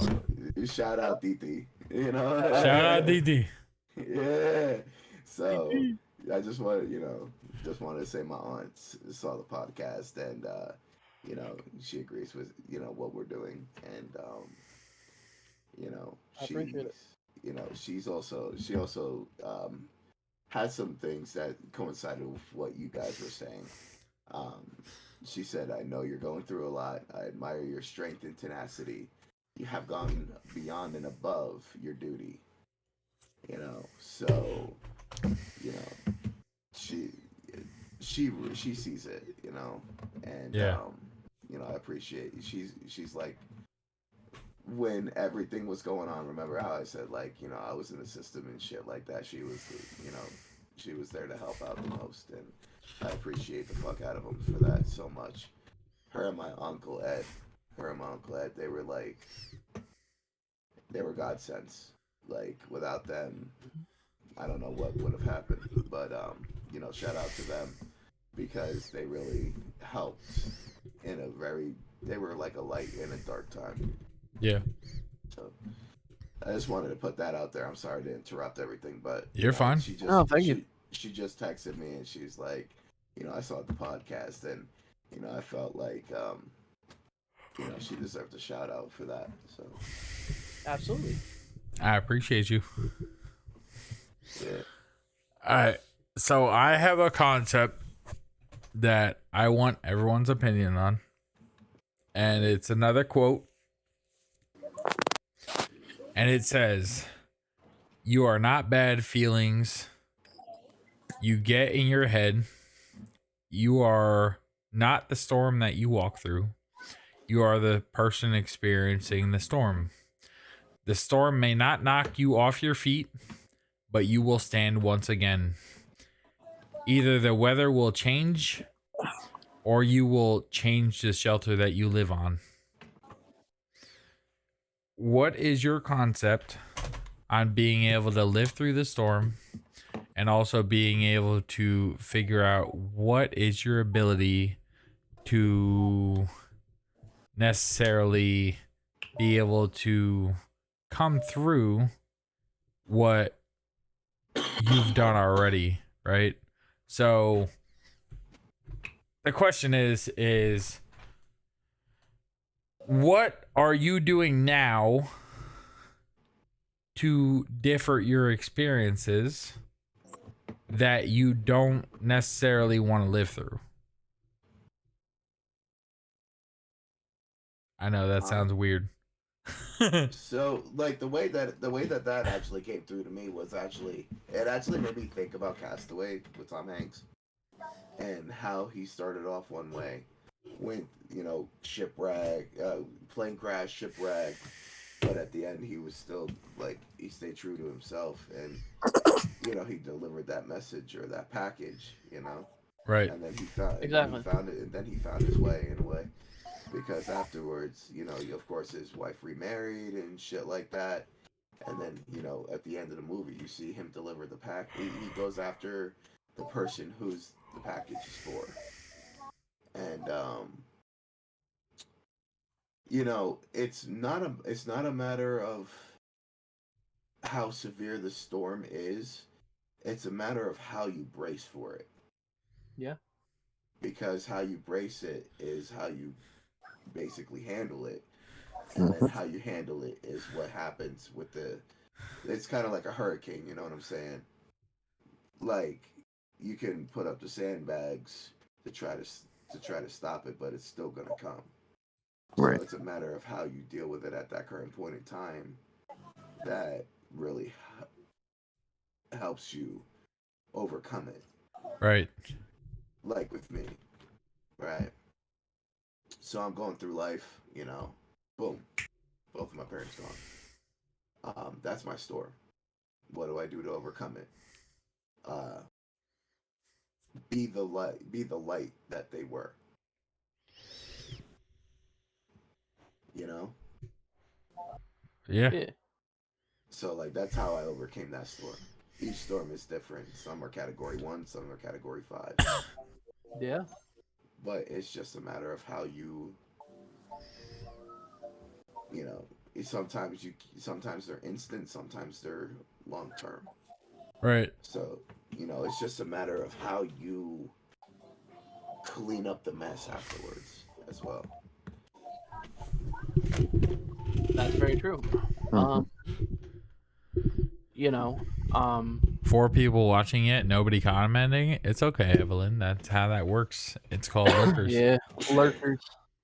Well, the thing is that some people are still not comfortable talking about it. So, Like I would love to long be as- able to have people comment on saying what they really want. You know what I mean? What they want to talk about, and us being able to comment on that. But the reality is, a lot of people don't feel comfortable talking about their own situations because their own situations are uncomfortable with them. So how are they supposed to express it to other people that they don't necessarily feel comfortable with yet, and be able to just let that out there into the world? You know what I mean? So I do have a question for Evelyn. You said Yes, Evelyn. So I see. I'm looking at the chat now, and you said very interesting to the song. What'd you think about it? I'm kind of intrigued. But yeah, it's all about how you brave the storm. To be honest with you, Literally. like you can answer that question anytime, Evelyn, but it's about how you brave the storm, how you allow it to affect you. Sometimes there's going to be floods, sometimes there's not just going to be heavy rain. It's just a matter of how you deal with it. Right. So it's really hard to say because I mean, I know that storms come and go, whether they're big or small, like Lou said. Right now, not gonna lie, there's really nothing that there's really a storm for. I mean, I think, like I said, I keep running back to I have my son coming in April, and it's like I'm sure there's gonna be storms with that, right? And you know, I just have to stay. Shitty diapers, bro. Oh my god. Oh my those lord, are- I'm still going bro, through it. Those are Yeah. a fucking storm, So, bro. it's Shitty like- diapers. You know, all that I'm picturing it as, at least, is, you know, this is brand new, and because it's brand new to me, there's gonna be storms with it, and that's fine. So I want to elaborate on that once you're done. Okay. So, you know, you just have to. The way I'm going into it is, I'm being comfortable with being uncomfortable and expecting the unexpected at this point. You know that I'm just gonna basically be on high alert. You know, as much as I can, even though I'll probably be fucking exhausted, but that's okay. I'm prepared for it. You know, I just have to just stay true to myself and just keep. You know, I don't want to say keep an eye on the prize, right? But it's like keep an eye on, you know, why I'm here and why my son will be here, and you know why, you know, I'm a father now, right? Right. Just basically keep in mind of what's actually around me and try to make sure I don't lose any of it. Right. That's that. You know, like Yeah, stay so focused to elaborate on. on what you're talking about. So to those who might not like, understand, like me, I understand exactly where Corey's coming from. Like when having a child, there's could be so many storms, and it doesn't have to directly, like when he says about having a kid, it doesn't mean that the kid is the storm. It means that the things Exactly. surrounding the topic. Thank you. So, like, say for instance, we tried, like me and my girlfriend, we tried doing the breastfeeding thing, but she wasn't able to produce the milk, so we had to switch to formula. That was a Right. storm, you know, because Find formula. when it comes down to it, like, you're banking on the fact that she could produce milk, so it's less financially. But then you look at it as like, fuck, she can't. So, financially, you have to look at it and be like, okay, formula is like fucking expensive, hard to get. There's a fucking it's so fucked up because like I went to go get my daughter's formula, no fucking store had it. Right. Oh And then I no. had to get these mini fucking cans. The mini fucking cans Oh my are god. like $40 fucking a fucking can. Oh I my. would have got 3 of them, $120 fucking. I'm sitting there, I'm like, fuck that. Yeah, that's And crazy. so that's the reason why I said get the Sam's Club membership, because Sam's Club has the same thing. It's the Sam's Club brand, but it's like super equivalent to Similac.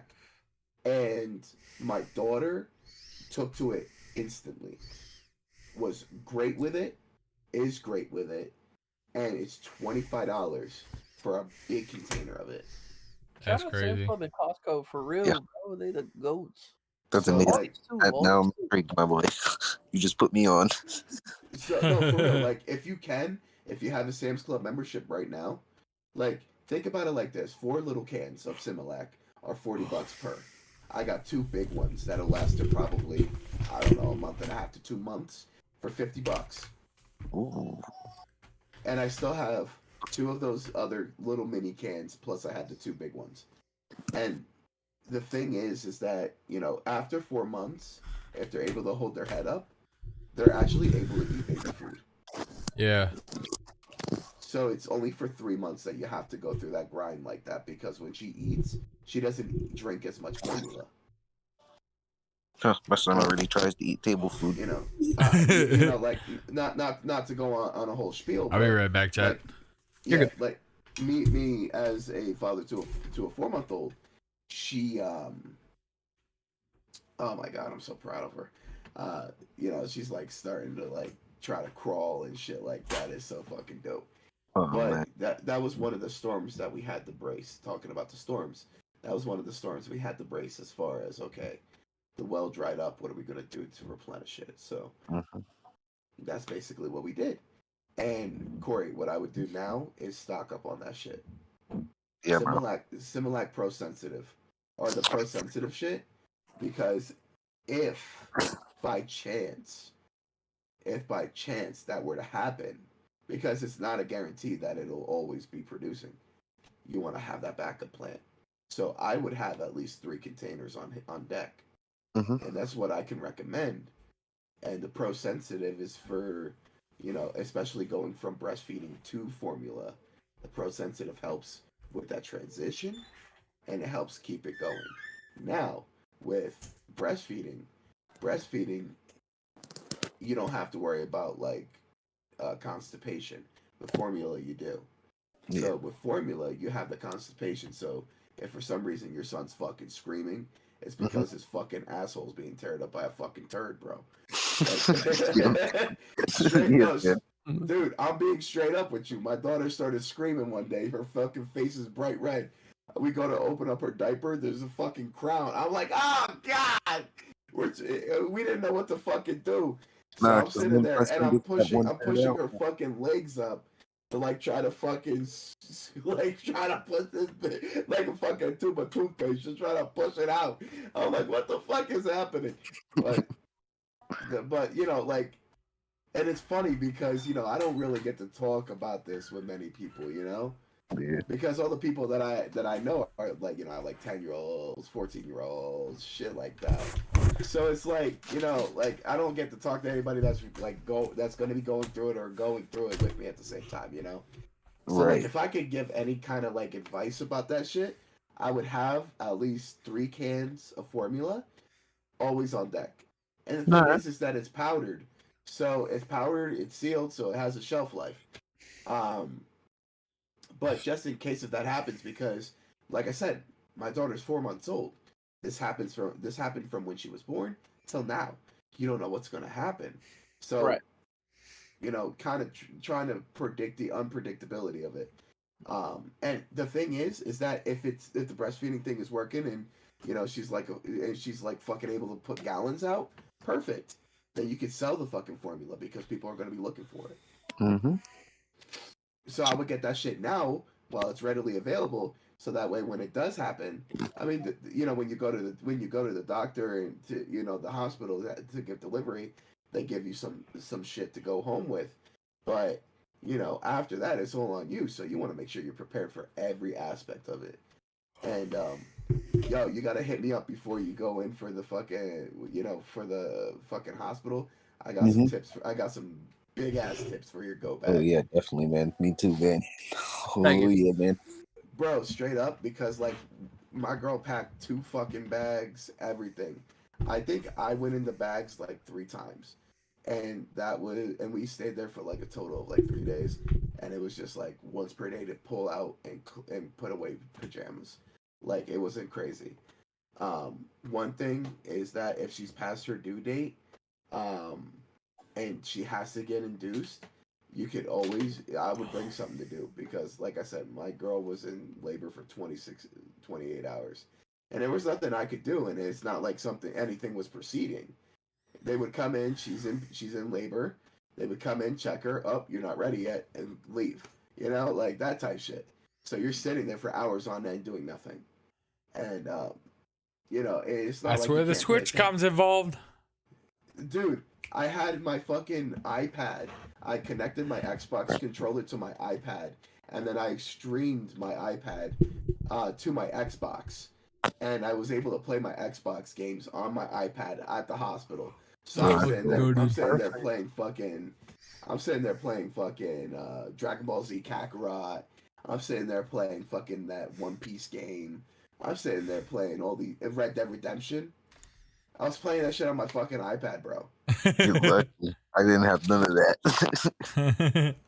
No, like when I went in there, I was like, yo, I don't know how long this is gonna fucking be. I was sat in that hospital feeling like I was there for a week. We were only there for like 2.5 days. Big facts. Biggest thing is that once the recovery's happening, the baby's gonna sleep all the time. Mm-hmm. So you're gonna have a lot of downtime because she's gonna be sleeping. The baby's gonna be sleeping. So you're gonna be sitting there like, fuck, what the fuck am I gonna do? And you don't want to leave because the baby's there. You don't want to leave because she's there. So you're gonna be sitting there twiddling your fucking thumbs. Bro, I thought I popped my fucking shoulder out of place getting into one of those chairs. Bro, bring your own fucking pillows.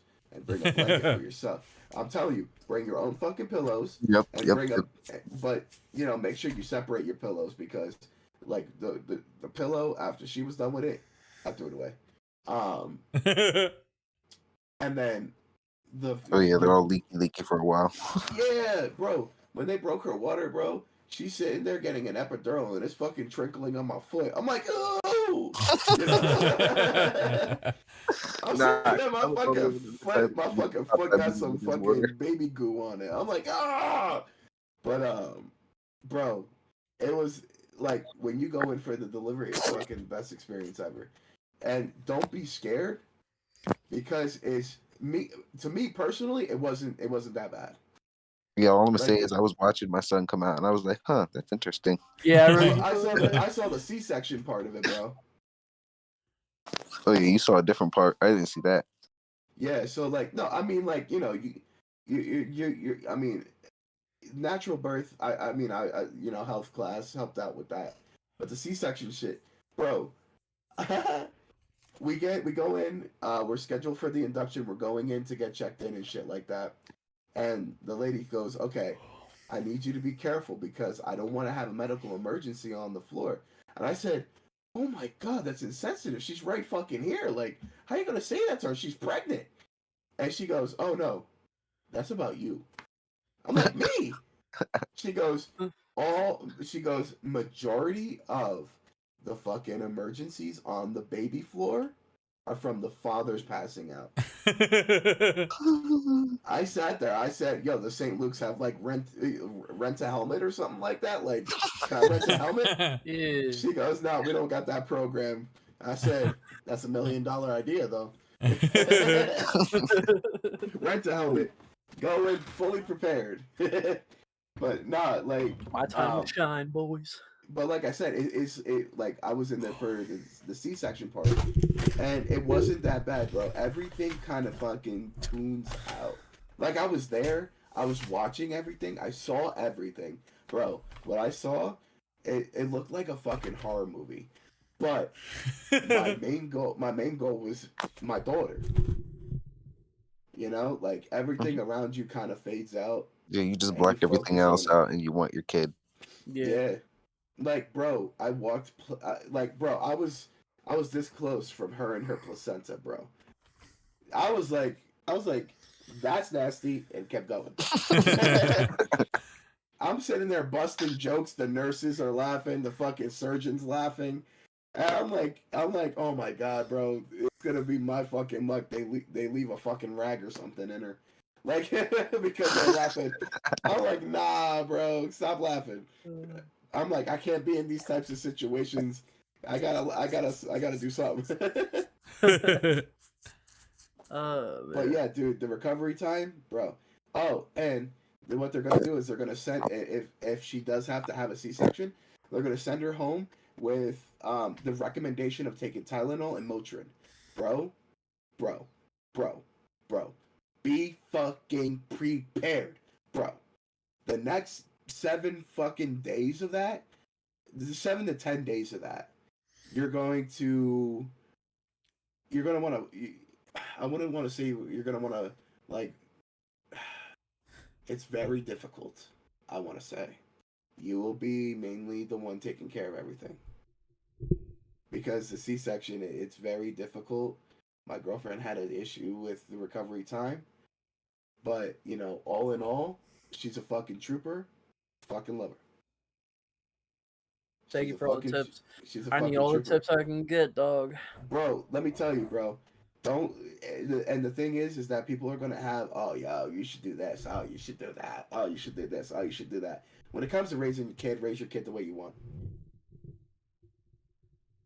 Yeah, my mom was big on that too, you know, cause she was concerned like on her side, but like she's like I wasn't like that with your brother. I'm not gonna be like that with you. Like it's your kid. Like yeah, it's my grandson, but I'm not gonna tell you how to raise him. I'm like yeah, I'll throw advice, but it's not gonna be like oh do that, do this. It's gonna be like hey try. So, question, and not to be abrasive. You're fine. Are you going with or without circumcision? Probably with. Okay. Yeah, probably with. Yeah, Okay. because I didn't want my son to have an anteater. No, because Ah, like yeah. no, Yeah. because like there because when you circumcise the baby, there's extra steps to changing diapers and shit. Yeah. So because of the fact that it's an open wound, so you're gonna see a lot of blood. You're gonna see pus. Maybe you gotta check for infections, shit like Yeah. that. And you're gonna see that your baby's highly uncomfortable for the first couple weeks. So that's the reason why I'm saying, like, are you gonna vote for it or not? Like, I probably will. Yeah. If you don't, the only thing you have to worry about is like pulling back the foreskin and cleaning it out. But the biggest thing is that you gotta keep an eye on all that shit and have Aquaphor. Aquaphor is great, Got plenty of that. and they have and not to be weird, they have nipple cream. So I would stock up on that too because the nips will get chafed from breastfeeding. Mhm. Yeah. What else can I advise? Just because we're like the same age group, yo, I'm giving you a heads up. Yep. You're not gonna need shoes, a whole lot of shoes for the baby. Nah, it's gonna be like Maybe onesies. booties We're or already on socks. deck with that. No, you don't. You don't need to get shoes because the baby will barely ever wear shoes. Probably just socks. My daughter barely. I think my daughter has wore shoes twice in 4 months. Now, do you have a car seat and all that? So We got it thanks to Cigars International for giving us a $100 gift card, but we Hey, both shout work out to there, them. so we got 200. Oh, dope. So we literally had to pay taxes, bro. That's $13. That's dope. It was awesome. Shout out Great to car them seat. then. We I know you guys have the CX-5, right? Oh yeah. The stroller fits good in the back. Oh yeah. Okay, just making sure. Hmm? Now, do you have? Oh, what I would recommend is calling the manufacturer for your car seat and getting an additional base. Okay. So that way, if you're ever not in the CX-5, you could always have an extra base to take with you. Cool. I would recommend that because the car seat that we got is a car seat stroller combo, where if you don't have the base, it still counts as a car. Like the car seat can be used without a base. Okay. So if you have a car seat that requires a base, I would recommend getting a second base, so that way if you need to go somewhere, like say for instance, like a family member's picking you up, she's at work or something like that, and you have the baby, you could always just go somewhere. I would recommend that definitely highly, because what we do is that since ours doesn't need the base, and we have 2 cars, if I leave her my WRX and I take the Santa Fe, she could still put the baby in the WRX if she ever needed to go somewhere. All right. Of course, you got to get a baby on board sticker. That's standard issue. Don't let too many people around your baby. Nah. Because we're not really around much people anyway. Yeah, it's just because of RSV and shit like that. Mm-hmm. All right. That shit's rampant right now, bro. I just started taking my daughter anywhere, bro. I was actually kind of concerned taking her to go see Santa, but I got her pictures done with Santa, bro, and everybody from my job was like, "Oh my god!" They were freaking out. I would have plenty of bottles. Do you have a bottle sterilizer? Yeah. Okay. Oh, Kate's locked the fuck in, bro. She's locked in. Do you have I'm sorry, I'm just going through the things here because I noticed it. I feel bad for Dev. That boy, he probably sleeping right now. Bro, I practically am I'm fucking exhausted. I don't know why. It's Right. 2:00 in the fucking morning, bro. Oh Yeah, my that's god. true. What you call it? Do you have are you doing bassinet or are you doing crib?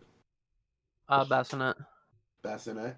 Yeah. Do you have the bassinet that attaches to the side of the bed, or do you have the bassinet that's solo? Attaches. Attaches to the bed? Okay. Yeah. Yeah, that's probably gonna be your best bet. Because and you know what? The crazy thing is that people say don't co-sleep, don't co-sleep. When they're a baby, there's not gonna be any chance that you're not gonna co-sleep. Yeah, Exactly. like That's what I'm picturing anyway. My fucking daughter cries in the middle of the night. I'm like, come here, baby, and I go and I lay her down on my chest. She falls back asleep. I'm out, and she sleeps right on my chest throughout the night. Yo, dude, there was a My dog oh my is so God. fucking excited, bro. Bro. I'll tell you that. Believe it or not, the animals in my house don't even acknowledge the baby, which I'm cool with. They don't acknowledge her right now. I mean, which I I'm- got a pity, which I'm bro. cool They with. love kids. I'm fucked. Well, so like Mhm. I don't know. They just don't acknowledge her, which is dope for me because I don't have to worry about them suffocating or anything like that. But the other night, bro, the other day I woke up and all I see is my daughter's fucking feet, bro. She put herself underneath a pillow and fucking underneath my girlfriend at the same time. I go and I move the pillow and she's like she's like lets out a good sigh and she's like like she's snuggled up and shit like that. I'm like, hey yo, all I saw was your feet. Like Yeah, that's scary. I don't wake well, you up. bro, I got fucking scared, but she did it to herself, and I was like, "Hey, yo, what the fuck is happening?" And Nah. she, bro, she's a fucking clown. My daughter's a fucking clown. I hope that she has my personality because me and her, I already envision it fucking going to Dairy Queen at all times of the day, fucking getting ice Yeah. cream, bro. I was the first one to give my cousin ice cream. I took it it's funny because my uncle was at work and his fiance needed to go somewhere. I said, I'll take the baby. Fuck it. So I took the baby, right? And I go like this. I go, he's like in an infant car seat and all that, but he's like about like 5-6 months old. So he's able to like eat baby food and shit like that. I'm like, yo, you want a taste of ice cream? So I gave him a little taste of ice cream and he fucking loved it, bro. But I forget what my question was now. Thank you for all the tips, by the way. I got them all on the iPad. We chilling. I feel like my grandmother, bro, RIP. Cause she was like very like open minded with shit. Like you know how like grandparents are like set on their ways primarily. yeah. Not Oh, her. yeah. She was very open minded. She supported my streams and my TikToks and everything, bro. Yeah. She'd be chilling there on her fucking iPad, just knows how to use everything, bro. I'm like, what the fuck?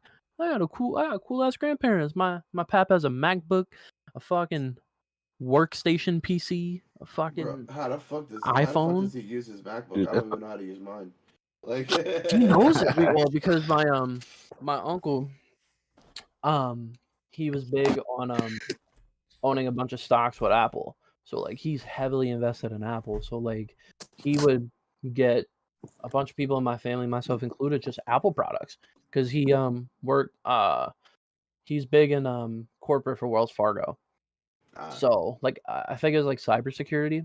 So like big money. Like he's in Charlotte chilling on net worth probably like 5 mil easy. So like it's nothing to him. So yeah, he told my bab and everybody everything. And they like that. They're very open minded. So like that's why I said I'm fucking typing on the iPad. I feel like my goddamn Dan. I didn't think I'd get an iPad in my life. I love this thing. I forgot what my question was. Just remember, you can't give the baby G Fuel. I'm just putting that out there. Ah, fuck. Now I'm kidding. It's like, oh, you need a little pick me up. Here you go. Nah. Nah. But, No. It's out of formula. All right, how you want some G Fuel? Got a whole stock of it behind me. Listen, Emmett, we need a fifth. I need. It's like, okay, you need to choose which one you want here. I can't pick for you. All right. Dev, do you remember my question? I don't remember. Do you have any more? I don't do fucking not. remember. I was thinking we were getting close to the end. I was curious if anyone had anything else to say. Yeah. Willie, anything? Can we play slide on him? As the outro. We Okay. can do the Slide outro. on him. Slide on him. You know we do it to him. Willie, you got any Slide questions on or him. anything, bro? Nah, man. No. The only question he's gonna have is when are we gonna feature after he fucking hears this? Hey, you might be right. You're welcome. So listen to this compared to the other two you listened to, and you'll be like, "Oh my god, he changed." Got you. But yeah, Bro, I don't recorded- remember my question, so I'm good. If I y'all recorded good. Slide on them for a server that I owned, and it was the opening. Oh shit. All right. It should be on. It's on YouTube, Spotify, iTunes, I'm SoundCloud. looking. I'll probably add it to my music playlist. Yeah, it's a bot, bro. What you want me to send it to you? It's on SoundCloud too. Oh yeah, you can do that too. Are you still doing a slide on him server? Or is that different now? So we changed it because what we want to do is. Bro, we why the want fuck to- can I not find it right now on YouTube Music? It's under Louis numbers. It I might not know. be- I searched you up and it's just not coming up. it might not be on YouTube Music because I did use a beat from YouTube to make the song. So, I found it. uh, All right, chat. This is the outro to the podcast. Enjoy. let's go. Let's get it. Slide on them. You know we finna slide on them. Yeah. You know we finna slide on. Yeah. Concert time. Slide on them, gonna slide on them. Not gonna spend no time on them. Grab the homies, cause we finna slide on them. Slide on them. Gonna take they hoes from them. Slide on them. They finna see us in the donks. See me pull the Draco from the trunks. Gonna do it while lighting up my blunts. Fool, you know I never do the fronts. You best pay me or there's gonna be some head hunts. Yo, you're gonna be on the fucking run. If I don't get my fucking money, call the crew, you done. Don't be the one having yo mama crying why they had to bury my son. Little did she know I did it for fun. Slide on them, slide on them. Gonna do it to them, gonna slide on them. Don't be on my bad side, cause we finna slide on them. East to the west side, we slide on them. This fool is in the ground, this fool cannot be found. The streets got my soul, they got me bound. She called me a dog, gonna put me in the pound. A few days later they found out she drowned at the memorial service. You know they gonna surround the mantle with your face as you go in the ground. Cause we slide on them, slide on them. You know we do it to them, we gonna slide on them. Don't let me find out you owe me, nigga, because that's what I slide on them. I slide on.